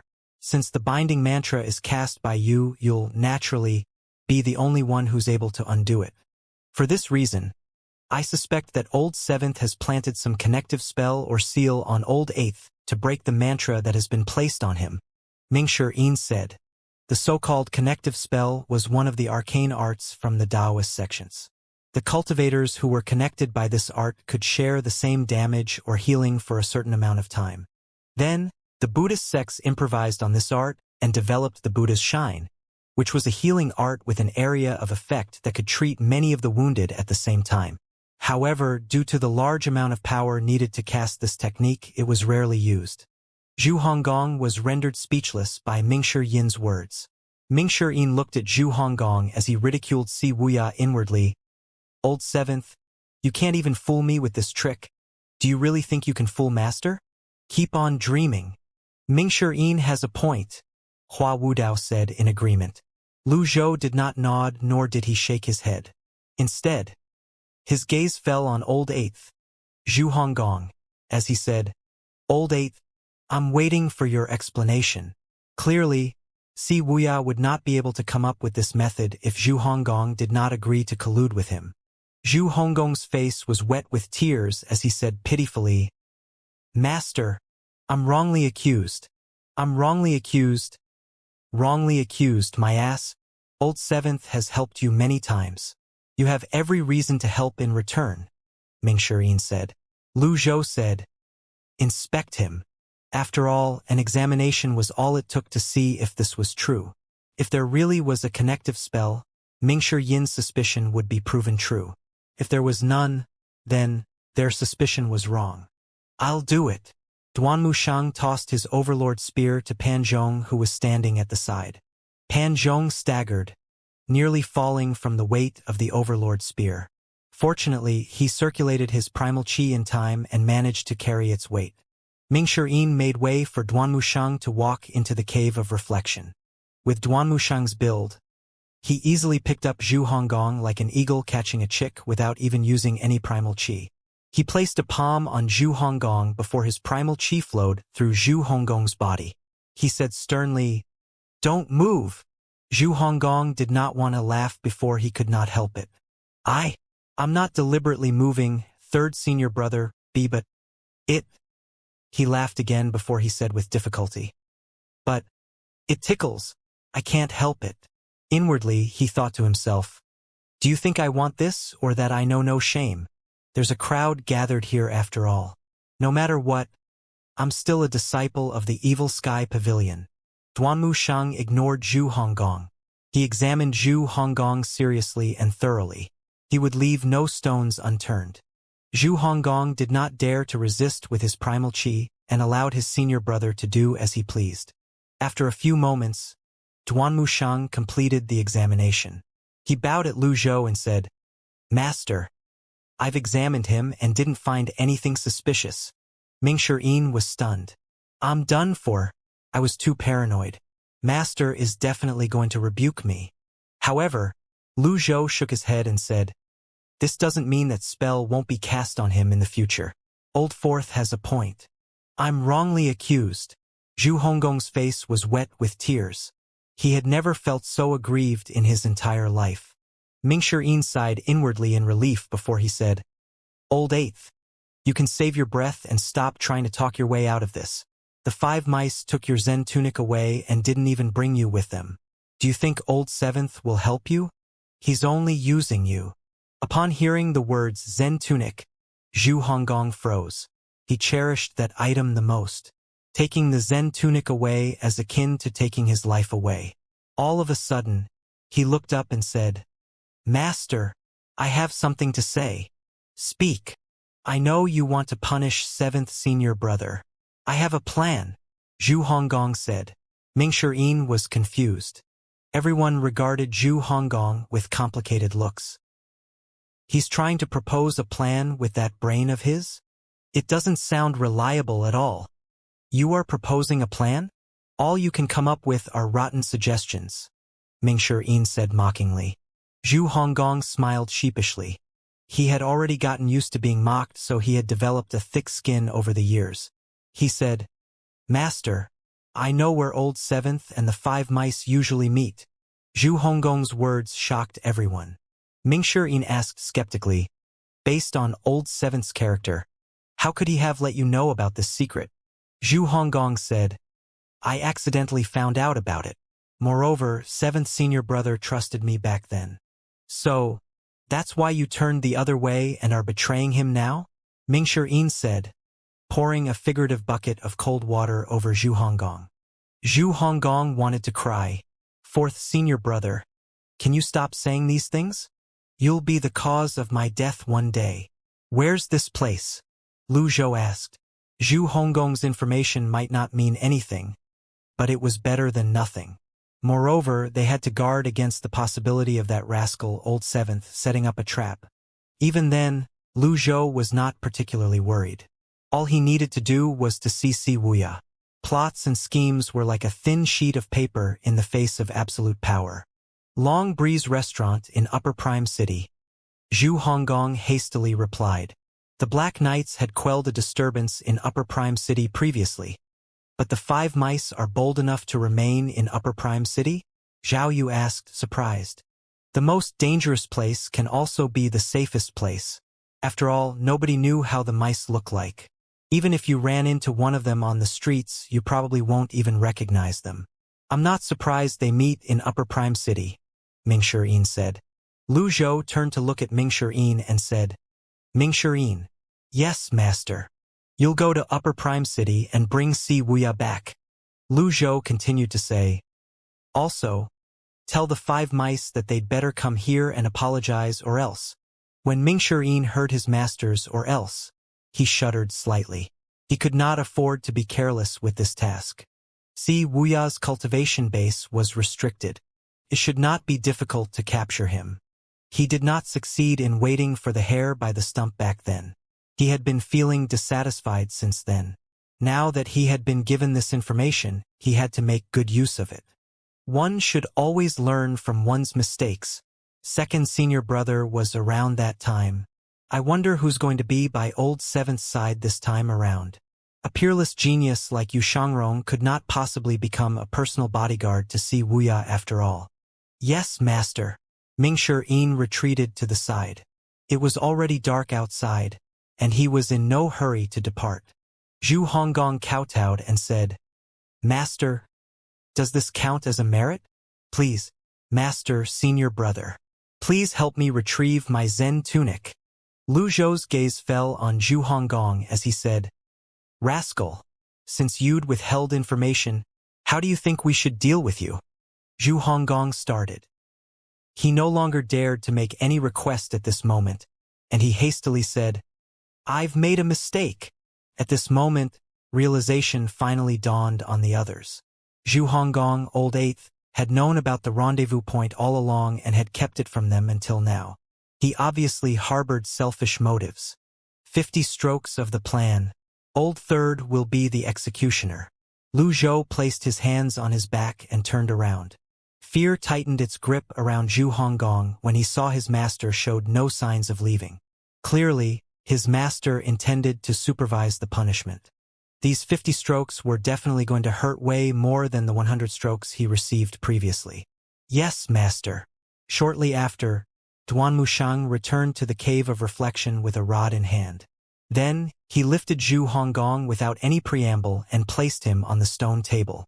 Senior brother. Senior brother. Softly. Softly, please. I'm sorry, junior brother. Rules are rules. It's better for me to be heavy-handed. This is for your own good. If people don't abide by the rules of the Golden Court Mountain, how can we regain our former glory? Said Duan Mushang. Smack. Yowl. Ouch. A sound akin to pigs being slaughtered rang in the air. Ding. Harsher punishment of Zhu Honggong. Reward. 500 merit points. Lu Zhou did not even look at Zhu Honggong. He placed his hands on his back before leaving the Cave of Reflection. Safe journey, master. Safe journey, pavilion master. The others bowed. The others sighed in relief after Lu Zhou left the Cave of Reflection. Mingshi Yin said with a smile, Old Eighth, you brought this upon yourself. You should be grateful that your punishment is only receiving these 50 strokes. That's far better than destroying your cultivation base or killing. You. Thank you, senior brother. Ouch. Smack. Smack. Even for cultivators such as themselves, with bodies strengthened by body tempering and their protective energies, it would still be painful being beaten in this manner. Moreover, Duan Mushang was a straight person. He was not the type to pull his punches. There was no mercy at all when he was beating Zhu Honggong. Tears streaked down Zhu Honggong's face from the beating. Mingshi Yin shook his head and said with a smile, I'll think of some way to retrieve the Zen tunic for you. When Zhu Honggong heard this, he was overjoyed. Although he was being beaten by the plank now, he cupped his fists and struggled as he said, Ouch! You treat me the best, senior brother. Mingshi Yin no longer looked at him. He turned around and left. Pan Zhong hastily ran over and said, You truly have a meticulous mind and outstanding intelligence, Mr. Fourth. If you didn't see through the tricks, we would have all been fooled by Mr. Seventh.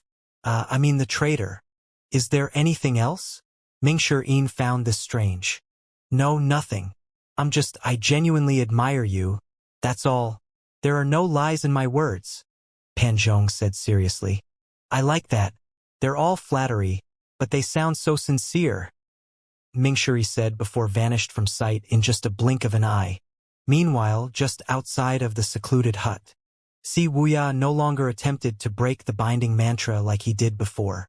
Instead, he reclined on a bamboo chair and basked in the sun. On the rack next to him there were various books about mantras. It was slightly messy. Since when did Master learn how to cast such a high-level mantra? Wuxia could not find the answer to this question. This confounded him. He had asked his men to get these books from him so he could look for a way to break the mantra. He had tried most of the methods mentioned in the books. Alas, none of them worked. At this moment, a gray-robed cultivator, his subordinate, flew toward him from afar. The subordinate landed with one knee on the ground and said, Sect Master, as per your orders, I've investigated the Evil Sky Pavilion, and they have no contact with any Buddhist or Taoist elites. Wuxia stood up slowly. He walked along the secluded hut with his hands on his back. The Buddhist elite at the Holy Altar in Runan, the Taoist elite at Measure Heaven River, and the 9 Cuts hand seals at Tongzi Town, even the unknown power on the Lotus Dais, none of these has anything to do with external help. Wuxia had personally witnessed the scene on the Lotus Dais. He was certain the power originated from the barrier. There aren't any clues about that yet. Wuxia nodded and said with a smile, In any case, I'm certain my master is looking for new ways He's the same as ever. Sect Master. Should I continue the investigations? There's no need for that. Wuxia shook his head and asked, Did you find out who's the Evil Sky Pavilion's spy? For now, all we know is that he's skilled, but we don't know who he is. What about the palace? We have no clues about that as well. However, we did receive another piece of information. An elite from Rongshi's Lulan is now in the palace. That person should be the mastermind behind the grand formation on the Lotus Dais. Mo Li does have some tricks up her sleeve, Wuxia said. That'll be all. Understood. The gray-robed cultivator left. Wuxia returned to the secluded hut and sat on the bamboo chair. He closed his eyes and briefly rested. After a while, another subordinate appeared. Sect Master. A report from Upper Prime City. Let me hear it. The Upper Prime's 5 mice have stolen Mr. 8th's Zen tunic. They said that it's to compensate for their trip to the Evil Sky Pavilion. The moment the subordinate finished talking, Wuxia's eyes snapped open. His expressionless face was contrary to his words. Idiots! Sect Master, the Upper Prime's 5 mice aren't members of the Darknet after all. They're difficult to control. Should we seize this opportunity to get rid of them? Wuxia did not reply to his subordinate. He muttered to himself for a moment before he said, Send word to the 5 mice. Tell them that we'll meet at Upper Prime City in 2 days. Sect Master, it might not be the best idea to venture out in your current condition. I can carry out the task for you, the subordinate said. It's all right, Wuxia said. The elite from Rongshi's Lulan is already here. Upper Prime City has been peaceful for too long. It's time we set it aflame. Understood. I'll see to it right away. The second morning, in the Evil Sky Pavilion, Lu Zhou slowly woke up from his comprehension state. He checked the extraordinary power and found it half full. Fortunately, his speed of comprehension had become quicker now. Previously, he needed 7 to 10 days to completely restore the extraordinary power. Based on his current speed, he would only need 5 days now. He did not continue studying the heavenly writing. Instead, he stood up, walked to the table, and looked at the parchment drawing. The parchment drawing looked no different from yesterday. Only the Divine Capital's palace seemed clearer. The other parts of the drawing were either a blur or a blank. Perhaps, the other remnants of the open heavenly writing are inside the palace. How was he supposed to look for them then? Although Zhang Aijian possessed remarkable abilities, this task was no different from searching for a needle in a haystack. Moreover, Zhang Aijian did not even know what the open heavenly writing looked like. Should I personally make a trip there? Nobody knew about the open heavenly writing apart from him. Master, old 8th still the same. His primal chi is still in chaos. Duanmu Shang's voice rang out suddenly. Have Panzhong go over there to seal his meridians, Dantian, and Sea of Qi. If they can't be sealed, fight with him until he runs out of primal chi. Lu Zhou said. That's a brilliant idea, Master. Why didn't I think of that? Duanmu Shang was delighted. Then, he mumbled, It's been a long time since I sparred with someone. He was just about to turn around and leave when Lu Zhou asked, Where's Zhao Yu? Zhao Yu has been behaving strangely as of late. I should pay more attention to her. Also, Zhao Yu was the one who usually passed on these messages. Why did Duanmu Shang come instead? Junior sister Zhao Yu is feeling unwell and is resting in the South Pavilion, Duanmu Shang replied. Unwell? At the Tao forming stage of the Divine Court realm, ordinary ailments no longer affected a cultivator. Lu Zhou emerged from the pavilion. He saw Duanmu Shang standing there respectfully. He said, Go and check on old 8th. I'll head over right away. Duanmu Shang turned around and left. Lu Zhou went to the South Pavilion. It was completely quiet there. Only, Zhao Yu. Lu Zhou projected his voice into the South Pavilion. Ma Master. A shocked voice rang from inside the room. However, Zhao Yu did not show her face. Lu Zhou walked over with his hands on his back but did not immediately enter. He had detected a hint of nervousness and pain in Zhao Yu's voice. When he was near the door, he felt a dark and cold air. He frowned and waved his arm. A blast of energy forced the door open. and Lu Zhou's gaze fell on Zhao Yu immediately. Zhao Yu was not resting. Instead, she was cowering and shivering, huddled up in a corner. Her forehead was drenched in sweat, and her body was constantly releasing cold air. The cold and warmth in the air made her hair wet. A thin layer of ice could be seen on her clothes. A shocked expression could be seen on Zhao Yu's face at this moment. She truly did not expect her master would visit at this time. She endured the cold and got up before she kneeled on the ground. Her teeth were chattering as she quickly greeted him. "Gigi, greetings, master." As soon as Lu Zhou saw Zhao Yu's condition, he roughly understood what had happened. He shook his head helplessly. "These disciples, none of them will ever let me rest." The brilliant jade technique was an interesting cultivation method. Zhao Yu had personally chosen this cultivation method.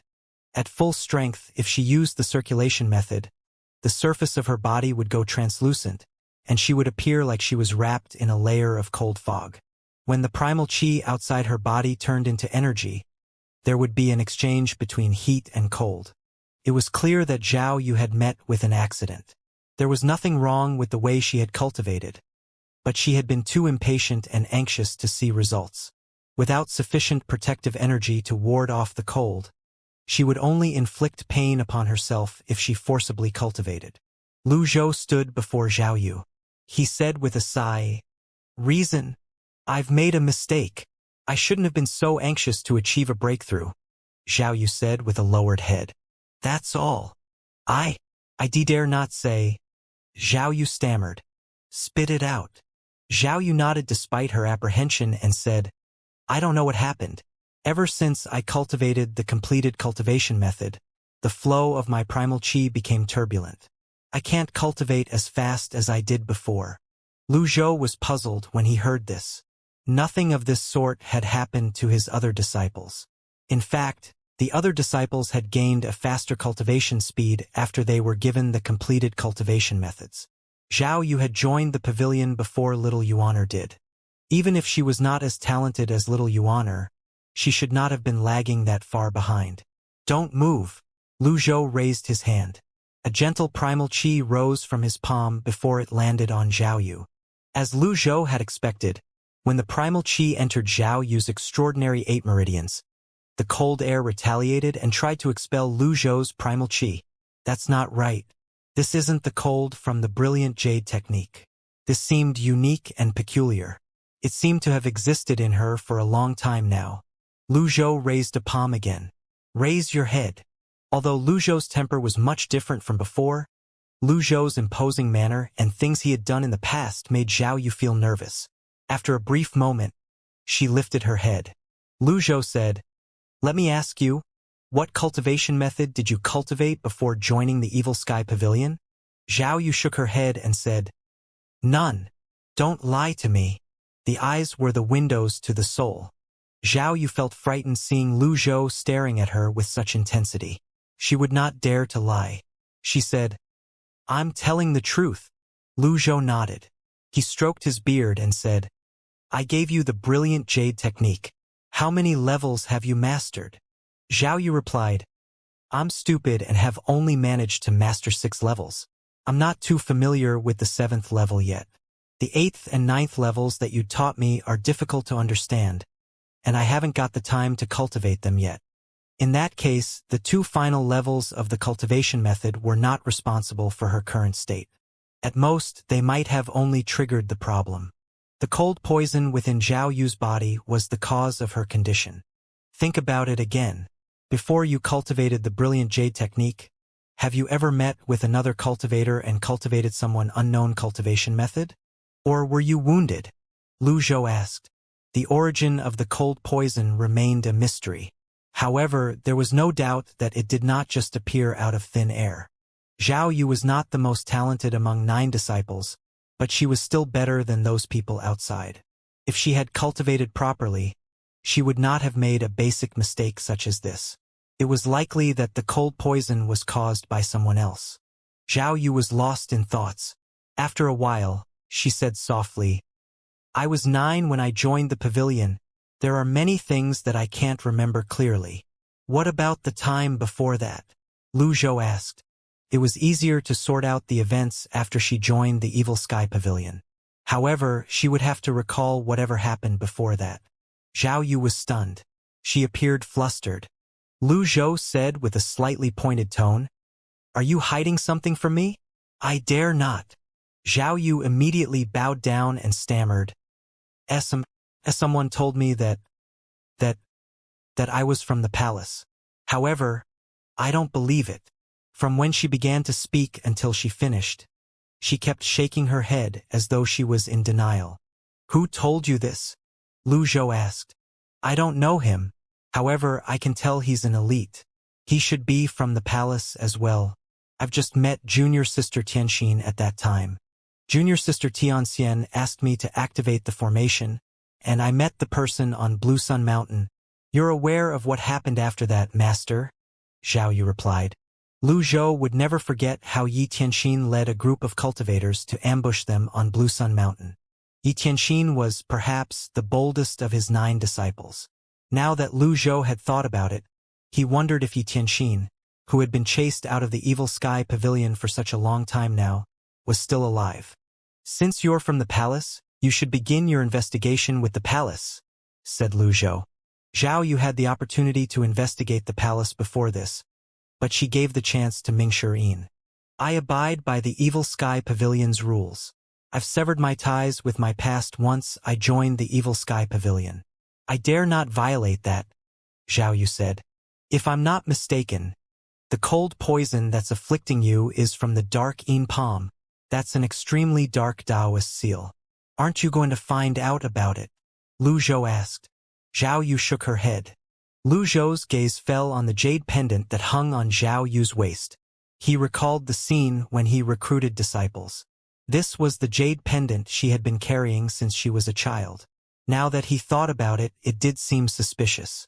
How could it be possible for someone from a humble family to have such a precious jade pendant? "You there.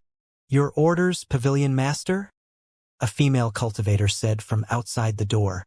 "Bring Hua Yueshing here." "Understood." Shortly after, Hua Yueshing appeared in the South Pavilion. When she was outside Zhao Yu's room, she bowed and said, "Greetings, Pavilion Master." Lu Zhou emerged with his hands on his back and asked, "How long did you serve in the palace?" "In reply to your question, Pavilion Master, less than a year. Throughout that time, did you meet any elites who are skilled in the Dark Yin Palm?" "Dark Yin Palm." Hua Yueshing appeared puzzled. She shook her head and said, "I've never met such a person. However, there are many elites from various sects in the palace.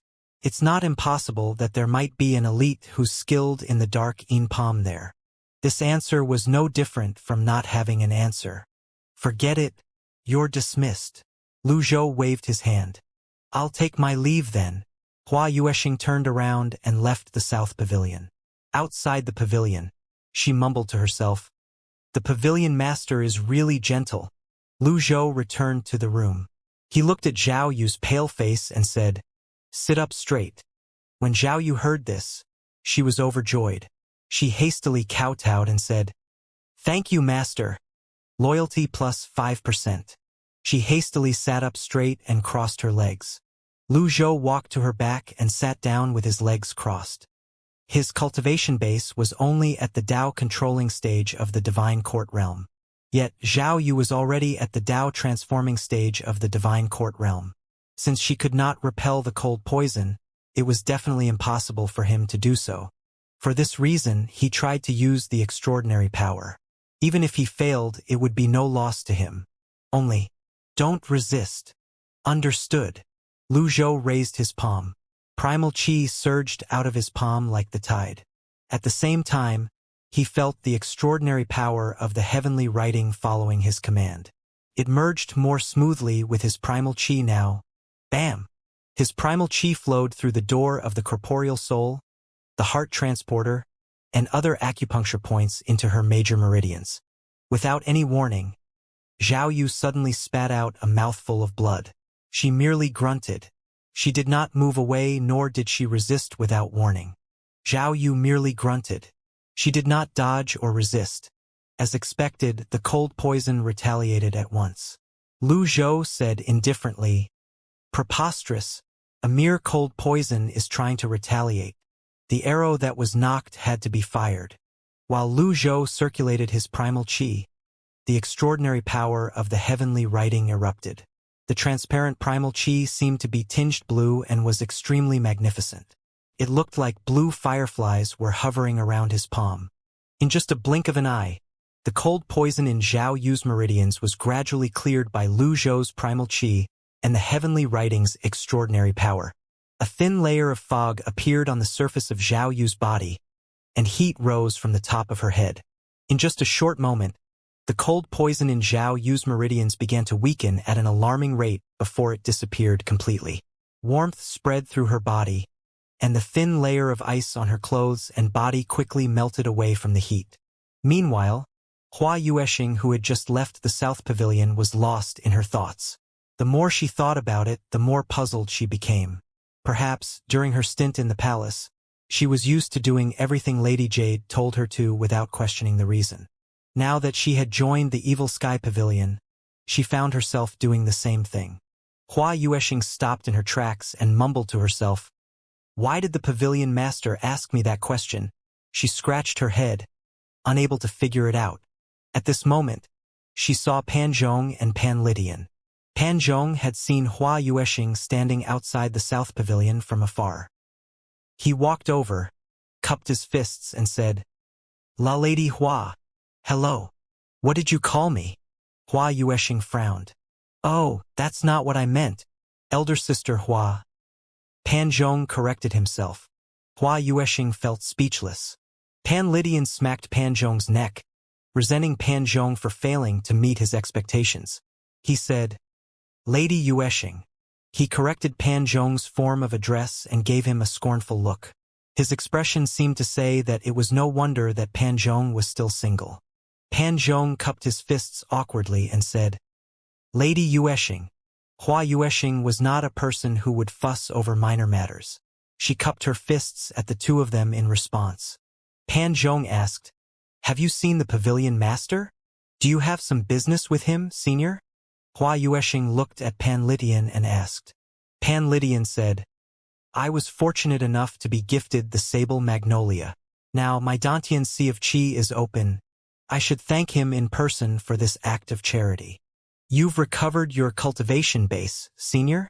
Hua Yueshing had heard about the stories and legends about the Clarity Sect's greatest elite, Pan Lydian.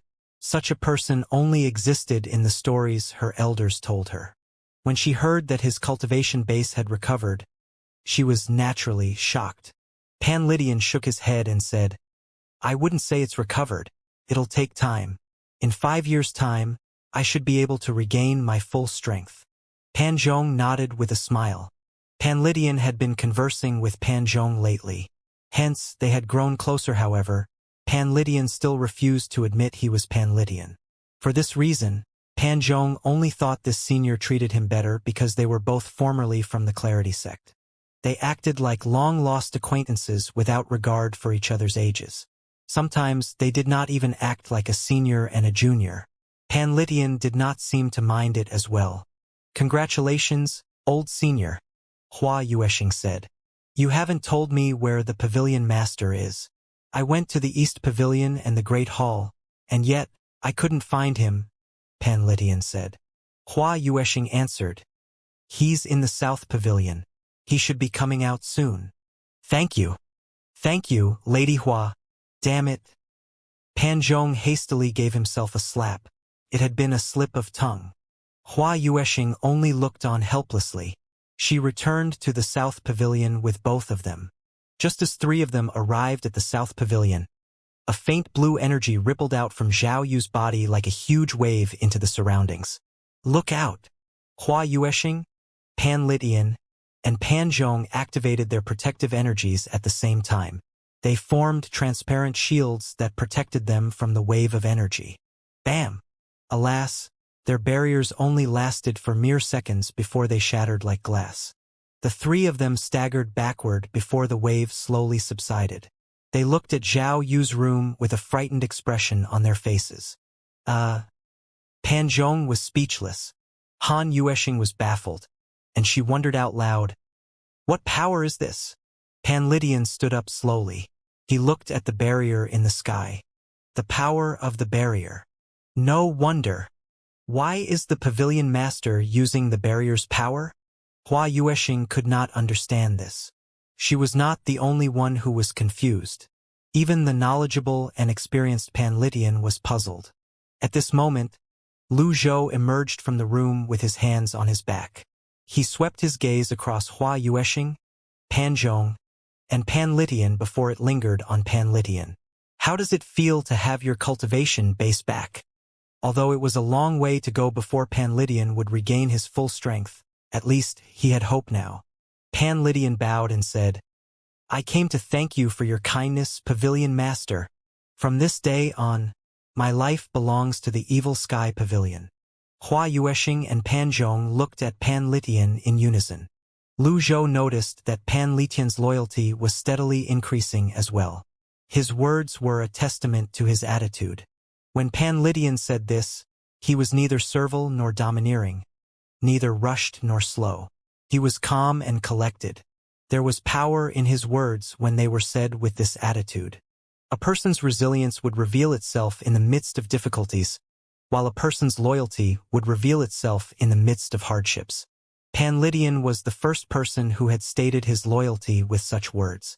Sincerity aside, it was rather pleasing to the ears. Hua Yuexing and Pan Zhong, on the other hand, appeared awkward. In their minds, they thought to themselves, "Ginger gets spicier as it ages. Compared to him, we're green as grass." Pan Lydian continued, "When I went to the East Pavilion earlier, I felt a powerful surge of energy spreading out. Your cultivation base truly widened my horizons, Pavilion Master. I've never seen such a unique power before. I'm afraid you're the only one under the heavens who can pull this off." Hua Yuexing and Pan Zhong were puzzled. Lu Zhou remained silent. After all, Pan Lydian had spoken the truth. Lu Zhou suddenly remembered that Pan Lydian was somehow who had traveled far and wide. Pan Lydian's knowledge was not inferior to his own. He asked, "When Zhao Yu was young, she was hit by the dark Yin palm and was afflicted with cold poison. Have you heard about this before, Elder Pan?" Dark Yin palm. Pan Lydian frowned as he thought about it before saying, "The dark Yin palm is an extremely sinister Taoist technique. Indeed, I know of one such person who uses the dark Yin palm." Lu Zhou remained silent. Hua Yuexing and Pan Zhong looked over at the same time. Pan Lydian did not merely travel far and wide. It was said that he was in frequent contact with some individuals in the palace after he had left Clarity Sect. However, nobody knew what he did during his time away. That person is Li Yunzhao, an elite by the Empress Dowager's side. Li Yunzhao. Hua Yuexing's eyes widened. At this moment, Zhao Yu's hacking coughs rang from the room. When the coughs subsided, she said weakly, "Master, I remember now. The person who came to see me was Li Yunzhao." Lu Zhou did not enter the room, nor did he turn around when he said, "Are you sure?" "I am." Pan Lydian smiled and said, "Li Yunzhao is a famous eunuch by the Empress Dowager's side. He has Taoist roots. He had cultivated some arcane arts and descended into depravity. However, he benefited from the misfortune, and somehow, his cultivation base improved by leaps and bounds. The Taoist sect chased him out to preserve their reputation. Many years later, he became a great elite." Lu Zhou was slightly taken aback. He did not expect Li Yunzhao to be a famous eunuch. However, he did not find it strange that there were so many elites in the palace even though he had not been frequently going to the palace or fought any of the palace elites. Perhaps the palace elites were wary of his title as the greatest villains under the heavens, or perhaps they were restricted by the palace's rules. Who knew? Lu Zhou was certain an elite like Li Yunzhao lived a good life in the palace even if he was just a eunuch. There would be no shortage of people trying to curry favor with him after all. Alas, not being a true man was probably a source of regret for Li Yunzhao.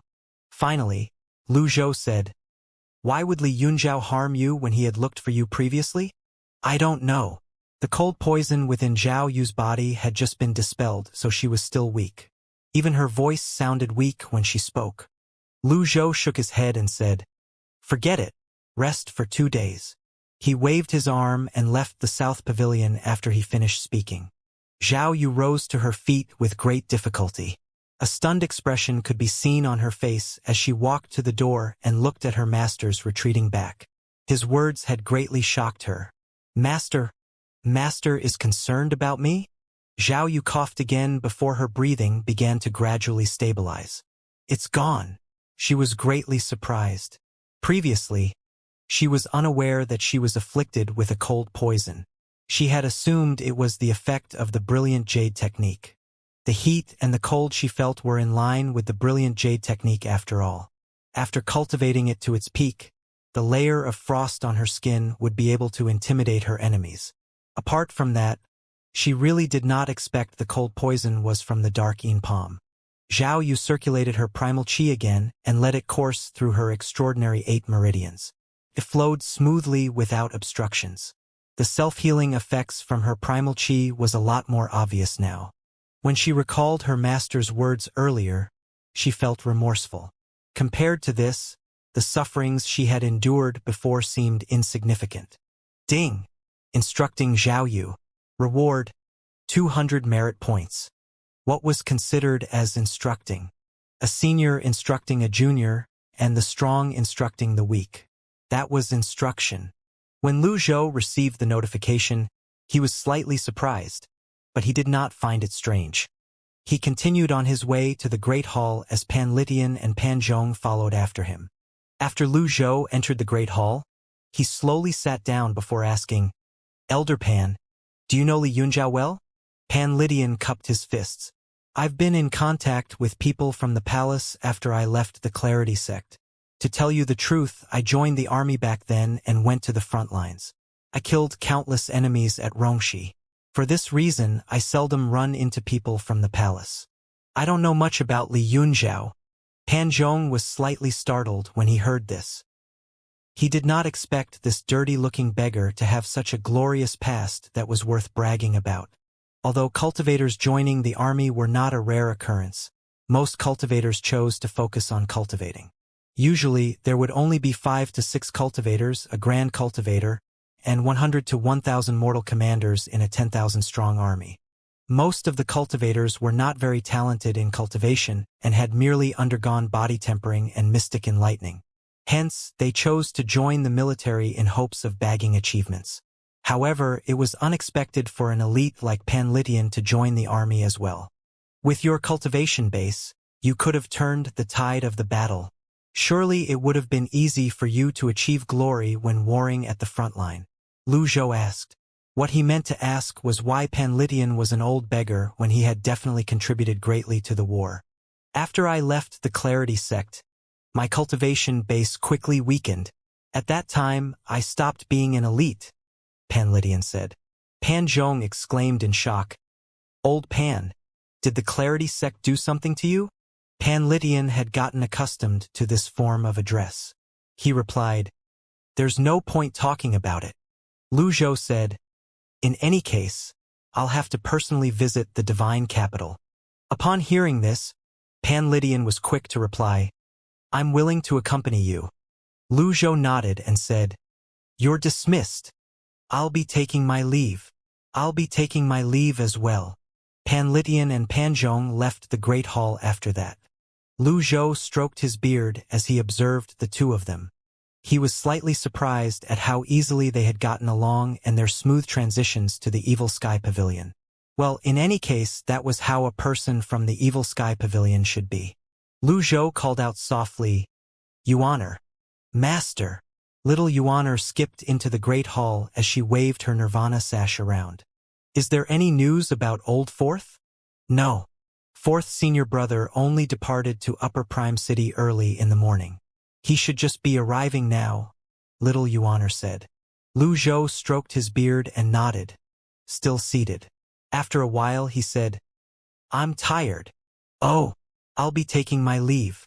Lu Zhou had wasted some of his extraordinary power to help Zhao Yu purge the cold poison from her body. He had to replenish what he had lost in 2 days. Without the item cards, the extraordinary power from the heavenly writing was the biggest ace up his sleeve. As for Zhao Yu's past, that investigation would have to wait. 2 days later in Upper Prime City. Inside a room on the 3rd floor of Long Wind Restaurant.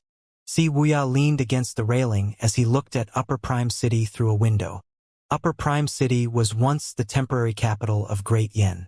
However, currently, it was only a pale reflection of its former glorious self. The 5 mice had plunged Upper Prime City into turmoil and chaos.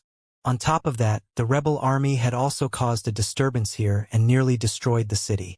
Alas, those were not the last of the disasters that awaited Upper Prime City. An ill fate loomed ahead of Upper Prime City again. A gray-robed cultivator bowed and said, "Sect Master, our men are in place. We can move out once you give the order." Si Wuya glanced at him before looking out the window again and said, "Zhixing, how long have you been with me?" Yi Zhixing was slightly taken back by this question.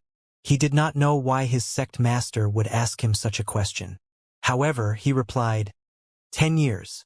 So, it's been 10 years. I swear to follow you to death, sect master, Yi Zhixing said. Si Wuya sighed and shook his head. Zhixing, tell me, am I making a mistake? Yi Zhixing hastily bowed and said, Why do you say that, sect master? It's all thanks to you that the Darknet survives until today, sect master. You're the one who stopped the tens of thousands of cultivators in Rongbei. You're the one who supported Mr. First from the Nether sect. And you're the one who burned down the Black Forest. Si Wuya raised a hand to stop Yi Zhixing from continuing. Every time these topics were brought up, Yi Zhixing would act as though he was speaking about some precious treasure. Maybe it's just me, but I feel there are too many things that are out of my control. Yi Zhixing regarded Si Wuya with a complicated look in his eyes before he said, You can't lose your confidence. Then, he fell to one knee. Zing. Yi Zhixing drew his sword out and expressionlessly said, Sect Master. I'll kill whoever you tell me to. I won't hesitate even if you ask me to go to the Evil Sky Pavilion. Si Wuya frowned and said, Impudent. I've been careless with my choice of words. I don't dare to disrespect the Evil Sky Pavilion. Please forgive me, Sect Master. Stand up. Si Wuya would never punish his trusted subordinate. After all, it was all thanks to the core members that the Darknet was successful today. Thank you, Sect Master. Si Wuya looked out the window again. The Upper Prime's 5 mice. When will they be here? Yi Zhixing bowed and said, We've promised to meet this morning. However, I wonder if I should say this.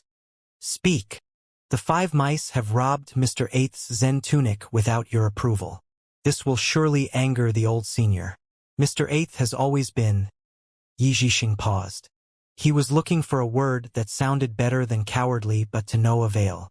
He could only hem and haw as he searched for the right word. I understand what you're trying to say. Are you worried that old Eighth will reveal the rendezvous point? Si Wuya asked. You're intelligent, Sect Master. Yi Zhixing cupped his fists. You have a close relationship with Mr. Eighth. We should stop using some of our common rendezvous points. I'm worried that the old senior would send someone out of anger, Si Wuya said with a smile. 4th senior brother is the only one who's difficult to deal with, but he can't do anything to me as well. What if the old senior personally comes? All we have to do is run. Si Wuya's tone was flippant when he said this. There was no hint of embarrassment in his voice when he spoke. Yi Zhixing did not think it was embarrassing as well. After all, in the face of a peerless elite, fleeing was nothing to feel ashamed about. A figure flitted past the roof at this moment, disappearing as soon as it appeared.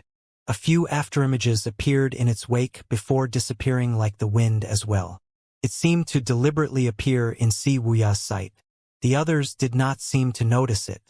After a while, the figure appeared again opposite him. You have a sharp eye, Sect Master. A man with black gloves and a mustache sat lazily on the floor. Lu Choping. Are you here alone? Si Wuya asked.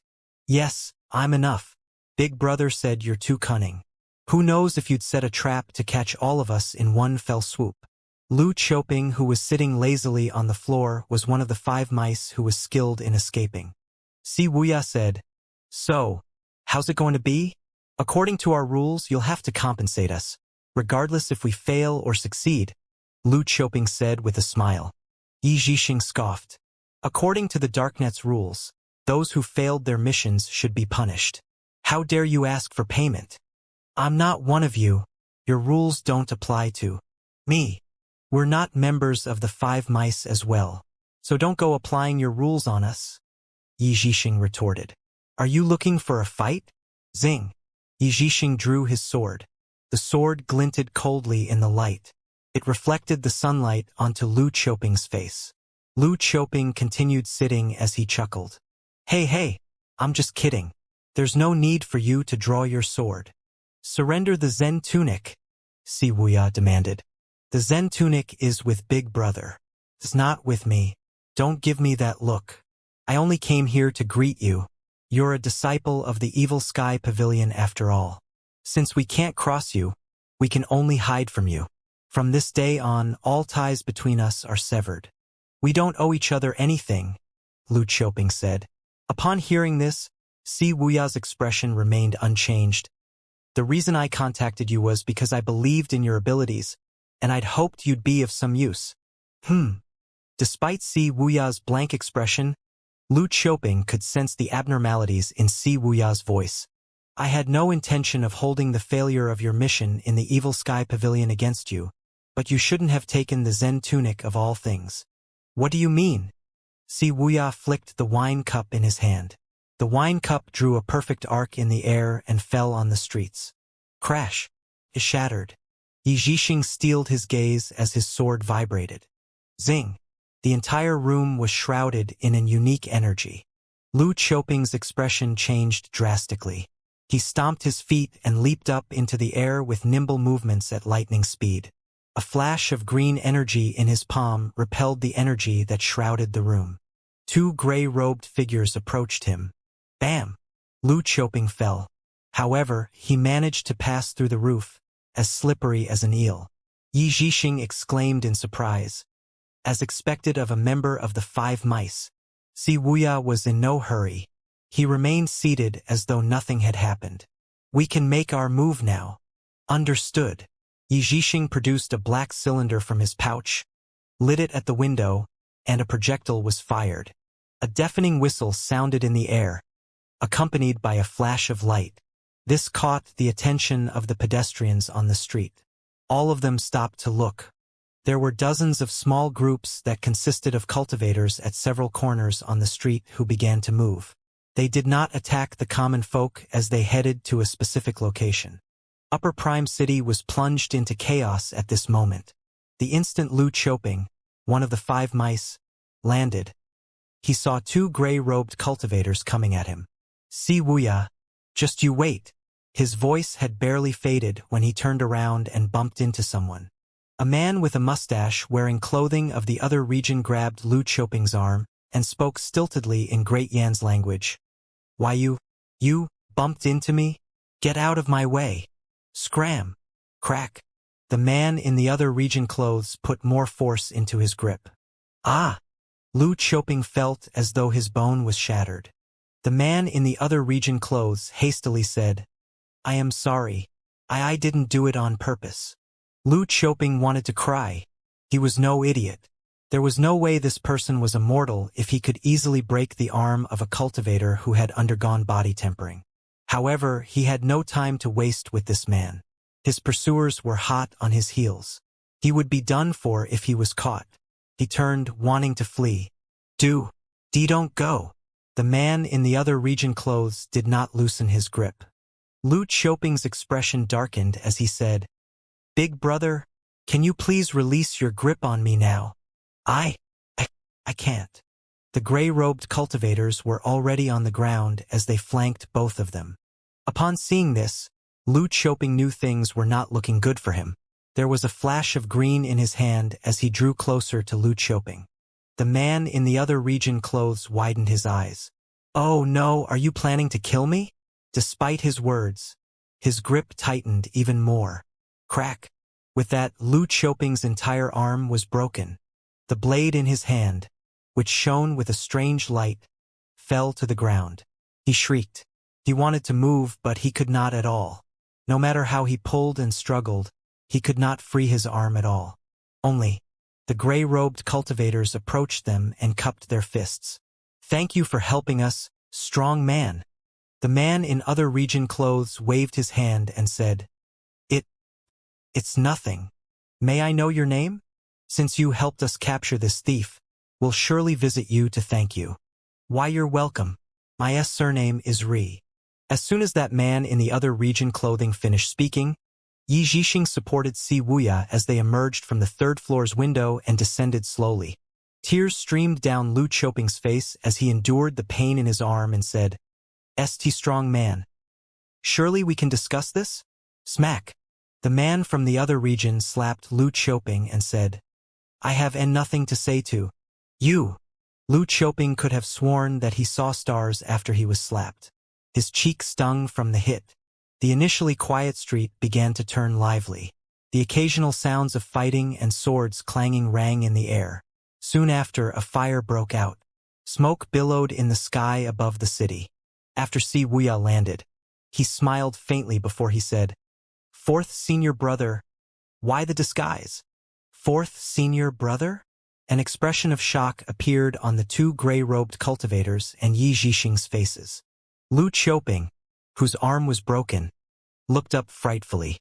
Indeed, the person was the Evil Sky Pavilion's fourth disciple, Mingshi. "Old Seventh, you can see through this disguise as well." Mingshi rolled his eyes. He had completely changed his appearance, the way he spoke, and the way he dressed.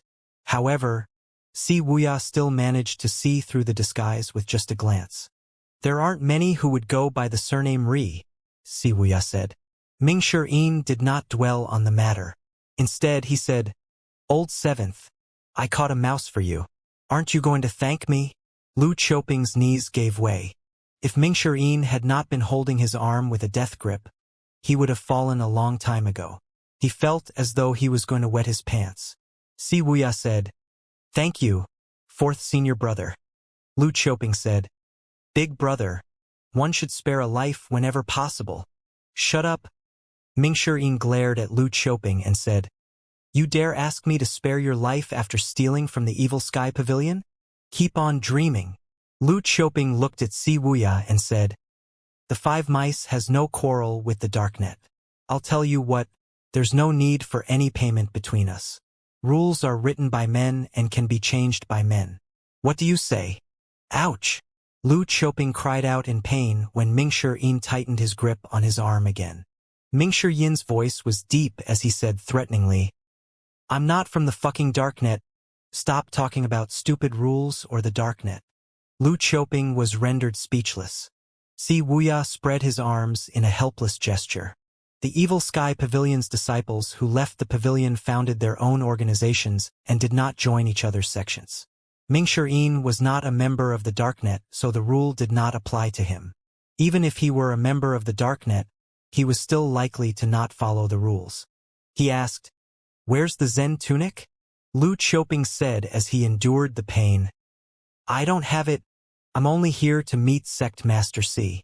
We won't meddle in the Evil Sky Pavilion's affairs from now on. Please have mercy, brother." "Who's your fucking brother?" "Your shit too." "Me." "Ah." A wail that was louder than before resounded in the street. This time, Mingshi broke Lu Choping's leg with a kick before he let go of Lu Choping's arm. Lu Choping fell limply to the ground. Mingshi removed his fake mustache and tossed his jacket to the side, revealing his original appearance.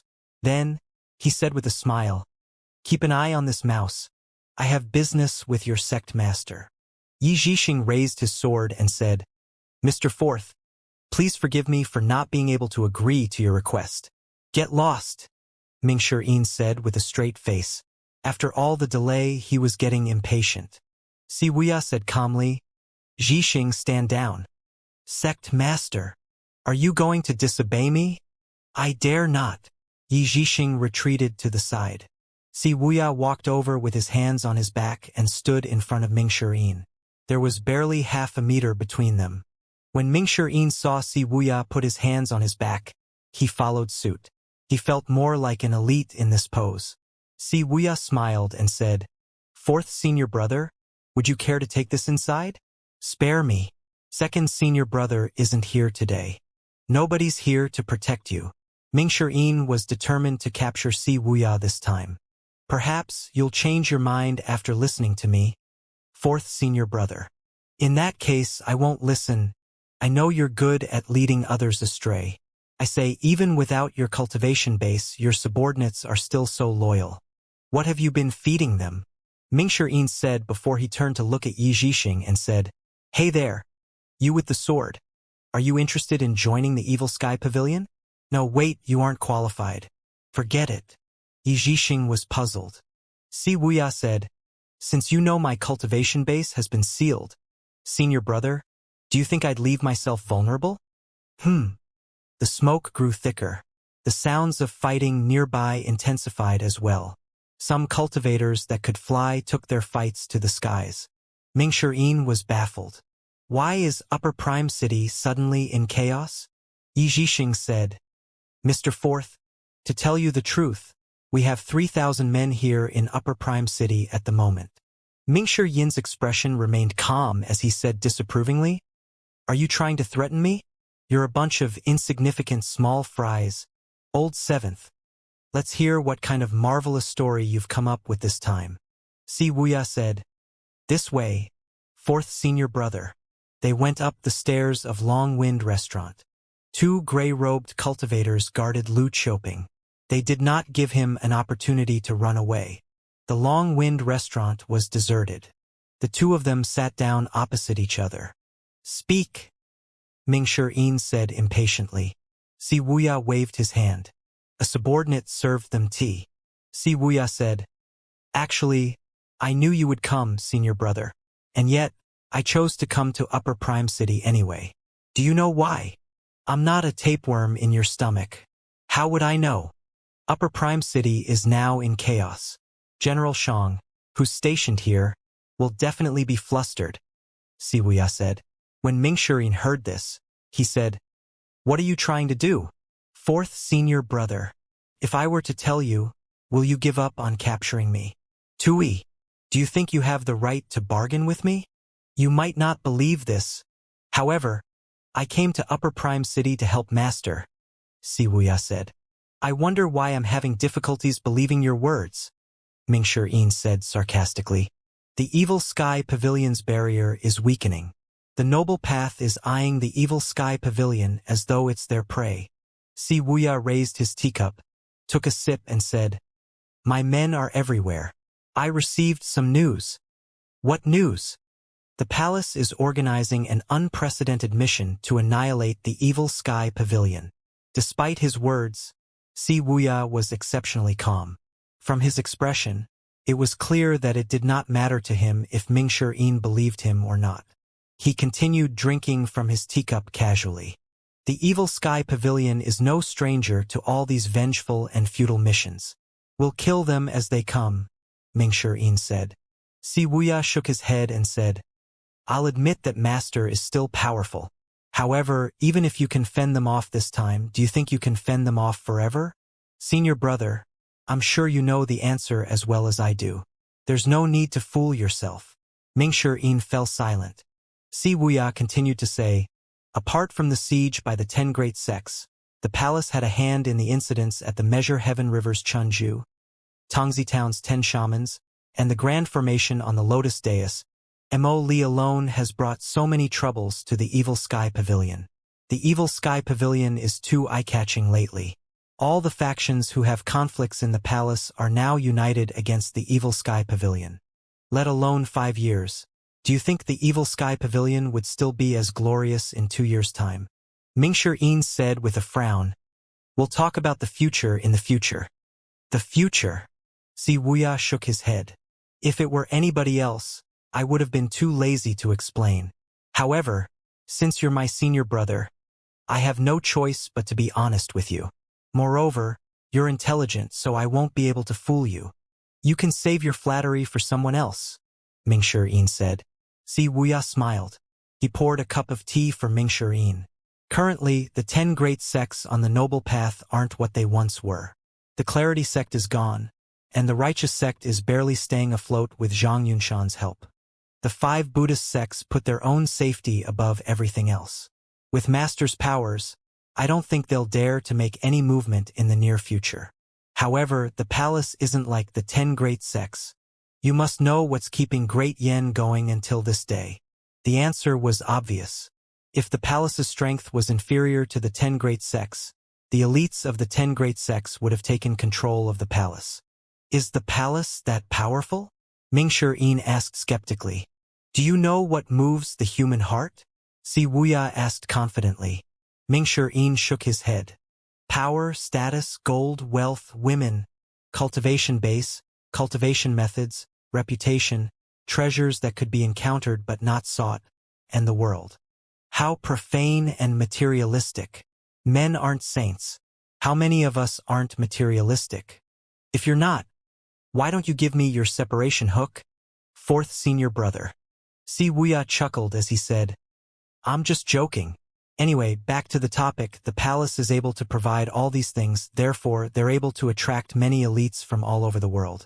Don't forget, senior brother, the Imperial Guards have never left the divine capital. Even when there was a rebellion in Anyang City, the Imperial Guards were not mobilized. The Evil Sky Pavilion possessed many heaven-grade weapons and cultivation methods. The 10 great sects might not even be able to compare to the Evil Sky Pavilion. Naturally, there were many who envied the Evil Sky Pavilion.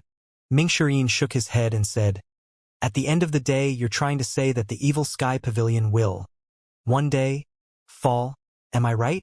You said you're trying to help the Evil Sky Pavilion. Is this the method that you have in mind? Smoke permeated the upper prime city, accompanied by the sounds of killing. Many cultivators were shot down from the skies. Si Wuya stood up. He looked out the window and said, This is a sacrifice that has to be made. Upper Prime City's General Shang is stationed here. If he dies, Upper Prime City will surely be plunged into chaos.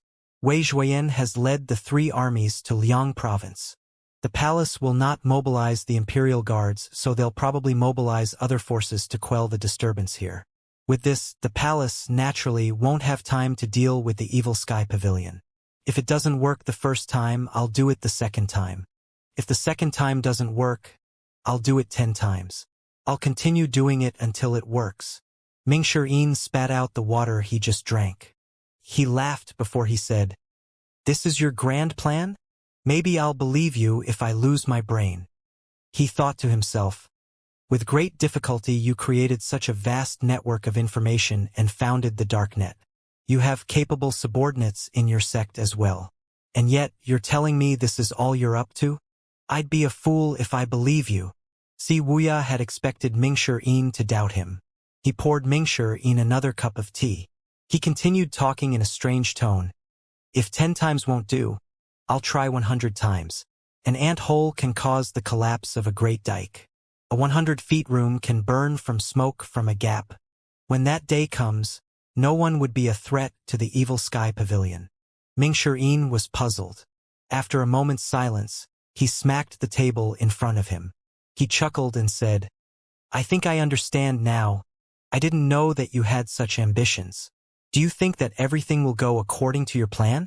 You say you're trying to help the Evil Sky Pavilion, but it's only an excuse to save your hide. I have no such ambitions. Si Wuya shook his head. If not you, then who? As soon as Mingshi spoke, his mind suddenly went blank as realization dawned on him. He slumped back against the chair. A person's broad back appeared in his mind. The answer was clear. You think that my method is child's play. In that case, do you have any better idea, senior brother? Si Wuya asked. How could Mingshi have any suggestions in regard to this matter? If he did, the Evil Sky Pavilion would not have been under siege twice. Clop, clop, clop. The hurried sound of hooves rang from the streets. It seemed like the soldiers were here to quell the disturbance. Yi Zhixing took a look outside before he turned to look at Si Wuya, cupped his fists, and said, Sect Master, it's time to leave. All right. Si Wuya looked at Mingshi and said, It's good that eldest senior brother has such ambitions. At the very least, The evil sky pavilion won't be attacked like before. After that, Yi Zhixing supported Si Wuya as they leaped out the window. Mingshi raised his teacup. He nodded despite himself and mumbled, "He has a point." He continued drinking before his mind suddenly cleared. Wait a minute. The plan can still be carried out even if he's captured. I was fucking fooled again. Mingshi hurriedly leaped out of the window, but Si Wuya was nowhere to be seen. Meanwhile, two gray-robed cultivators tossed Lu Choping onto the ground. They bowed in midair.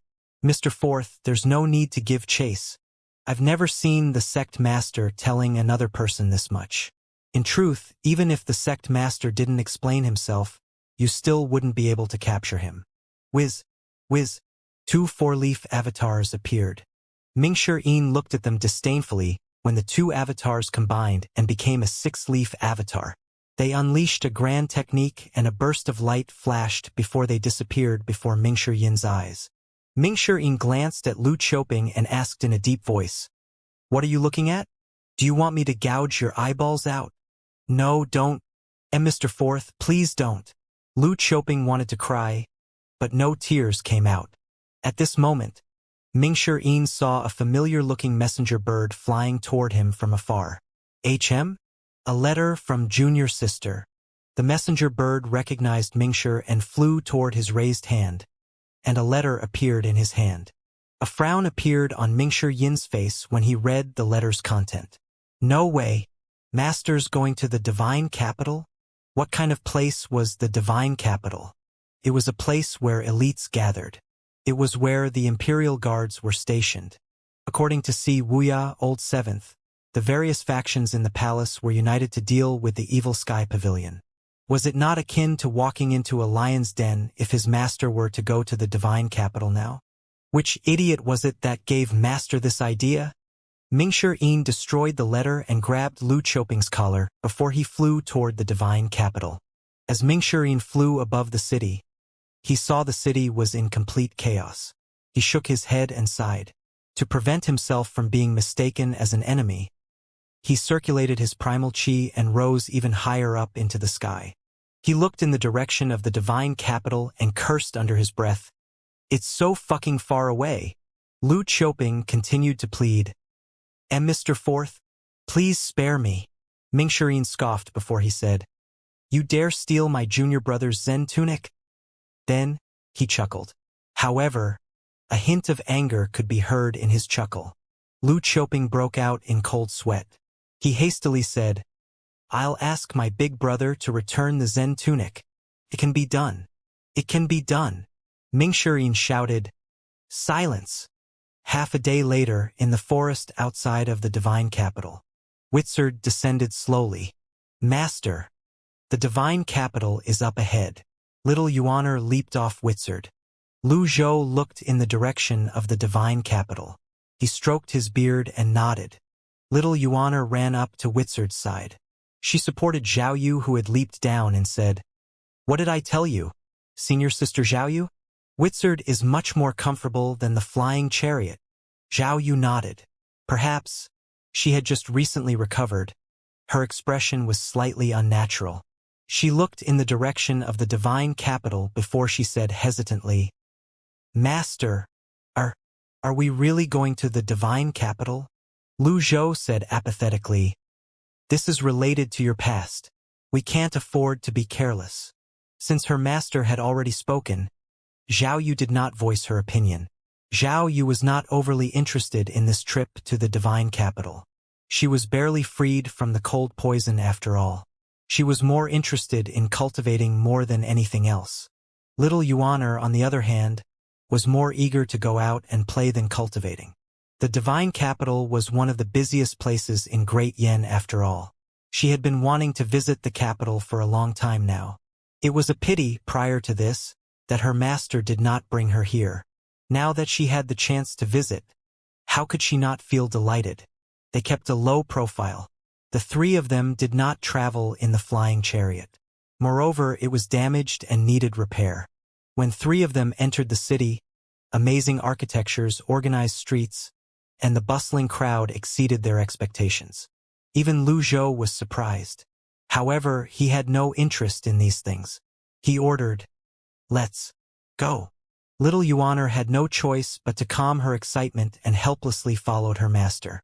Zhao Yu, on the other hand, was obedient. She followed her master without complaints. "Master, where are we going?"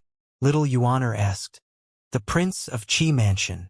"The Prince of Qi Mansion?" Little Yuan confused. Zhao Yu walked up to Little Yuan and whispered, "He's an acquaintance of Master." "HM? Master has a friend like this?" Zhao Yu shushed her as she trembled in fear. She did not know if she should laugh or cry. "I should stay away from you. I'm not you after all. I'm not as loved by Master like you." If she had said this, she would have been heavily punished. The two of them stole a glance at their master. When they noticed that their master was not angered, they sighed in relief. Lu Zhou continued walking as he stroked his beard and said, "Yuan." Thud. Little Yuan suddenly fell to her knees. She covered her ears with her hands and said, "Master, I've made a mistake. I won't do it again." The pedestrians started looking at them. Why is she kneeling in the middle of the street? What a peculiar group. Lu Zhou turned around with a questioning expression on his face. Why is this little girl kneeling all of a sudden? "Get up," Lu Zhou said indifferently. "I say, old mister, this isn't right. Your granddaughter seems like a nice lass. Look at how cute she is. How can you treat her so coldly?" "Yeah." This little girl immediately admitted her mistake and even kneeled on the ground.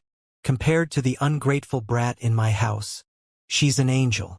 "Little girl, get up quickly. Your grandfather is old. His mind must be muddled as well." Lu Zhou was speechless. These passers-by sure are creative and imaginative. They're such an annoying bunch. Little Yuan suddenly rose to her feet in a huff.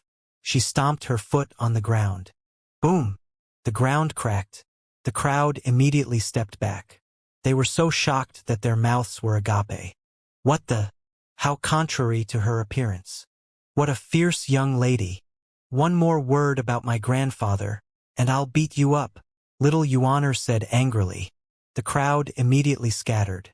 Our kindness is treated as ill intention. Why were we so nosy anyway? Lu Zhou stroked his beard and nodded. He was pleased with Little Yuan's actions. Before this, she would have threatened to kill those people's families. This time, she only threatened to beat them up. It was truly a huge improvement. "Keep up," Lu Zhou said. "Oh!" Little Yuan and Zhao Yu sighed with relief at the same time. When the two of them passed by an intersection, Little Yuan pointed at a few low-ranked cultivators who carried sabers and said, "Master, those people are from the Nether sect." Lu Zhou looked in the direction in which she pointed. Little Yuan said, "The Nether sect is the largest fiend sect in Great Yen. Many factions would stay out of their way as much as they can. Yet, they're bold enough to be recruiting members in the open. Isn't the imperial family going to do anything about this? There's no need to care about this." Lu Zhou shook his head and continued further into the city. Zhao Yu said, "The Nether sect is, indeed, a fiend sect, but to the imperial family, the Nether sect is no different from the 10 great sects of the Noble Path. They just stay out of each other's businesses. The Nether sect recruiting disciples is no different from the Noble Path recruiting disciples in their eyes. Naturally, the imperial family won't meddle in this. Moreover, knowing Eldest, the traitor's methods, I'm sure that he went through the right people beforehand." "Oh!" Little Yuan nodded despite not understanding anything. The Nether sect had never interfered with the imperial family's business on the surface. They had been assimilating smaller fiend sects in the dark. When they walked past the city area, they found themselves in a residential area. Their surroundings were much quieter as well. With Lu Zhou's foggy memories as a guide, the three of them made their way to the Prince of Qi Mansion. It did not seem to have changed at all throughout the years. "Master, I'll go knock on the door." It was the residence of a high-rank individual, after all.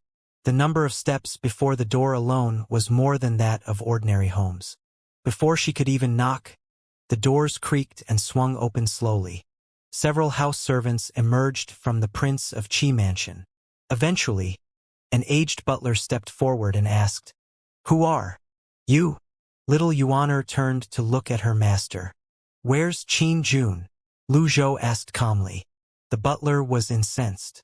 How could this visitor have the nerve to address his master by his name? This was no ordinary butler.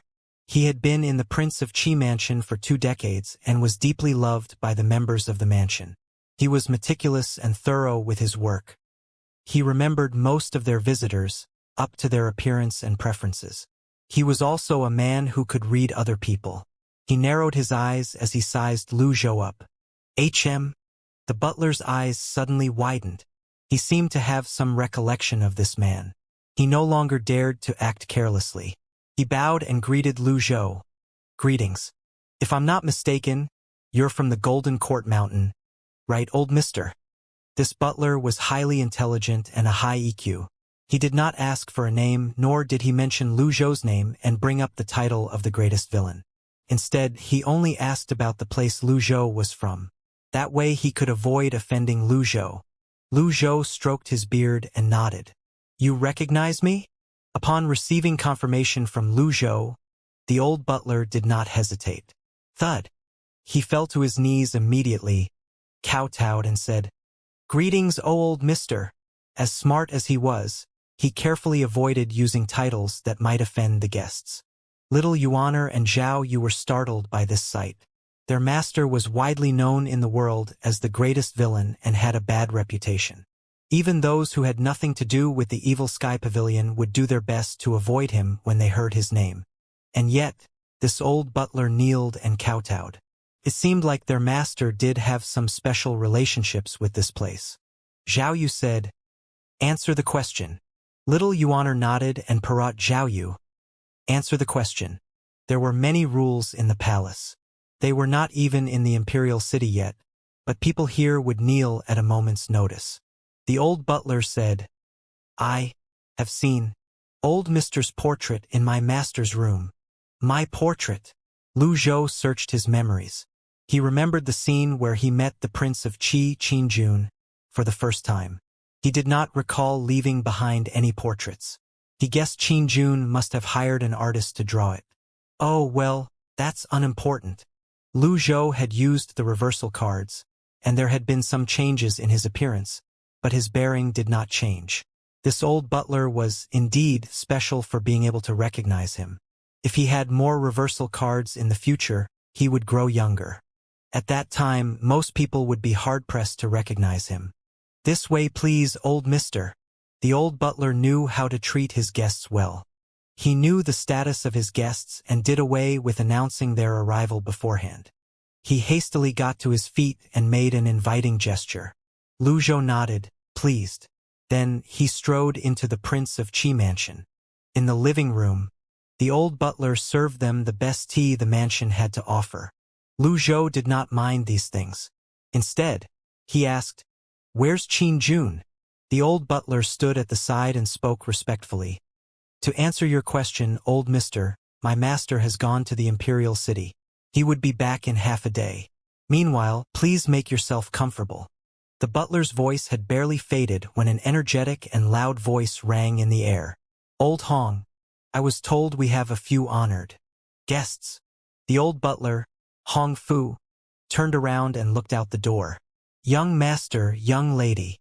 The incomers were an elegant young man and a graceful young lady, followed by 4 servant girls. As soon as they entered, they saw Lu Zhou sitting in a dignified manner on the seat of honor. According to the rules of the host, even a distinguished guest could not take this seat without a good reason.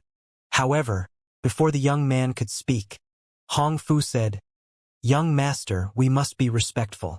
Even if the master's here, he should still be courteous." Hong Fu was truly a skilled man.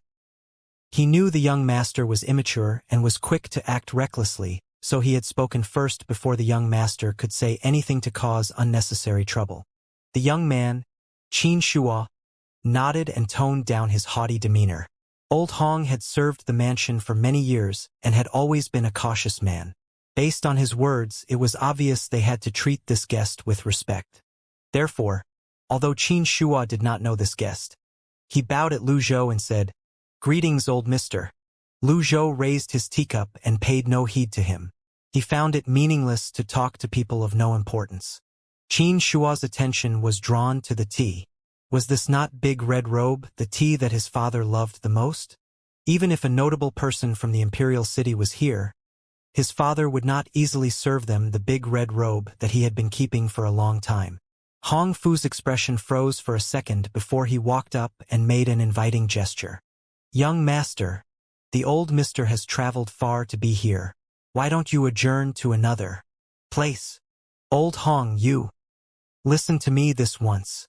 If you want to find fault with me after this, I will have no complaints. The young girl beside him said, Brother, old Hong has stayed by father's side for 20 years. That's more than you or I have been with father. If this is old Hong's wish, then we should listen to him. Qin Shua nodded.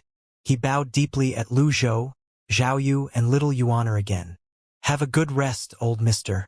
I'll be taking my leave. Watch your step, young master. Qin Shua and the others turned around and left. When Qin Shua and his little sister turned the corner, he frowned. Brother, what are you worried about? I'm not worried about anything. I'm sure old Hong has his reasons. I'm merely wondering what kind of person that old man is that old Hong is acting like this. Well, we'll find out once father returns, right? You're right. Let's go. The two of them left. Old Hong returned to the living room and said, I've prepared 3 rooms. You can make yourselves comfortable there, old mister and young ladies. Lu Zhou stood up. He placed his hands on his back and began to pace. He surveyed the surroundings and said with a sigh, It has been 20 years. I thought things would be different, but they seem to remain unchanged. Old Hong nodded and said, My master is someone who's nostalgic. How's Qin Jun's status in the palace? Lu Zhou asked. Since Qin Jun has not returned, Lu Zhou decided to obtain information from Old Hong. After all, Old Hong had been serving the Prince of Qi Mansion for a long time. He must know something to tell you the truth. The schemes, plots, and deception in the palace have become too much. My master refrains from taking part in it. He has always kept himself out of it and kept himself aloof. He's not very powerful, but he's respected, Old Hong said. Lu Zhou asked categorically, Do you know Li Yunzhao? As soon as that name was mentioned, Old Hong's expression changed slightly. Old mister. He's a notable figure by the Empress Dowager's side. Although he has no actual authority, many nobles would curry favor him due to his special position. He's definitely someone with power. Lu Zhou nodded and no longer said anything. Old Hong would not be able to tell him what he wanted to know.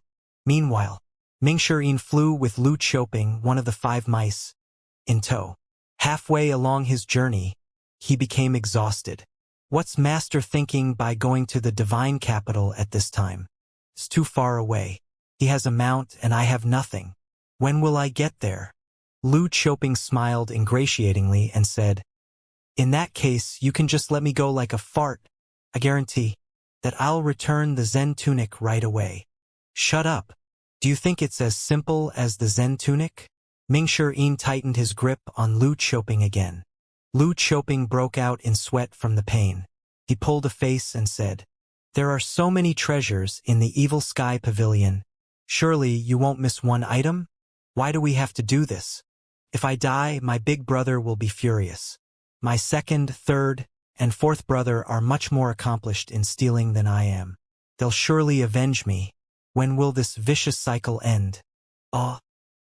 His voice distorted in the end as Mingshi tightened his grip again. Mingshi said in a deep voice, How dare the 5 mice threaten the Evil Sky Pavilion? Did you know the Zen tunic is what keeps my 8th junior brother alive? Ha! Taking the Zen tunic is the same as killing my 8th junior brother. To tell you the truth, in my eyes, the 5 mice are dead men or mice walking. Lu Qiuping's mind went blank, and he fainted. Mingshi glanced at him and cursed, Trash! It was a bother to travel with Lu Qiuping. The divine capital was huge. He could not possibly meet his master while carrying this trash. I should return to the Evil Sky Pavilion first before heading to the divine capital. the Upper Prime City, the Evil Sky Pavilion, and the Divine Capital were positioned like a triangle. Ming-Shi decided to return to the Evil Sky Pavilion first since it was not too far away. He did not waste any time and headed to the Evil Sky Pavilion with Lu Choping in tow. Upper Prime City, Long Wind Restaurant. Upper Prime City was in complete chaos at the moment. Fires broke out everywhere. Figures shot past the roofs, the streets, and some corners where the soldiers and some cultivators could not see. They arrived at the base of Long Wind Restaurant at lightning speed. Whoosh! Whoosh! Whoosh! The four of them stopped and looked at Long Wind Restaurant. Big brother. This is where fifth brother promised to meet Wuxia. Let's check it out, be discreet. Understood. One of them went up to check. Another stayed behind to keep an eye on the surroundings while another acted as the messenger. The eldest brother was the only one who stood at the base of Long Wind Restaurant as he waited for the results. In just a moment, the three of them returned. Big brother. There's no sign of fifth brother. Wuxia isn't here as well. The fourth brother ran up to them and cried out, Big brother, I found this. It's fifth brother's dagger. The eldest brother took the dagger and glanced at it. He scoffed and said, That's Wuxia. Does he think I don't dare to act against him just because he's a disciple of the Evil Sky Pavilion? Big brother, fifth brother must have been captured, the second brother said. I reminded him to be wary of Wuxia, but he wouldn't listen. That man is extremely cunning and treacherous. He has plenty of schemes in his mind, the eldest brother said with a sigh. Big brother will follow your orders. What should we do now? The three of them looked at their big brother. He muttered to himself for a moment before he looked in the direction of Evil Sky Pavilion and said, The monk can run, but the temple can't. Since Wuxia broke the rules, we have no obligation to behave righteously as well. Big brother, what do you mean? The eldest brother swept his gaze across the three of them and said, The 5 mice of Upper Prime City have never pulled any major stunts. I'm asking you now, do you dare to pull a major stunt now? An expression of excitement appeared on the remaining 3 men's faces. All they had done was commit petty theft. They would sneak in, steal some stuff, and avoid being caught. The noble path viewed them as rubbish and rats. The people mocked them as a useless group who were constantly on the run, and everyone wanted to beat them up. Who knew these mice would be bold enough to steal a Buddha's lamp wick? They wanted to let loose after playing it safe for so long. Surely, there were many others who felt the same way about their own lives. The 5 mice were no exception. To gain, one must take risk. There was no one who did not covet the Evil Sky Pavilion's treasures. Moreover, the 5 mice had succeeded once. Let's retreat for now. The 4 of them left Upper Prime City at top speed. Dusk in the Divine Capital. In the Prince of Qi Mansion. The old butler, Hong Fu, prepared rooms for the guests and waited at the main door. He was fidgeting like ants in a hot pan. He paced back and forth in front of the doors. When old Hong saw a servant running over, he did not wait for the servant to come closer before he asked, Is master back yet? No. I've tried to search for information, but it seems like there's an important matter. Master won't be leaving the Imperial City yet. Send someone to tell him it's urgent. Butler Hong, commoners can't go in. How can I tell him it's urgent? The servant appeared helpless. Old Hong nodded and sighed. There was no way to force these things. The servants were of low birth. It was already a grace for them to be granted entry into the Imperial City. They should not be asking for the moon. Old Hong. Young master. Old Hong regarded his young master, Qin Shuo, with a puzzled look. Qin Shuo approached Old Hong. He looked around in surroundings before he whispered, Tell me, who are these honored guests? Nobody's here right now. Old Hong seemed to be caught between a rock and a hard place when he heard this. He said, Young master, it's not that I don't want to tell you, but this matter is extremely important. Even if I die, I can't cause trouble to the Prince of Qi Mansion. Please don't ask me about this again, young master. The more you act like this, the more curious I get. The Divine Capital is so vast, and yet, I can't think of anyone who's able to make you so nervous. You even served him father's great red robe. Xianxia said in a hushed tone. If you can't explain this, father is sure to punish you. Old Hong said, Young master, I dare to guarantee with my head that this matter of great importance. When master returns, everything will be cleared up. All right, I'll wait then. Xianxia decided to wait with Old Hong. Old Hong was highly valued by the Prince of Qi. Even if Xianxia was angry at Old Hong, there was nothing he could do to Old Hong. At most, he could only scold Old Hong, and Old Hong would unlikely hold it against him, considering their statuses. However, that would be childish and meaningless. Xianxia was the young master of a noble family after all. He had a sense of propriety. Clop, clop, clop. A horse-drawn carriage came into view. When Old Hong heard the sound, he cried out joyfully, Master is back! The other servants came out as well and waited there for their master. The carriage moved toward Old Hong, Xianxia, and the others. The carriage finally came to a stop. Master, you're finally back. Old Hong was the first to speak. A middle-aged man in an official outfit and cap alighted from the carriage. Father! Xianxia bowed. Jun waved his hand. He looked at the anxious Old Hong and said, Old Hong, what's wrong? You've always been calm and level-headed. Why are you acting out of character today? Jun frowned when he saw the anxious expression on Hong Fu's face. Xianxia smiled and said, Father, we have an honored guest in the mansion. Old Hong served him your precious great red robe. You can't blame him for feeling nervous. Jun frowned slightly. What's the meaning of this? Old Hong came to Jun's side and was about to whisper into his ear. Feeling helpless, Xianxia turned away. Jun bowed slightly and moved his ear closer to listen. As soon as Jun heard Hong Fu's words, his exhaustion seemed to have vanished and became energetic as his eyes widened in surprise. Is it true? Master, I won't make a mistake when it comes to this, Old Hong said confidently. Jun's hands trembled slightly. His son, Xianxia, noticed this. His heart sank as he wondered. Is the old guest really some notable figure? Jun hastily said, Summon our direct kinsman into the mansion, and make it quick. Understood. Xianxia was even more baffled when he saw his father running into the mansion with an anxious expression on his face. Even when the emperor visited, his father was not even flustered. Was this person even greater than the emperor? Fear rose in his heart and he trailed after his father.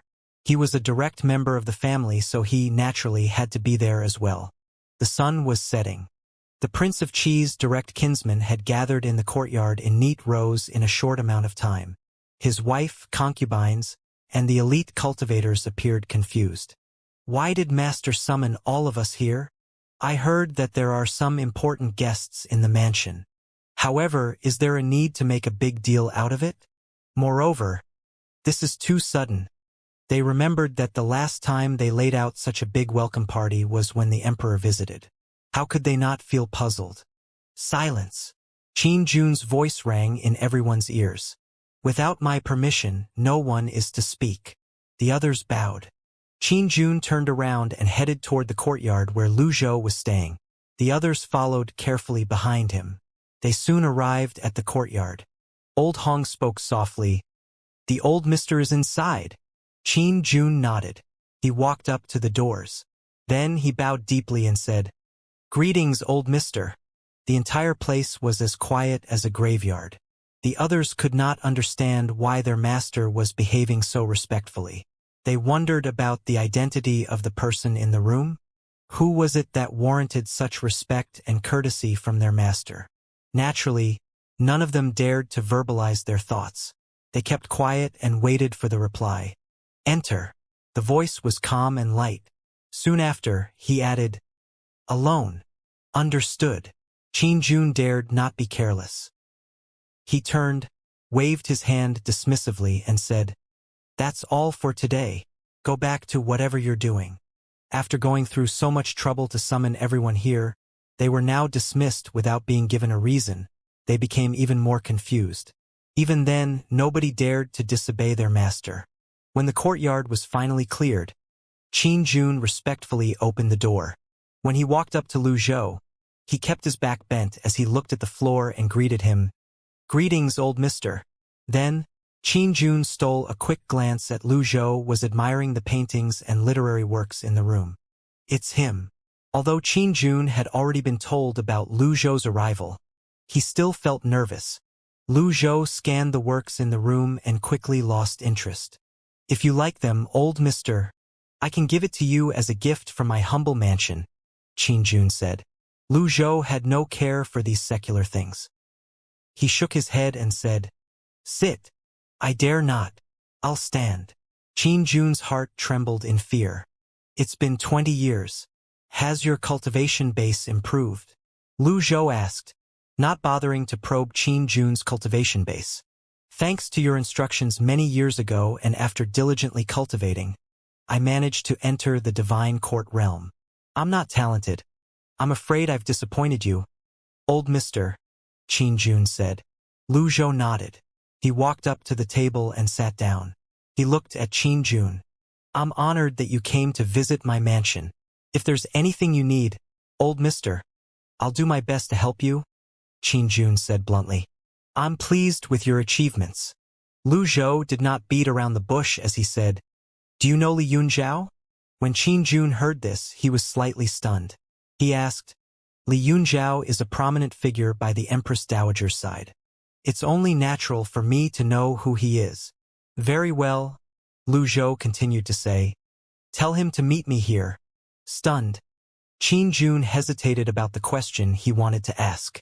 Still, he was worried that the old mister might get offended by his question, so he was in a dilemma. "Can't you do it?" Lu Zhou asked calmly. "It's not that," said Qin Jun with a bow. "Li Yunzhao's cultivation base is unfathomable. He's a rare elite in the palace, and he almost never leaves the palace." Lu Zhou said nothing. Qin Jun realized that he had said something wrong. Only a mediocre person would find excuses for himself. He hastily added, "Don't worry, old mister. I'll surely bring Li Yunzhao here." "If there's nothing else, you may leave," Lu Zhou said. Qin Jun hesitated for a moment before saying, "If I may be so bold to ask you a question, old mister?" "What is it?" "Lately, it's been rumored in the cultivation world that the Golden Court Mountains barrier is weakening and will be broken in 5 years. The major sects of the noble path are eyeing it like prey so that they can get their hands on the Evil Sky Pavilion's treasures when the time comes, and they'll surely leap at the chance to attack. Is that true?" The Prince of Qi lived in the divine capital, after all, thus he could be regarded as someone within the palace walls. Because the bulk of the information he obtained was by word of mouth, he could not easily verify their authenticity. He wanted to ask if that was true. After a moment's silence, Lu Zhou answered, "It's true." Qin Jun cursed softly and said, "These so-called noble path sects are truly detestable." Lu Zhou did not expect this from him. "Great Yan's imperial family would have wanted me to die sooner." "Aren't you worried that the walls might have ears when you say that?" "There's nothing to be afraid of. I am what I am today because of what you've given me, old mister. If I'd been like them, I'm worse than livestock." The people in the Prince of Qi mansion were not as simple as they seemed. Each one was more eloquent than the last. When he compared them to his own disciples, none of them had the same resolve as Qin Jun. Lu Zhou derided his host in his mind. Unfortunately, even with Qin Jun having such an attitude, it was not enough.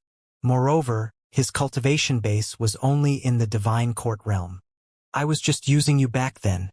The illness that was ailing you was nothing to me," Lu Zhou said as he searched his memories. "Use?" Qin Jun bowed and said, "There isn't a single person within the palace walls who isn't using someone else." He had long been numbed about such matters after witnessing scum and filth on a daily basis. "You're an optimist, I see. You flatter me, old mister." Qin Jun did not dare exchange more witty remarks. He bowed and said, "Rest well, old mister. I'll be taking my leave." Lu Zhou waved his arm without a word. Night fell. The entire Prince of Qi mansion was quiet. Just when Lu Zhou was getting ready to study heaven writing, Qin Ruobing requests an audience with you, old mister. Lu Zhou found it strange. Who would be bothering him at this hour? This silly move did not seem like something he would have expected from a member of the Prince of Qi Mansion. He felt that there must have been some other matter. He then said, "Come in." Creak. The young lady, whom he had met only once in the hall earlier, appeared. However, she was wearing different clothes now. She seemed less dignified and sophisticated. Currently, she seemed to be a plain and simpler person. Nonetheless, her facial features were still delicate and pretty, and she could be considered a beauty. "What's the matter?" Lu Zhou merely gave her a glance before closing his eyes again. Qin Ruobing knelt obediently and said, "When I found out that you're from the Evil Sky Pavilion, I came here to apologize, old mister." Lu Zhou said nothing. If he had been a petty person, she would not even have the chance to apologize right now. Besides, she did not exactly go against him in the hall, so there was no need for her to apologize for anything. Qin Ruobing touched the floor with her forehead and said, "If I may be so bold, please, take me as a disciple, old mister." As she said this, she kowtowed again. Lu Zhou opened his eyes slowly and looked at Qin Ruobing, who was sincerely kowtowing to him. Her cultivation base was only in the sense-condensing realm. For someone of her age, her talents were simply ordinary. "Where did you get such boldness?" Lu Zhou said drily. "Well." Qin Ruobing felt slightly frightened. She mustered her courage and continued, "I have heard many stories about the Evil Sky Pavilion since I was young. From that moment on, I made up my mind to become a cultivator like an Evil Sky Pavilion disciple. I've only been admiring one person my whole life. And that's you, old mister. Please, be my master." Bam! Her forehead touched the floor. In the end, she was only a passionate worshipper who had only heard legendary stories about the Evil Sky Pavilion since she was young. As someone who transmigrated here, he naturally knew about the existence of such people. Moreover, the old villain Lu was an unrivaled cultivator under the heavens. Hence it was impossible for him to not have a single fan. However, he did not expect the young lady of the Grand Prince of Qi Mansion to be one of them. Lu Zhou did not know if he should be happy about this. A disciple? Her talents are rather mediocre. Besides, these 9 disciples are giving me enough trouble as it is. Just when he was about to reject her, the Prince of Qi, Qin Jun, ran into the room. He swept his gaze across the scene, walked up to Qin Ruobing, and gave her a firm slap across the cheek. "How dare you?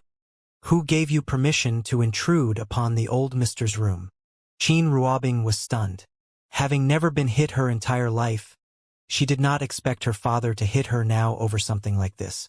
Although she felt wronged, she dared not say anything. She could only press her hand to her cheek. Qin Jun knelt to the ground, cupped his fists and said, "Please, forgive me, old mister. My daughter is ignorant of courtesy and rules. I'll see to it that she gets punished harshly for this." Lu Zhou appeared calm on the surface. However, he sighed inwardly. She was his fan after all. This slap alone was enough as punishment for her. "Let's call it a day." Lu Zhou waved his hand. "Get up and get out." Qin Jun barked with a suppressed volume. He tugged on Qin Ruobing and left the room. When Qin Jun exited the room, he closed the door behind himself. Then Lu Zhou closed his eyes and meditated upon heaven writing. When he meditated on heaven writing, he could now sense the situation and movements inside and outside the room. This was unlike before, whereby he would be completely absorbed in the text and be oblivious to everything that was happening around himself. Therefore, Lu Zhou felt at ease.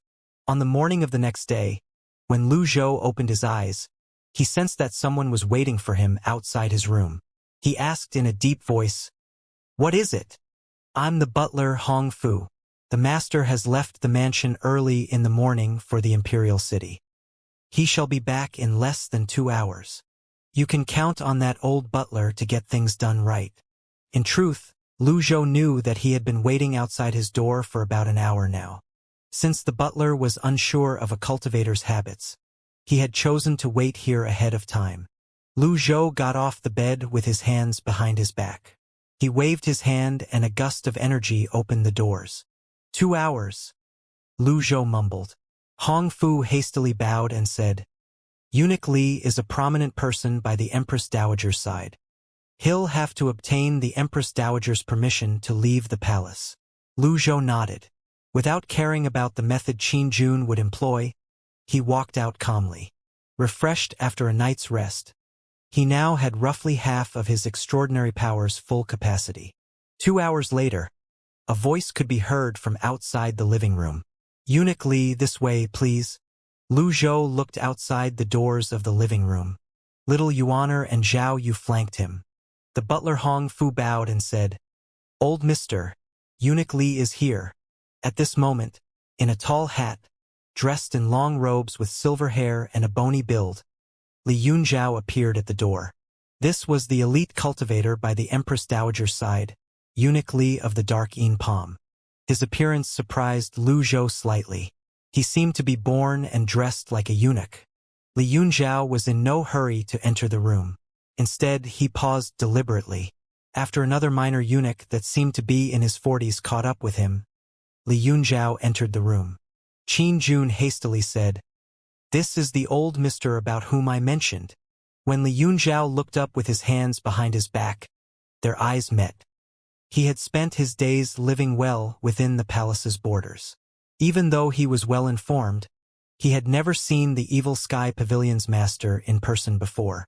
At this first meeting, he felt suppressed by Lu Zhou's invisible aura. He knew that he was facing someone incredible.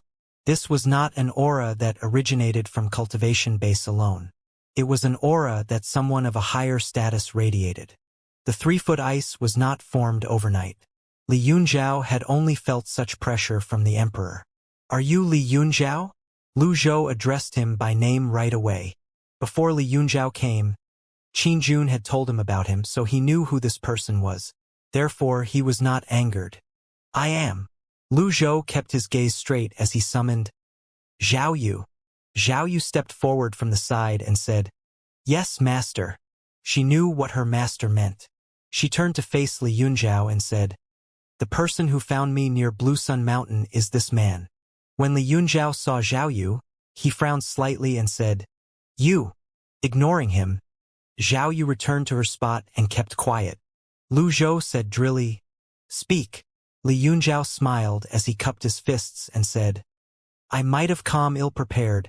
I was invited by the Prince of Qi for a small gathering and heard that the old mister from the Evil Sky Pavilion intends to get to know me. Yet there seems to be something bothering you, old mister. Qin Jun hastily explained. I had to make that excuse up. Please, forgive me, old mister. Lu Zhou waved his hand, not minding at all. So long as Li Yunzhao was here, he would not ask about anything else. Lu Zhou said, You should know what I mean. I won't repeat my question twice. The aura and atmosphere in the living room were slightly strange now. Li Yunzhao glanced at Qin Jun.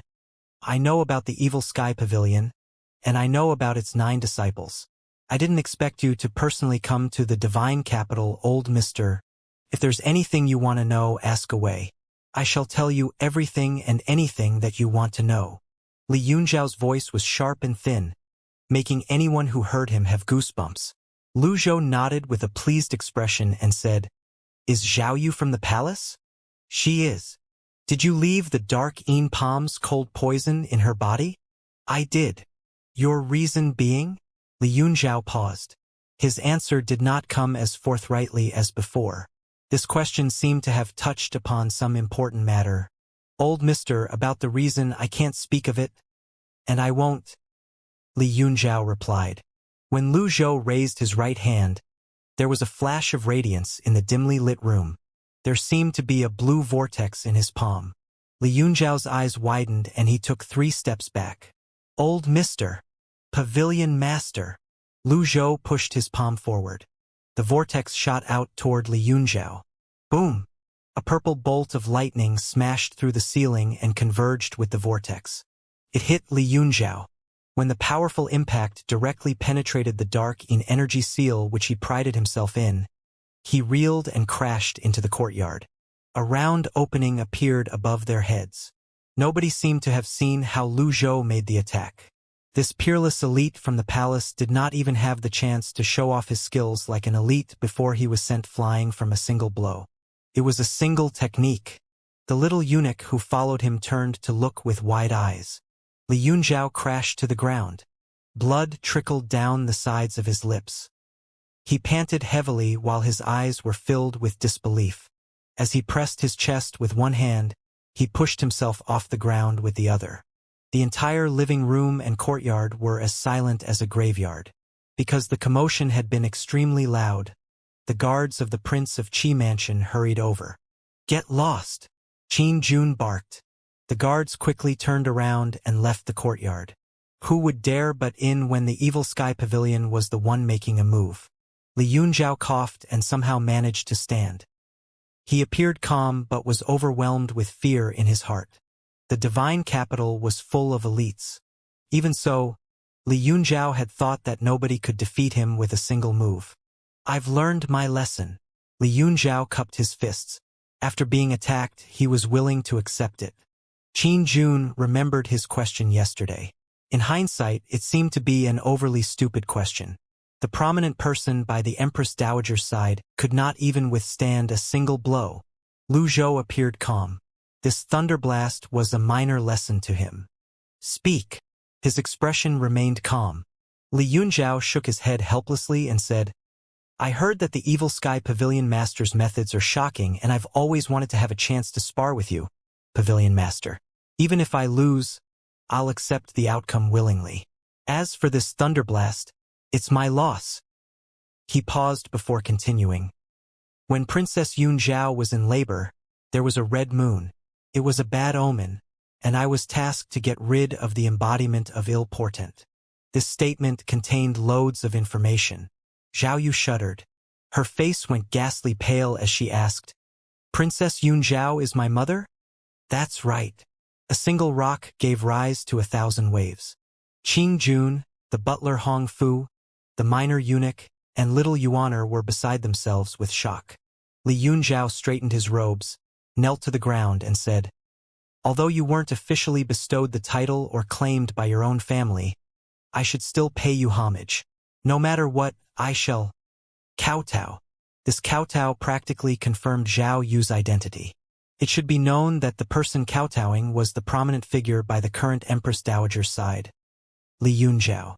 Without waiting for a reply from Zhao Yu, Li Yunzhao had already gotten up. "Princess Yunzhao has always led a tough life.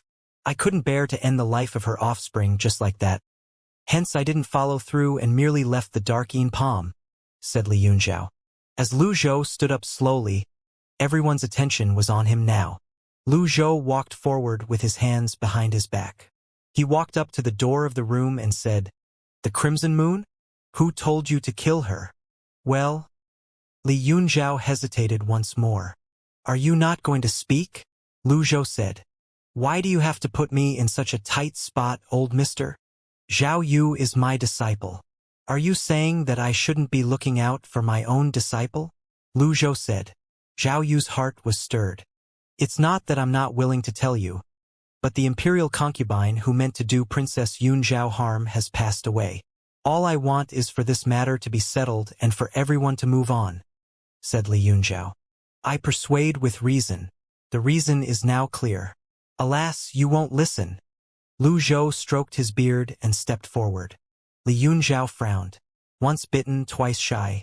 The blow from the thunderblast left a lingering fear in his heart.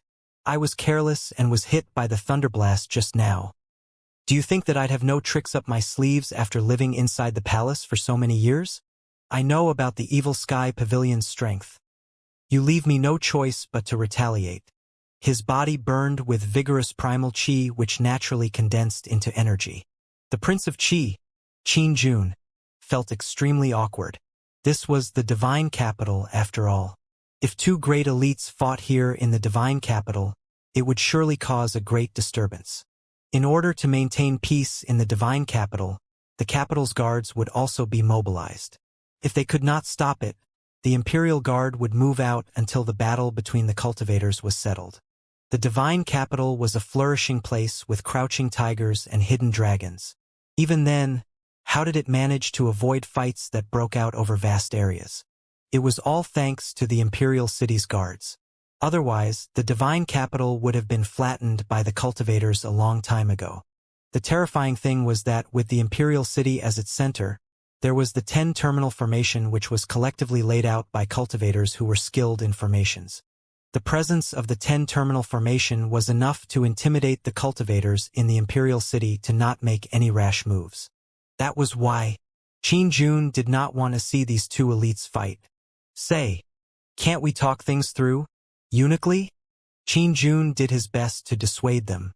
Although the butler, Hong Fu, was afraid, he had no choice but to embolden himself and say, "Honored guests, calm down. What if the imperial city becomes aware of this?" Eunuch Li's sharp voice reached their ears. "My mistress, the current Empress Dowager, represents the imperial family. If I lose, it means that the imperial family has lost." Lu Zhou shook his head. "Stubborn mule." He waved his arm. Without warning, he brought his arm in a swinging motion from his left to his right. A miniature electric-like vortex appeared and shot out. Everyone else held their breaths. They stared at the blue vortex and wore perplexed expressions. As Li Yunzhao's face fell, his dark Yin energy was ready. It revolved around him like a tornado. The only thing better than before was that he was now slightly prepared. When the blue vortex was upon him, another bolt of lightning fell from the skies. Boom! It hit its target precisely. Bam! Li Yunzhao reeled again. This time he flew for a much longer distance. Before the others could see clearly, there was another loud bang. Li Yunzhao crashed into the thick wall of the Prince of Qi mansion, creating a human-shaped dent in it. Li Yunzhao was stuck inside the wall and could not move. The Prince of Qi mansion fell quiet. It was an eerie sort of deathly stillness and silence. To think that Li Yunzhao acted as if he was very powerful. Did he not mention that he had some tricks up his sleeve? Did he not say that he was an elite by the Empress Dowager's side? Why was he so weak? Was he made of paper? Perhaps Li Yunzhao was an imposter all along.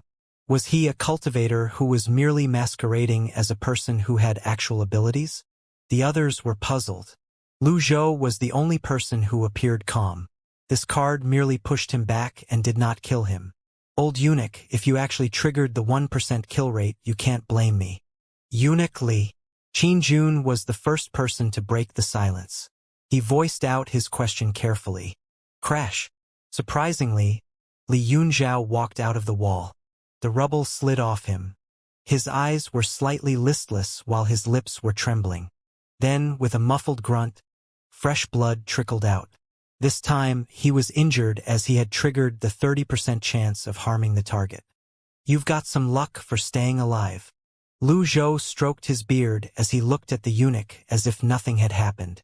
Li Yunzhao's remaining confidence and pride were long gone. The so-called peerless elite, great eunuch Li, was worth less than a dog's fart before the evil sky pavilion master. Are you powerful? You were a useless person who could not even withstand a single attack. Everyone was always talking about how powerful the old villain Ji Tiandao was, but there were never any standards to compare to. Even Qin Jun did not know how powerful Lu Zhou was. However, he knew Li Yunzhao's cultivation base. He was a person who was on par with the 8 great leaders, yet against the evil sky pavilion master, he could not even withstand a single hit. The superior cultivator was clear. You eunuch Li, are you all right? Qin Jun ventured carefully. In his heart, he mumbled, Don't you die on me. If you die, my mansion will be done for. At the same time, Qin Jun wanted to curse at him. He did not seem like an expert at all. It felt as if he was a weak pushover instead. Li Yunzhao calmed his breathing and suppressed his surging essence and blood. A moment later he spoke. Princess Ping Lu passed away a long time ago. Back then, she and Princess Yunzhao begrudged each other. In a fit of confusion, Ping Lu ordered me to take the life of Princess Yunzhao's daughter, who is also your 5th disciple, Zhao Yu, old mister. Why did they begrudge each other? Lu Zhou wanted to know. The Prince of Xianxia was the person whom the 2 princesses loved at the same time. However, the Prince of Jinxi picked Princess Yunzhao. Then, the Prince of Jinxi died on the battlefield, leaving Yunzhao behind. What a shame! Li Yunzhao wore an expression of regret. Lu Zhou noticed his choice of words. Although he mentioned the Prince of Jinxi, he did not say his name. The Prince of Jinxi? It's one of the palace's taboos. His name must not be said. Lu Zhou had no intention of asking about the name. After all, at this juncture, he would be able to find out once he did some digging. At the side, Qin Jun bowed and said, I've met the Prince of Jinxi once. However, at that time he was on a campaign at Lulan. He's indeed a heroic man. All I know is that he was a great leader on the battlefield and a true man. However, I didn't know about him and Yun Zhao. He left his statement unfinished. The affairs between a man and a woman had always been of great importance in a person's life. At this point, Zhao Yu staggered backward. She sat on the chair, feeling slightly weak. Little Yuaner could not bear to listen to this. She hastily went forward, supported Zhao Yu, and comforted her softly. Senior sister, what a tough life you have. Sigh. This little girl doesn't even know how to properly comfort someone. How can she be this blunt and direct? Then again, it's good enough that she has the intention. Zhao Yu grabbed little Yuaner's hand and said, I'm all right. When Li Yunzhao saw this, he continued, I sympathized with Princess Yunzhao back then. I boldly went against Princess Ping Li's wish and left the dark Palm's cold poison in your body to cover this up. Otherwise, Princess Ping Lu would never have allowed her to leave the castle walls. I was thinking that so long as you don't step onto the path of cultivation and live your life happily as an ordinary person, the cold poison would never be triggered at all. At this point, Li Yunzhao paused. Then, to my shock, I heard that Zhao Yu joined the Evil Sky Pavilion. I had been looking for her ever since so that I could help her get rid of the poison. So, you're saying that you saved senior sister Zhao Yu? Little Yuaner said with a soft snort. Well, Li Yunzhao cupped his fists. I wouldn't be so bold to claim merit. There was a brief moment of silence. Lu Zhou looked at Li Yunzhao and said, I've always been persuaded by someone with morals. If you've spoken the truth, I'll spare your life. If I find out that there's an ounce of a lie in your words, I'll make sure that you'll pay with your head. Li Yunzhao shuddered. He was someone who held a high position in the palace and had the power to decide the life and death of another person. Currently, when he felt his own life and death being in someone else's hands, he could not help but shake. However, Lu Zhou suddenly added, while a capital offense may be absolved, you can't escape from a living hell. You... Li Yunzhao's expression froze over. It's true that you were sympathetic and did not kill Zhao Yu, but that's only enough for you to keep your life. At this moment, the minor eunuch in the living room suddenly clapped. Papa, amazing, just amazing. Qin Jun, the old butler, Hong Fu, Zhao Yu and little Yuaner looked over. Li Yunzhai suddenly acted reverently. He kneeled at the low-rank eunuch and greeted, Greetings, your Fourth Highness.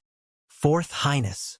From the very beginning, the young and vulgar-looking man who had been keeping a low profile was the fourth prince. Qin Jun appeared surprised. He did not expect this person to be the fourth prince who had just returned from the borders. He hastily walked over. Greetings, your highness. The seemingly low-rank eunuch stopped clapping his hands and straightened his robes. He removed the eunuch's cap and tossed it aside. Currently, his bearing was completely different from before. His true appearance had also been revealed. He was not as young as it seemed earlier. In fact, he had a weathered look. This was to be expected since he had spent many years on the battlefield. This person was none other than Lu Bing, the fourth prince. Lu Bing cupped his fists at Lu Zhou.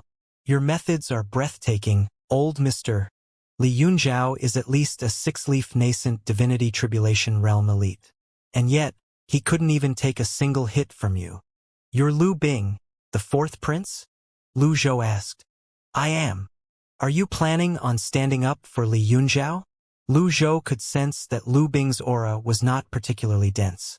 On the surface, it did not seem like he had a profound cultivation base. I've been admiring you for a long time, old mister, Lu Bing said with a smile. I have no intention of standing up for him. He deserves this. However, you'll have to consider the dog's master before beating a dog. Li Yunzhao is the imperial family's dog. At the end of the day, I can't just stand by and do nothing. That's good. Lu Zhou stroked his beard and nodded. At least, he's tactful. The reputation of the Evil Sky Pavilion was widespread. Although Lu Bing had spent his days on the battlefield, he had heard a great deal about the Evil Sky Pavilion. Both of Lu Zhou's attacks had completely suppressed Li Yunzhao. Lu Bing was amazed by it. The Evil Sky Pavilion truly lived up to its name. How do you plan on punishing him, old mister? Lu Bing asked respectfully. Li Yunzhao bowed down. He had a pained expression on his face. He did not feel this bad even when he was hit by Lu Zhou's attacks. However, since the prince had spoken, he knew he would not be able to escape this calamity. Who knew he would meet the fourth prince here? Lu Zhou looked at Li Yunzhao and said, "Why do I need to report to you about what I intend to do?" Lu Bing was slightly stunned. He was taken aback by this question. This old villain. He's even more troublesome than rumored. Not only is his cultivation base terrifyingly profound, but his temper is quite peculiar as well. In the end, Lu Bing said, "That's going too far, old mister. You're free to do whatever you want to Li Yunzhao. I won't stop you." Lu Bing took a step back, making it clear that he had no intention of interfering. Li Yunzhao frowned deeply. "Your Highness." Lu Bing glanced at Li Yunzhao and said, "The Prince of Xianxia and I campaigned in the West together. We're not the best of friends, but we were comrades. However, you tore his family apart. I can't protect you from this." After he finished speaking, he looked away. Li Yunzhao bowed and addressed Lu Zhou. "Your cultivation base is unfathomable, old mister, and I willingly accept defeat. I'll accept whatever punishment you mete out." When Lu Zhou heard this, he stroked his beard and nodded. Now that's a tactful person. If Li Yunzhao was defiant, he planned to hit him with more thunderblast until Li Yunzhao surrendered. "Very well," Lu Zhou continued to say. "Are you willing if I destroy your cultivation base?" At the same time, a thunderblast card appeared in his palm. He waited for Li Yunzhao's answer silently. Li Yunzhao's expression turned sour. Destroying his cultivation base was no different from killing him. He did not expect this old villain of the Evil Sky Pavilion to be this merciless. How could he be willing to accept this? Lu Zhou noticed the change in Li Yunzhao's expression and asked, "You're unwilling?" "I dare not. However, I have something to say. I'm sure you'll change your mind after listening to what I have to say." "Old mister," Li Yunzhao said. The fourth prince, Lu Bing, turned around and looked at the old eunuch curiously. He did not have a deep impression of Li Yunzhao. After all, he spent most of his time on the battlefield. He had only met Li Yunzhao a few times since his return from the borders. Initially, he had planned to get familiar with Li Yunzhao so he would have a source by the Empress Dowager's side. Alas, who knew Li Yunzhao to be filled with schemes? "Speak. I've been serving the Empress Dowager for 50 years. Deep inside the palace, the Empress Dowager merely trusts a handful of people, and I'm one of them. The Empress Dowager is in possession of a certain item that I think has something to do with the Evil Sky Pavilion," Li Yunzhao said. Lu Zhou's heart stirred. He remembered that the information on the old parchment drawing was pointed toward the palace. Is it possible that the item is truly in the palace? If it's true, then it's a pleasant surprise. "Continue," Lu Zhou said. Li Yunzhao nodded and said, "It's a book without words. It was left behind in exchange for the imperial family's token that you took." He quickly coughed to hide his slip of the tongue. Was he seeking death by saying such words at such a perilous time? Hong Fu was exasperated on Li Yunzhao's behalf. He thought that the heavens must have been blind for someone like this to be the eunuch trusted by the Empress Dowager's side and managed to survive until now. At this moment, Lu Bing interjected, "Are you betraying the Empress Dowager? If that's the case, death will only be waiting for you." Li Yunzhao shook his head and said, There are many things you do not understand, Your Fourth Highness. Since you've just recently returned from the battlefield, allow me to explain. When the Imperial family's token was lost back then, everyone had searched for it. The Empress Dowager was the only one who knew that it was in the Evil Sky Pavilion's hands. The Imperial token was originally kept by His Majesty, but it was left to the Empress Dowager's care due to His Majesty recuperating. When the token was lost, the Empress Dowager was beside herself with anxiety, and she sent someone to the Evil Sky Pavilion. Lu Zhou was about to say that he had no recollection of this. However, he suddenly remembered the lost memories. Therefore, his expression did not change. He did not speak as well. The more he spoke, the more mistakes he would make. If he did not speak, he would make no mistakes. Li Yunzhao said, "Back then, old mister, you didn't surrender the Imperial token, but you sent a blank heavenly writing scroll." Realization dawned on Lu Zhou suddenly. That blank heavenly writing scroll must have been the remnant piece of the open heavenly writing. Lu Zhou was not interested in knowing the reason behind this. He only asked, "Where's the scroll?" Li Yunzhao replied, "It's still in the palace." At this juncture, Lu Zhou finally understood that Li Yunzhao wanted to exchange the blank heavenly writing scroll in order to save his cultivation base. Coincidentally, Lu Zhou had already given the Imperial token to Jiang Aijin. Jiang Aijin had used it to open the warehouse, and the key was back in the Imperial family's hands. It seemed like it was fated.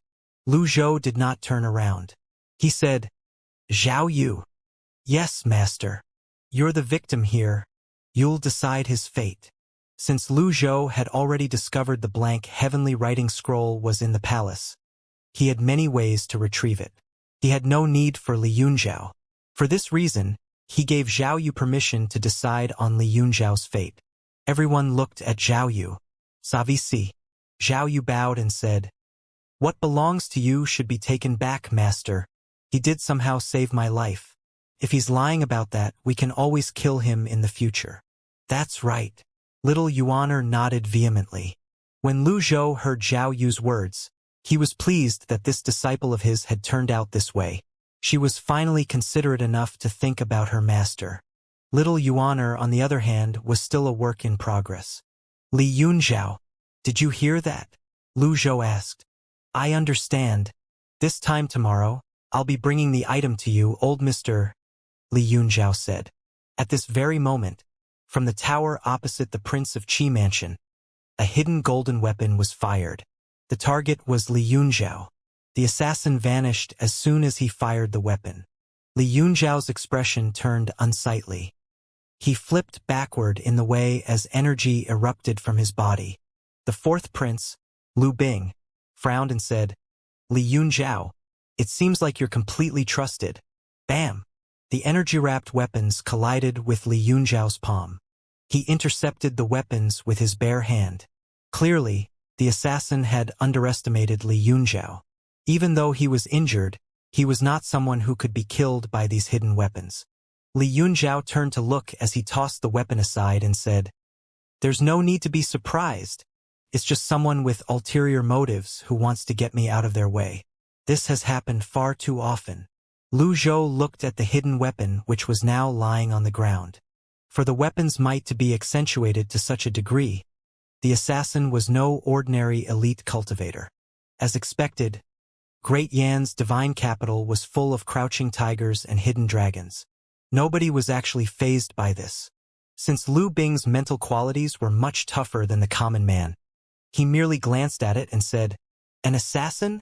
With a cultivation base of at least 1 leaf. Interesting," Lu Bing mumbled. Li Yunzhao searched the perimeter with his gaze, trying to locate his target. As he kept his guard up, he said, "My life isn't worth much. If the Empress Dowager doesn't trust me, I would have been dead a long time ago. I can't have possibly stayed alive until this day." As expected, a black figure shot past the corner of the pagoda, sprinting along the windowsills of the pagoda. Clearly, this person had been trailing Li Yunzhao from the start.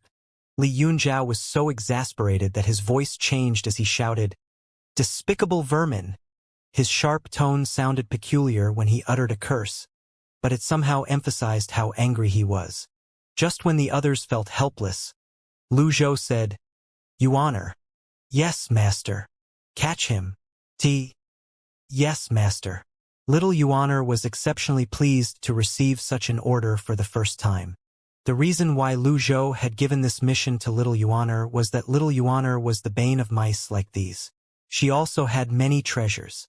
Even though her cultivation base was only at the one-leaf stage, she could easily beat a stalker on the same rank. Little Yuan pushed away from the ground and rose straight into the skies above the Prince of Qi mansion, while her nirvana sash spread out like a blossoming rose. When she unleashed her 7 starts cloud-treading steps in her cloud-treading boots, bluish starlight adorned the night sky. It seemed more dazzling and brilliant above the divine capital at night. Whoosh! As she vanished, Li Yunzhao swallowed in shock. Even though he knew that this little girl was weaker than he was, he felt powerless. Qin Jun and Hong Fu had spent most of their time in the divine capital, so they had seen a fair share of elites. However, they had never met such a genius. To think that she had such a wonderful cultivation base at her age. If she was given more time, how far would this little girl be able to go? No one knew. After a moment's silence, Lu Bing snapped back to the present.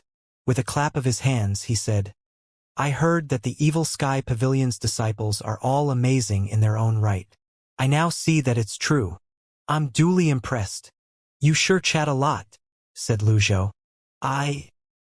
Lu Bing suddenly felt that he was acting too haughtily before such an individual, hence, he toned down his regal voice and said, All I want is to get to know you, old mister. Get to know me? I've just returned from Rongxi. There are many things about the divine capital that I don't understand, and I like to make friends. With your cultivation base, old mister, I find it a waste if you can't talk freely about life over some wine. Lu Bing said. So, you went to the Heavenly Sword sect? Lu Zhou asked. Lu Bing shuddered and said, You know about that, old mister? As expected, you have an extensive information network. Indeed, I have been to the Heavenly Sword sect. Unfortunately, Luo Xingkong was hellbent on having that fight to the death. Alas, it didn't end well for him. Do you know about what happened at the Lotus Dais? I've heard about it. I heard that you've saved many cultivators out of kindness. Currently, rumor has it that you're a kind person, a living Buddha, said Lu Bing. Do you think that I shouldn't be a kind person? No. Lu Bing hastily waved his hand and said, Quite the contrary. If you're not a kind person, old mister, who is? If you aren't, that bunch of cultivators would have already all died a gruesome death. He noticed that the conversation was progressing in a dangerous direction. This old villain Ji did not seem to be a person with whom he could easily get along. Also, it seemed as if he could easily offend him. That was close. He nearly made it sound as if Lu Zhou was the one who had threatened the survivors to spread the good word about him. Even though he felt that this version was more believable, he could never say that to Ji Tiandao's face. Lu Bing was starting to regret having ever come here. At this moment, the scarlet nirvana sash danced above the Prince of Qi mansion, resembling a dancing dragon. Little Yuaner's figure could barely be seen. This was a trick of the eye that was the result of extremely quick movements. She flew in circles while using her nirvana sash as footholds in her cloud-treading boots. Then, the sash was retracted and wrapped around her body. It wound itself around her waist and tied itself in a bow tie. Little Yuaner gave the cultivator in dark night clothes she was carrying a good kick. Thud! The cultivator fell into the Prince of Qi mansion's courtyard. As he shivered, the black-clad person dared not move. Ding! Captured a nascent divinity tribulation realm target. Reward, 200 merit points.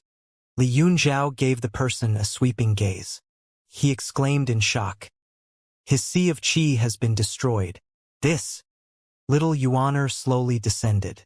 With the nirvana sash around her waist and coupled with the effect of the cloud feather raiment, she could have been mistaken as a deity from the heavens. The little girl had grown up, after all. Little Yuaner cupped her fists and said, Master, I can explain. I didn't do it on purpose. He kept running away, and I had no choice but to break his sea of qi with a punch. What a fierce little girl. She spoke the most chilling words in the meekest tone. Was this the youngest disciple of the Evil Sky Pavilion? Li Yunjiao had to admit that he would have to reevaluate the Evil Sky Pavilion and correct his previous misconceptions. Even if old Villain Ji were to kick the bucket, these disciples of his were already matured. Who could guarantee that the 9 disciples would not grow into 9 old Villain Jis in the future? However, Qin Jun said, I, for one, think that this is a wonderful way to deal with him, Miss Ninth. We mustn't forget that such vermin are exceptionally sly. This is the only way to make sure that there won't be any surprises. Lu Zhou nodded in satisfaction. Very good. It was a good thing that his disciples showed growth. Little Yuaner giggled, feeling elated. Thank you for the compliment, Master. I'll surely work harder. This seemed wrong somehow.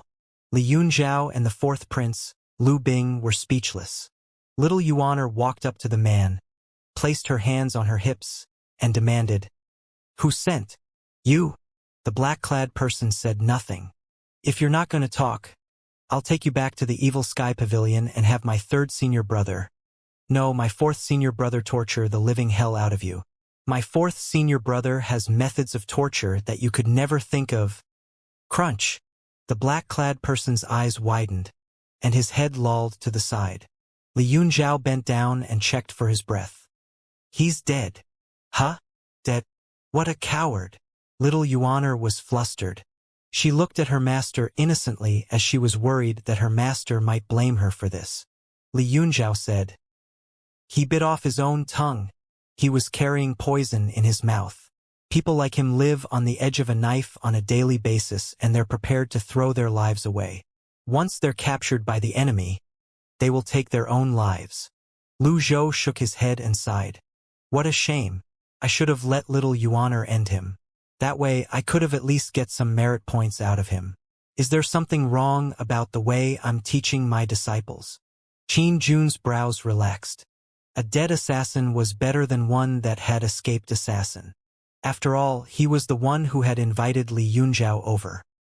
His only wish now was for the 4th prince not to use this against him when he returned to the imperial city. Men! Qin Jun shouted. A guard marched into the courtyard. My lord! Clean this up. The guard looked at the corpse on the ground. Without a second thought, he dragged it away. Li Yunjiao slowly got up to his feet. He looked up at the moon which had just risen in the skies and saw that the new moon resembled a sickle. It was getting late, so he should be heading back. He had been out for long enough. If he was not back when the Empress Dowager summoned him, he dared not imagine the consequences. Old mister, I'll return tomorrow. Farewell, Li Yunjiao said. Lu Zhou said nothing. Nobody stopped him as well as they looked on when he left the Prince of Qi mansion. Appearing slightly awkward, the 4th prince, Lu Bing, smiled and said, I think it's time for me to leave as well. Look at that thick face of his. Lu Zhou was reminded of Zhang Aijin. He said, You remind me of him. He wanted to add that it was expected since they were born of the same father. But when he thought about Zhang Aijin's identity, he did not say it. Him? Forget it. There's no need to bring him up. It had been a long time since he was in contact with Zhang Aijin. The last time they contacted was through Mingshi Yin. Now Lu Zhou was in the divine capital. Although he was a prince, Zhang Aijin refrained from associating himself with anyone within the palace walls. Therefore, Lu Zhou reckoned that Zhang Aijin would not come. Lu Zhou returned to the great hall with his hands behind his back while Lu Bing followed after him. Little Yuaner found this strange and said, It's late. Why aren't you leaving? Leaving? Do you think that my master doesn't need to sleep? Little Yuaner thought that this person was slightly daft. Lu Bing smiled. He cupped his fists at Lu Zhou and said, Old mister, in any case, I genuinely want to make more friends. There's no need to rush for a decision. It's always good to have another friend. We shall meet again. Until then. Lu Zhou did not stop him. He had no intention of interfering with the factions in the palace. After all, Lu Bing had just returned from the borders and did not have a firm foundation, and there were many who were keeping a close eye on him. This was apparent from his impersonation of a minor eunuch. Little Yuan scratched her head and said, "Master, is he threatening us? Should I catch him?" "There's no need," said Lu Zhou. "Oh." Little Yuan returned to Zhao Yu's side.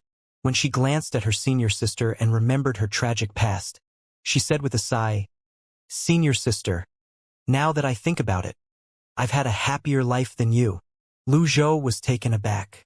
Although he knew that she meant to comfort Zhao Yu and intended to say that she had been slightly ungrateful for her own life thus far, it somehow came out wrong. In the courtyard, many servants came in to clean. Qin Jun's son stretched his limbs and walked over. "Father, are our guests still here? Don't wander about. Go back to your room," said Qin Jun. "Who is he?"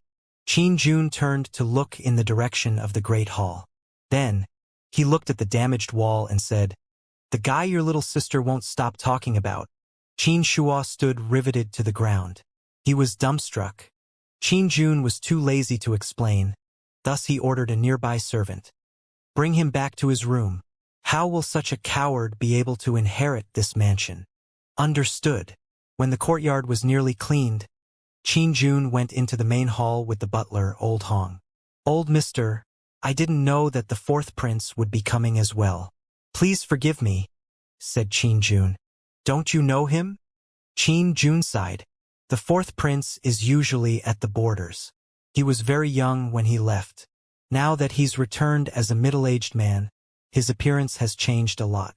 On top of that, in that disguise, I wasn't able to recognize him." "The borders?" Lu Zhou mumbled. "Since he's from the borders, why is he trying to gather people to himself like the other princes?" In Lu Zhou's impression in his past life, the people of the borders did not usually conform to these standards. Qin Jun said, "It's only to protect himself. Soon, the fourth prince's military authority will be taken from him. When that time comes, he'll be alone and powerless. He has no intention of harming the others, but the same can't be said about the others." At this juncture, Old Hong sighed as well. "Forget it." Lu Zhou stood up with his hands behind his back. "You've done well. I've always differentiated between gratitude and grudges. Tell me, what is it that you want?" Qin Jun hastily waved his hands and said, "I dare not. Unlike the greedy bunch of the cultivation world, I'd never covet the Evil Sky Pavilion's properties." As Lu Zhou shook his head, he turned around and left while little Yuaner departed with Zhao Yu. Meanwhile, Mingshi locked Lu Choping up in the North Pavilion. Then, he brought Pan Zhong over and sealed Lu Choping's cultivation base before going to rest. Early the next morning, Mingshi left the Evil Sky Pavilion and flew toward the Divine Capital. Halfway on his flight, he suddenly remembered a question. "Where's Master? How am I supposed to find him?" In the afternoon, at the Prince of Qi mansion, it was almost at the appointed time. The old butler, Hong Fu, knew that Eunuch Li would come again, so he had been waiting at the door first thing in the morning. He would peer down the streets every now and then and even run to the intersection to wait. It was only when the sun was sliding toward the west that a familiar carriage came into sight. Hong Fu was overjoyed. He kept gesturing at the servants beside himself. "Tell the master that he's here." "Understood. I'll go right away." The carriage came to a stop before Hong Fu. As the curtains were parted, the silver-haired Li Yunzhao alighted from the carriage. He did not seem to be in his best condition. "Eunuch Li." The butler hastily supported him. Li Yunzhao disembarked and looked up at the mansion. Then he sighed and said, "I've kept my word. I hope that he keeps his as well." "This way." Hong Fu dared not speak on behalf of Lu Zhou. After all, they were now here, and this matter would be up to them. He would leave fate to the heavens.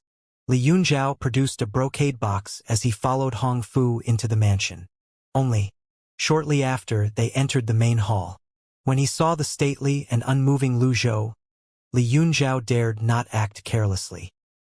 He walked respectfully up to him and presented the brocade box with both hands as he said, "This is the blank heaven writing scroll I mentioned yesterday." Lu Zhou's gaze fell upon the brocade box. "Do you know what is it used for? If it's nothing but a useless piece of junk, they wouldn't have kept it until now." Li Yunzhao said, "Come to think of it, the Empress Dowager was ailed by a heart illness for a long time. When she unintentionally used this as a pillow, she was cured of the illness within a month. I think that this item must be different from a scroll that's meant to be read, but it's some kind of ancient jade which contains certain powers. You're a good guesser. Lu Zhou did not reveal the answer. He left it up to his imagination. As he accepted the brocade box, Lu Zhou waved his sleeve and the lid was opened. Ding! Obtained one remnant open heaven writing scroll. As he expected, it was a remnant open heaven writing scroll. There's one more. When Lu Zhou saw this open heaven writing scroll, he frowned slightly. Li Yunzhao was startled with a jump. He hastily explained, I have no intention of keeping it to myself. If I had, I wouldn't have waited until this day. Throughout the years, I have had no shortage of chances.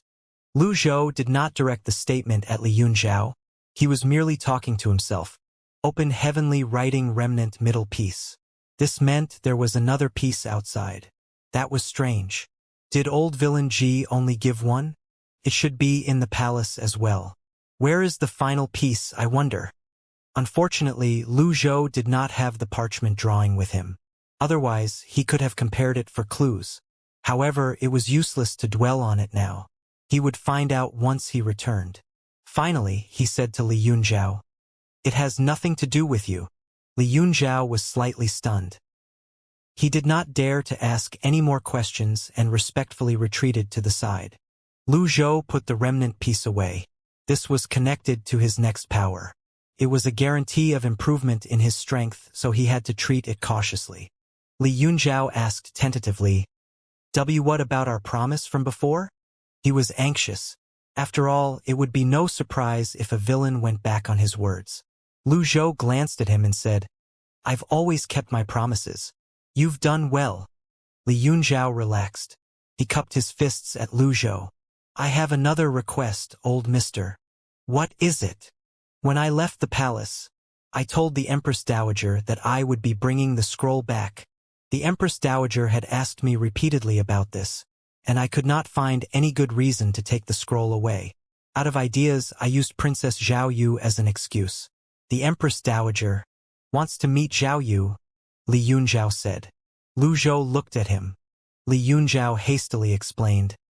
Only the Empress Dowager and I know about this. Within the palace walls, I can guarantee with my own head that I'll keep this a secret. Lu Zhou indeed had the right to reject Li Yunzhao on Zhao Yu's behalf. However, when he glanced at Zhao Yu, he saw that seemed to be deep in thought. After muttering to himself for a moment, Lu Zhou said, Zhao Yu. Yes, master. Since this concerns you, you can decide. Zhao Yu was moved. Since they joined the Evil Sky Pavilion, the disciples rarely had any power to decide for themselves. She did not expect her master would allow her to decide something so important. This truly surprised her. However, she did not decide instantly.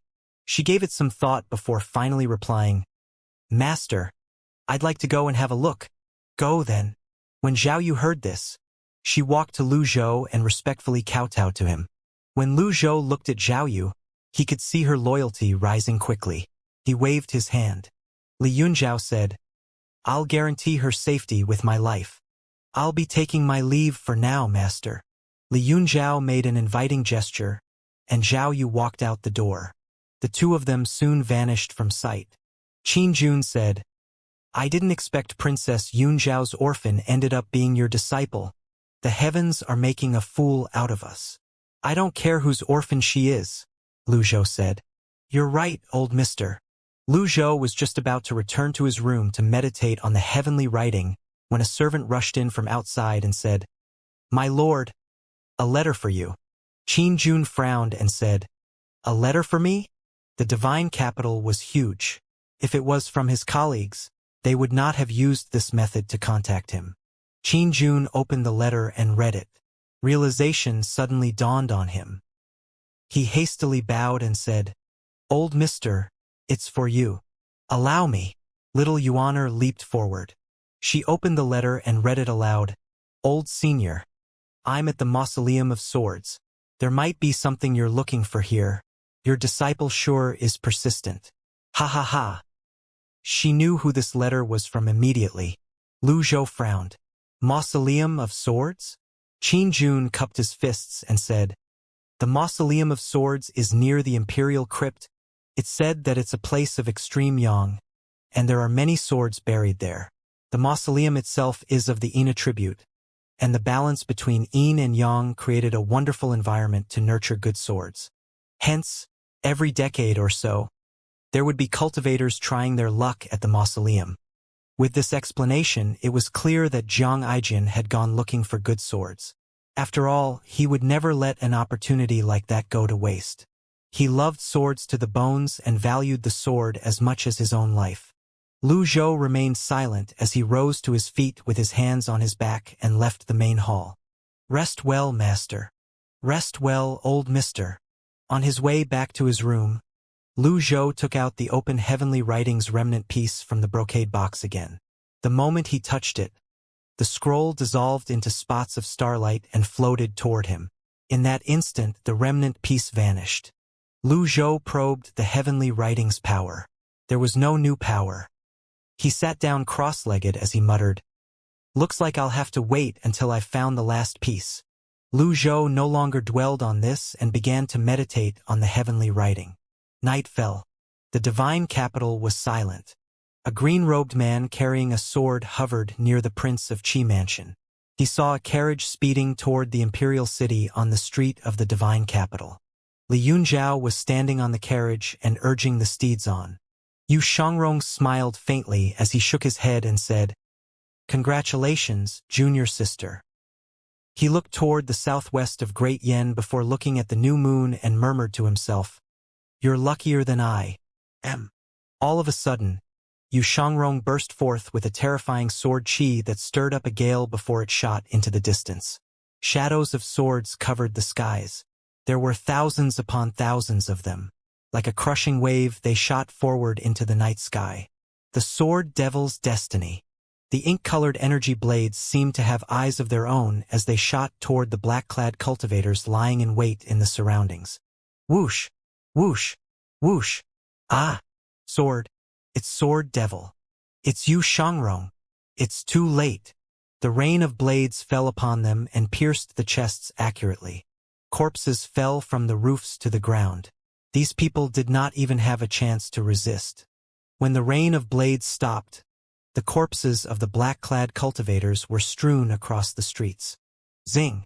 The longevity sword returned to its scabbard. Yu Shangrong behaved as though nothing out of the ordinary had happened. He looked down from above with a lofty air. He did not even spare a glance at the corpses. Instead, his eyes were looking at the Prince of Qi mansion. He sighed and said with a hint of grievance in his tone, Master, the Prince of Qi is eldest senior brother's person. Why are you running around blindly like this? Yu Shangrong had withdrawn his aura as he hovered above the Prince of Qi mansion. If one did not look closely, one would not be able to see the peerless elite hovering above the Prince of Qi mansion. He remained in the air like a god. He did not leave right away. He crossed his arms and continued looking at the Prince of Qi mansion. Yu Shangrong's attention was caught by a blue light. It seemed like a blue firefly in the dark of the night, and it also seemed like the rippling reflection of the moon on a lake. Felt special. Although he was knowledgeable, he did not know what it was. Curiosity caused him to fly over. He hovered above the roof. The blue, starlight-like spots of lights were densely packed as though they were clouds of smoke. Yu Shangrong became even more curious. He moved closer. He landed on the roof as light as a feather. He was cautious and withdrew his aura completely. He looked at the billowing faint blue light, puzzled. He had never seen anything like this before. It felt somewhat like the barrier's power, but it was not. The spots of light began to drift to the horizons, and despite himself, he reached out as to catch them with his hand. All of a sudden, a deep voice rang along with the spot of lights. Who's there? The blue fireflies instantly condensed into energy and merged with the sound wave as it surged upward. Although Yu Shangrong had been caught off guard, an elite like him could instinctively conjure up a protective energy. As soon as he felt a threat approaching, his protective energy was automatically activated. Bam! Yu Shangrong frowned slightly as he tried hitting it with his hands before retreating on air. Inside the room, Lu Zhou opened his eyes at this moment and looked up. When he entered into meditation mode, he could roughly sense the happenings around himself. The spot where the starlight appeared above him was an especially sensitive spot. When Yu Shangrong touched it, Lu Zhou sensed someone's presence immediately. When he recalled the assassins who showed up before this, he did not hesitate and called out, "Yuaner." Little Yuaner started before she leaped out of her room and stood outside Lu Zhou's room. "Master, capture the assassin. Your own safety is of priority. Do not pursue him too far and make it quick," Lu Zhou said. "Yes, master." Little Yuaner was elated. She loved a good game of catching the mouse. She leaped onto the roof and surveyed the surroundings. After taking in her surroundings, she sensed a burst of primal chi just a few moments ago. She unleashed her Supreme Purity Jade Slip's 7 stars cloud treading steps and disappeared in just a flash.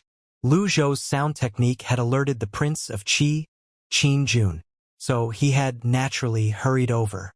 "Old mister, what's the matter?" Qin Jun's heart was racing. He kept furtively glancing to the side. The divine capital was supposed to be the safest place on Great Yen.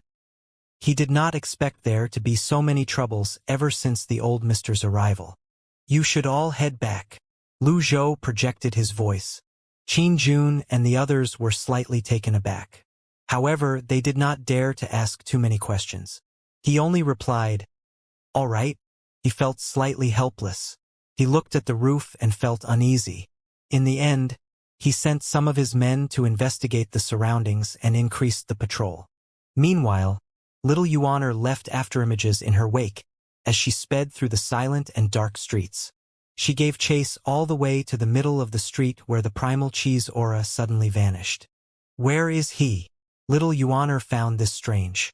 She had the cloud-treading boots, her cultivation method, the Supreme Purity Jade Slip, and her 7 stars cloud-treading steps. Under normal circumstances, with all these in terms of speed, she would not lose to a 4 or 5-leaf cultivator. She did not expect her target to be so agile. At this moment, she remembered Lu Zhou's words. She nodded and muttered to herself, "He might be an elite. Let's stop here." She turned around and was about to return when Yu Shangrong suddenly called out, "Little junior sister." Little Yuaner focused her gaze in the dark and saw Yu Shangrong emerging from the shadows of the night as the gentle moonlight shone on him. He carried a sword as always with a faint smile on his face. A second senior brother. Yu Shangrong studied his little junior sister for a moment before he praised her. "I'm surprised to see that you've obtained the cloud feather raiment. You've also achieved a breakthrough in your cultivation base. Nascent divinity tribulation realm. Not bad. It's really you, second senior brother." Little Yuaner said happily. "Second senior brother. Since when did you become a thief?" "A thief?" Yu Shangrong uncrossed his arms and looked at himself. "Which part of me looks like a thief?" "Master wants me to bring you back," Little Yuaner said. Yu Shangrong chuckled softly and said, "Little junior sister, why did Master come to the divine capital?" When she heard the question, Little Yuaner lowered her head. She held on to one end of the nirvana sash and spoke in a slightly sad voice. "Master wants to find out about 5th senior sister's past. 5th senior sister truly had a tragic past. I feel sad for her as well." Yu Shangrong laughed when he saw Little Yuaner's sad expression. He was at a loss for words. Although he had only met her a few times, it seemed like his impression of her was right. She was indeed a pure and kind little girl. Finally, he asked, "Is Master doing well?" "He's alive and kicking," Little Yuaner replied honestly. Yu Shangrong found this strange. He had already used the barrier's power once. How come it seems like he's still in peak condition? A term popped up in his mind at this moment. A dying flash or a spurt of energy before one's death. "Little junior sister, I have some matters to attend to. You should head back now," Yu Shangrong said with a gentle voice and a smile on his face. "Oh, we'll meet again." Yu Shangrong smiled as he waved his hand lightly. Then, he crossed his arms again as he walked toward the end of the alley. However, his feet did not touch the ground, he was walking on air. With a whoosh, he disappeared. After Yu Shangrong disappeared, little Yuan scratched her head. Something felt amiss, but she could not quite put her finger on it. The Prince of Qi Mansion. Realization finally dawned on little Yuan. She seemed to realize what was amiss. She stood before her master's room and said softly, "Master, I was unskilled, and the thief managed to run away. Please punish me. There's no need to blame yourself. If he's able to evade you, he must have been strong. You should head back," Lu Zhou said. "Master, I didn't expect second senior brother to become a thief. He's really too fast. I couldn't catch up to him," little Yuan explained. When Lu Zhou heard this, he frowned slightly. The person on the roof was that rascal, Yu Shangrong? No wonder she couldn't catch up to him. Alas, it was a shame he did not personally make a move. It was useless to cry over spilled milk. "Oh well, go and get some rest," Lu Zhou said. "Yes, master." Little Yuan returned to her room. Meanwhile, Lu Zhou was lost in his thoughts. Why was the rascal Yu Shangrong in the divine capital? He had a feeling that Yu Zhenghai, Yu Shangrong, and Si Wuya seemed to know about his whereabouts. Moreover, they never failed to escape at just the right moment. Back at the Clarity Sect, the four great protectors barred their way. At Anyang City, Yu Shangrong and Yu Zhenghai gave little Yuan gifts. Yu Zhenghai's flying chariot was seen at the Lotus Dais. Now, he even ran into Yu Shangrong at the Prince of Qi Mansion in the divine capital. All the signs showed that someone was keeping a close eye on his movements. Finally, Lu Zhou dismissed all these thoughts and continued meditating on the heavenly writing. The next day, in the Prince of Qi Mansion, Qin Jun brought his butler and waited outside Lu Zhou's room since early morning. After a long wait, there did not seem to be any movements inside the room. The butler, Hong Fu, felt that something was amiss and said, "Master, could something have happened? Just this morning, the city's garrison found many bodies lying around the streets. They suspect that it's the work of an assassin. Let's wait for a little longer." Disturbing Lu Zhou's rest without cause was something that could possibly cost them their lives. After a long time, there were still no signs of movements. When the sun was high up in the sky, Qin Jun finally could not wait any longer. He bowed and called out, "Old mister." There was no reply. Qin Jun waved his hand. The old butler, Hong Fu, went up and opened the door before entering the room. Lu Zhou was nowhere to be found in the room. Qin Jun sensed that something was not right and came running over. He swept his gaze across the room. It was empty. He smacked his own thigh. "Inform the sect master. Tell him that the old mister has left the divine capital and most probably has gone to the Mausoleum of Swords." "Understood." However, Qin Jun's voice had barely faded when Lu Zhou walked out of little Yuan's room. He stroked his beard slowly and stared at Qin Jun with a pointed gaze. Lu Zhou looked at the sun like an ordinary old man, basking in the warmth of the sun. He even stretched his limbs before he walked to the center of the courtyard. Qin Jun and the others widened their eyes in horror. They were immobilized as they stood riveted to the ground. They could not control the trembling of their bodies. A calm expression could be seen on Lu Zhou's wizened face. There was no sign of anger at all. However, the lack of anger was even more terrifying to those two people. This was plain suffering. They wanted to cry. Little Yuan ran up to Lu Zhou's side. She giggled and said, "Master, I'll massage your back for you every day after this." Lu Zhou stroked his beard and nodded in satisfaction. He found her promising and worthy to be taught. This little girl is maturing nicely. Thud. Qin Jun could not take it any longer and fell to his knees. Qin Shuo and Qin Ruobing, who had just arrived at the courtyard's entrance, were stunned. However, without even knowing the reason, they quickly kneeled on the ground as well. The atmosphere was tense and heavy at this moment. Lu Zhou's gaze finally fell upon Qin Jun as he asked, "Reporting to someone?" "I dare not." Qin Jun kowtowed. This was related to the lives and deaths of all his kin. When he spoke, his voice was an octave higher. That rascal disciple of mine, Yu Zhenghai, what did he offer you? Before Lu Zhou revealed himself earlier, he had thought Qin Jun had some ties with Yu Shangrong. He did not expect it to be Yu Zhenghai. Qin Jun said, "Please be fair, old mister. Me and the sect master are only friends." Friends. I've never once thought about plotting against the evil sky pavilion from the beginning until the end. If there's an ounce of lie in my words, I'll die a gruesome death, Qin Yun said with gusto. Lu Zhou shook his head and said, "What did Yu Zhenghai make you do?" "To pass information about the divine capital and within the palace to him. I've received grace from you, old mister, and I would never betray the evil sky pavilion," Qin Jun said with his head lowered. "I helped you, and yet, you repay that rascal?"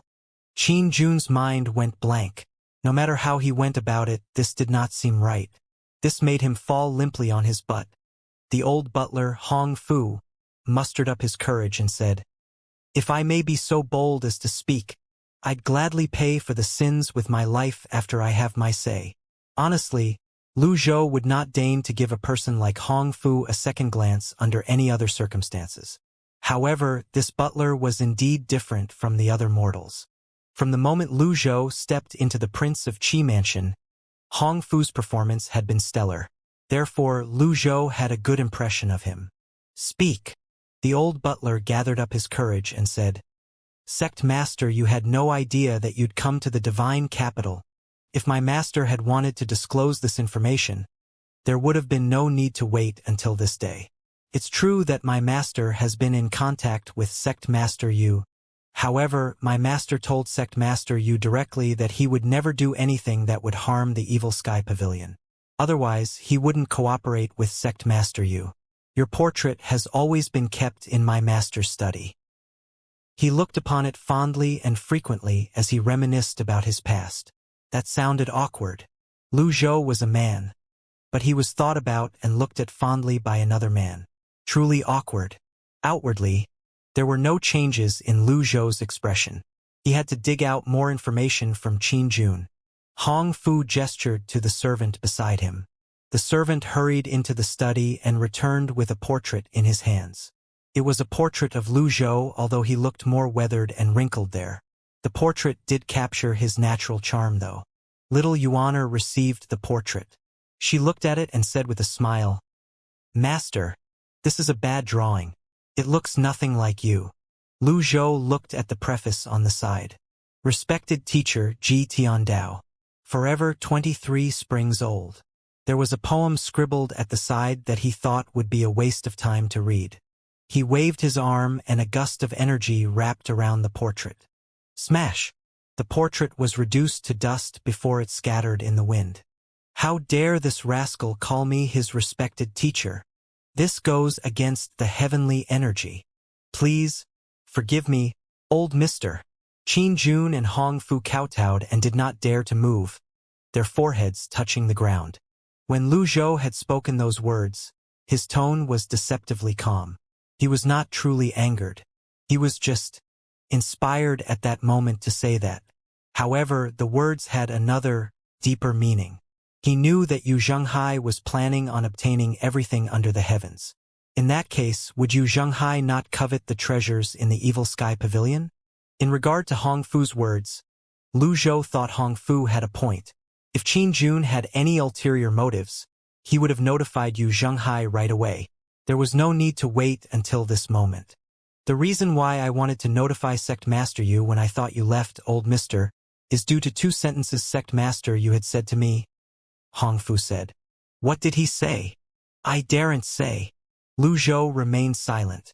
He only stared at Hong Fu pointedly. "It's true that you know how to conduct yourself before others, and you know how to cause trouble for your opponents. However, this doesn't mean you can withhold information from me." Qin Jun said hurriedly, "Sect Master Yu's first statement is that he wishes that you would spend your remaining days peacefully in the Evil Sky Pavilion. What about his second sentence?" Little Yuaner asked curiously. "Sect Master Yu's second statement was that he wishes you would never remember those things. The hatred he incurred upon himself would be brought to his grave." After Qin Jun said this, He added, "That's what he said." Little Yuan was puzzled. What does he mean? In truth, Qin Jun and Hong Fu did not understand the second sentence as well. However, to Lu Zhou it contained a lot of information. This had two meanings. The first one was that Yu Zhenghai knew that he was missing some of his memories. The second was that Yu Zhenghai seemed to have his own reasons for leaving the pavilion. After a moment's silence, Lu Zhou said, "Tell the rascal to come to the divine capital." When he heard this, Qin Jun broke out in sweat and said, "Old mister, even your seventh disciple couldn't make sect master you meet you in person no matter what, let alone someone like me. Why's that?" Little Yuaner was even more curious now. "Well, I don't know about that," Qin Jun replied. When Old Hong felt the atmosphere had lightened somewhat, he kowtowed and said, "Please spare the Prince of Qi Mansion, old mister." The others echoed Hong Fu's words. Lu Zhou said, "I'm not an unreasonable person. Seeing that you bear noble thoughts, illy spare the Prince of Qi Mansion." "Thank you, old mister." Qin Jun and the others kowtowed. Ding! Received genuine worship from 15 people. Reward, 150 merit points. Lu Zhou's expression remained calm when he heard the system's notification. However, Lu Zhou suddenly changed his tone. "You'll have to stay in the Evil Sky Pavilion for some time." "Ha!" The rest could be understood without having to be said. Since Qin Jun was in contact with Yu Zhenghai, he naturally knew some things about Yu Zhenghai. Lu Zhou would never let a source of information like Qin Jun go. Qin Jun seemed to understand Lu Zhou's thoughts as well. He bowed and said, "I'm willing to supply you with all the information that passed between me and Sect Master Yu." At this moment, dozens of cultivators flew across the divine capital sky. According to the law, flying was forbidden in the divine city unless there was a special occasion or if it was the imperial city's guards. The sudden appearance of flying cultivators caught the attention of the common folk. "Yuaner." "Yes, master." "Take him away." Qin Jun exclaimed with surprise as a gust of energy carried him. He was only in the divine court realm, so little Yuaner could easily capture him. "Master, should I give chase?" Little Yuaner asked excitedly. When she saw the cultivators making their appearances, she was beside herself with excitement. However, this was the divine capital after all. Elites were as numerous as the clouds. The Imperial City's guard and the 10-terminal formation formed a powerful defensive mechanism. It had been impregnable for many years. Lu Zhou muttered to himself briefly before he looked at the old butler. "Prepare the carriage." Right away." Old Hong understood what Lu Zhou meant. He hastily ordered the servants to prepare the carriages. This was a peculiar scene indeed. The Prince of Qi Mansion servants prepared the carriage and allowed outsiders to bind their master and load him onto the carriage. Fortunately, this was the Prince of Qi Mansion. There was nobody else here. Otherwise, this would become a huge joke. After the carriage left, Qin Shua and Qin Ruobing still seemed to have difficulties processing what had just transpired. "Young master, young lady, don't worry. Master has only gone to the Evil Sky Pavilion for a short stay. He'll be back." Old Hong had no other way of comforting them. Qin Shua was so shocked that he was rendered speechless. Qin Ruobing, on the other hand, mumbled, "If I'd known, I would have asked them to take me along as well." Both Qin Shua and Old Hong were puzzled. In the carriage, little Yuaner asked curiously, "Master, can't we fly over like the rest of them?" Before Lu Zhou could reply, Qin Jun said awkwardly, Miss Ninth, can you loosen this a bit?" Like the saying went, the monk could run, but the temple could not. "Keep dreaming." Little Yuaner waved her fists. Qin Jun could only cast Lu Zhou a pleading look. Lu Zhou said, "Untie him." Little Yuaner raised her hand after she scoffed at Qin Jun. A gust of energy loosened the ropes. At this point, Qin Jun had nowhere to run. It was meaningless to tie him up. After he was freed, Qin Jun cupped his fists and said, "Thank you." When he saw little Yuaner ignoring him, Qin Jun said, "This is the divine capital after all. Old Mister doesn't want to attract any unwanted attention. There are many people with great power in the divine capital. There are plenty of carriages such as this one. We won't be noticed. Little Yuaner nodded as if she understood what was being said. Shortly after, the carriage slowed to a stop outside the city. I expect the cultivators would swarm toward the Mausoleum of Swords once it's opened. We must keep a low profile, Qin Jun said. Little Yuaner looked at Qin Jun suspiciously. Why is this fellow acting more and more like a person on our side? Where's the Sword Mausoleum? Little Yuaner asked. It's 30 miles northwest from the Imperial City. It's among the complex of crypts, Qin Jun replied. Lu Zhou looked in the direction of the Mausoleum of Swords. He understood more about the mausoleum than Qin Jun did. After all, he had access to a millennium's worth of Ji Tiandao's memories. He would not lose in a contest of knowledge. When Qin Jun saw that Lu Zhou remained silent, he continued, Old mister, the letter for you mentioned. He trailed off suddenly, thinking it was better to be careful of what he said. Speak, Lu Zhou told him. Your disciple is persistent. Is he the one who wants to cause you trouble? Qin Jun remembered the content of the letter he opened in the Prince of Qi mansion. Lu Zhou said, You should know that better than I. Everyone knew who the traitors of the Evil Sky Pavilion were. There was no way that Qin Jun would not know about them. Meanwhile, this was also meant as a jab at Qin Jun. He knew that Yu Zhenghai was a traitor, and yet he still worked with Yu Zhenghai. Where was his respect toward the Evil Sky Pavilion's master? Qin Jun smiled awkwardly and did not reply. Lu Zhou stepped into the air with his hands on his back. He flew in the northwest direction. He did not know which of his disciples was bothering Jiang Aijian. Was it Yu Shangrong, Yu Zhenghai, or Si Wuya? No matter who it was, if he ran into them, he would take them down on the spot. What are you spacing out for? We're leaving.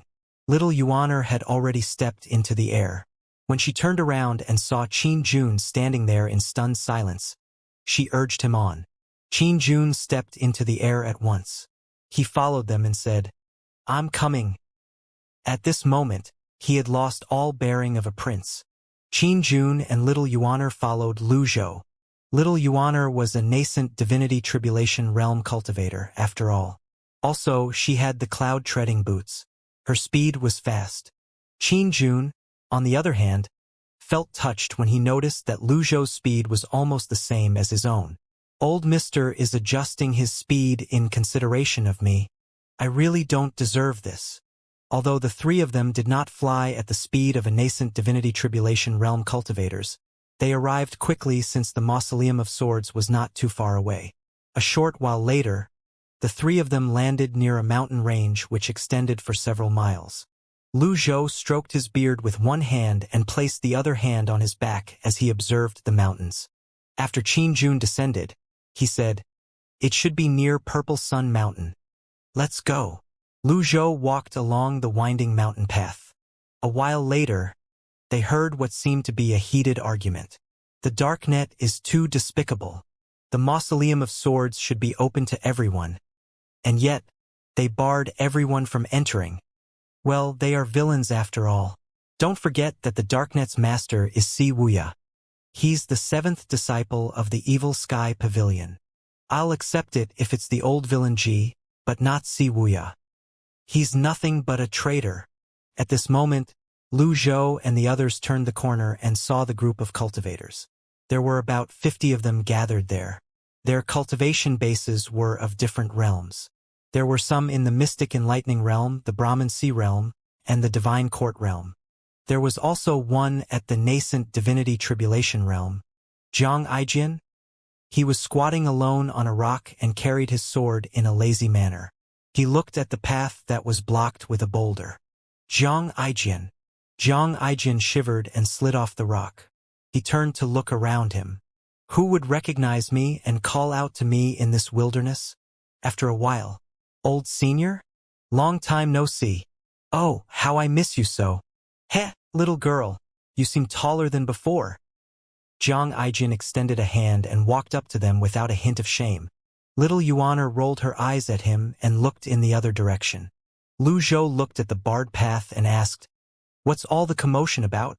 Jiang Aijin pointed at the huge boulder and said, "Your disciple blocked the path. Is it difficult to open the path with your cultivation base?" Lu Zhou asked. Jiang Aijin cleared his throat. "I'm one of the leaders of the 3 sword freaks. People fall for me, and the flowers bloom for me. I'm an elite of the sword and would never do something like this." Lu Zhou stared at Jiang Aijin, causing Jiang Aijin to feel uneasy. I'll do it. I was waiting for you, old senior. The moment I sent the message, I knew that you would come," Jiang Aijin admitted. "You mentioned in your letter that there's something I want in the sword mausoleum?" Lu Zhou asked. "Indeed." Jiang Aijin nodded and said, "You told me to investigate the Evil Sky Pavilion's item, and I went through much trouble to do that. I didn't know it before this, but I was shocked by what I discovered. The 2 so-called blank heavenly writing scrolls in the Empress Dowager's hands are from the Evil Sky Pavilion." "Continue," Lu Zhou said. Jiang Aijin was a prince. It was no surprise that he managed to learn about this. Lu Zhou already had his suspicions before this. Jiang Aijin's words only confirmed his suspicions. In other words, the final remnant piece was, indeed, still in the Empress Dowager's possession. Jiang Aijin looked around himself before he moved closer and said in a hushed tone, "The Empress Dowager had an illness, and it said that the blank heavenly writing scrolls cured her. Hence, she gave one of them to the retired emperor. Alas, it was of no use. The scroll was then entombed with the retired emperor." When little Yuan heard this, she said, "Are you saying that you want to exhume a grave for my master? What are you talking about? I'm not doing such things. I'm here to find the demon sword," Jiang Aijin said. "Demon sword. The mausoleum of swords is behind the crypt. It's a location nurtured by qi of extreme yin and yang. I'm certain that a peerless sword had been produced at this place. On such an occasion, I, the leader of the 3 sword freaks, can't possibly be absent." "Little girl, don't glare at me," Jiang Aijin said. Lu Zhou asked, puzzled. "Are the others free to dig up the imperial crypt?" Jiang Aijin waved his hands and said, "The mausoleum of swords and the crypts are different. The Purple Sun Mountain has the yang attribute on the south and the yin attribute on the north. It extends for several miles, and both locations have nothing to do with one another." He abruptly stopped talking at this point.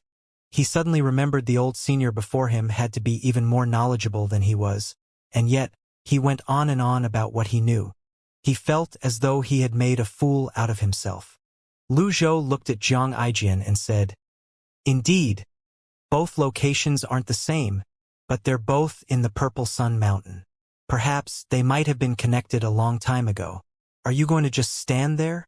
By this, he meant that as a prince, was he going to stand by and do nothing while outsiders dug his family's grave? "Well," Jiang Aijin was slightly stunned. Lu Zhou walked toward the boulder that was blocking the path. The group of cultivators turned their attention to Lu Zhou immediately. When they saw the old man, they hastily made way for him. Lu Zhou's appearance had changed some more compared to before. It was not merely a reversal of his age, but his taste in clothes had also changed. Ji Tiandao kept his hair slightly unkempt. He had a short temper, and did not practice restraint. The clothes he wore were simple and crude at best. On the other hand, Lu Zhou preferred to keep his appearance neat. At the very least, his clothes had to fit well. He had the air of an elder about him now. Based on this alone, he and Ji Tiandao did not seem like the same person at all. Lu Zhou stroked his beard and said, "Clean this up." The people around him exchanged looks among themselves. "Old man, who are you talking to?" Little Yuan pointed at Jiang Aijin and said, "Go." "Me?" Jiang Aijin pointed at himself.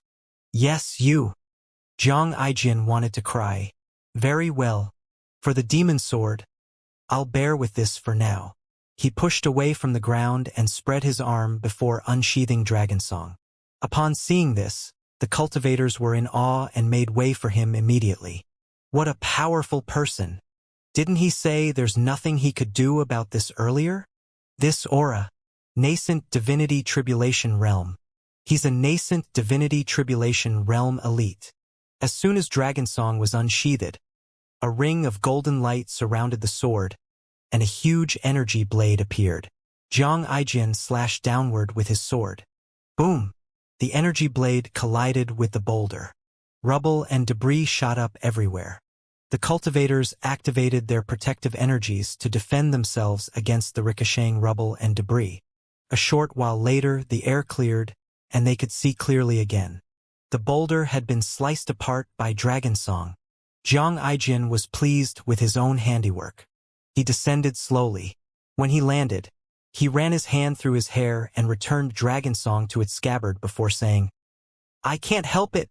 I'm flashy and powerful." The cultivators took another step backward. Too powerful. Even little Yuaner did not expect this shameless person to be capable of such a mighty move. It seemed like she had been underestimating him all along. Lu Zhou nodded in satisfaction and said softly, "Let's go." Qin Jun and little Yuaner followed him. The old first. True. The old should go first. When the cultivators saw that Zhang Aijin behaved respectfully to the old man, they dared not underestimate Lu Zhou. Little Yuaner bared her canine teeth and said harshly, "Who are you calling old? You're old. Your entire family is old." The group of cultivators was so shocked that they did not dare to get close. They merely followed from a distance. After walking for a while, little Yuaner saw the group of cultivators was still following them.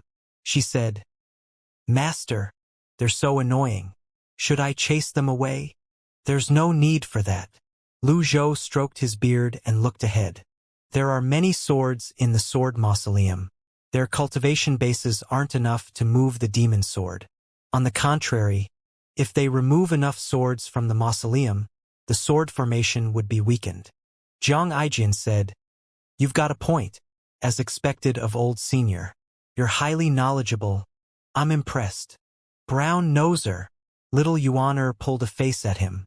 Qin Jun cupped his fists and said, "Old mister, are you saying that the swords in the mausoleum's sword formation are without owners?"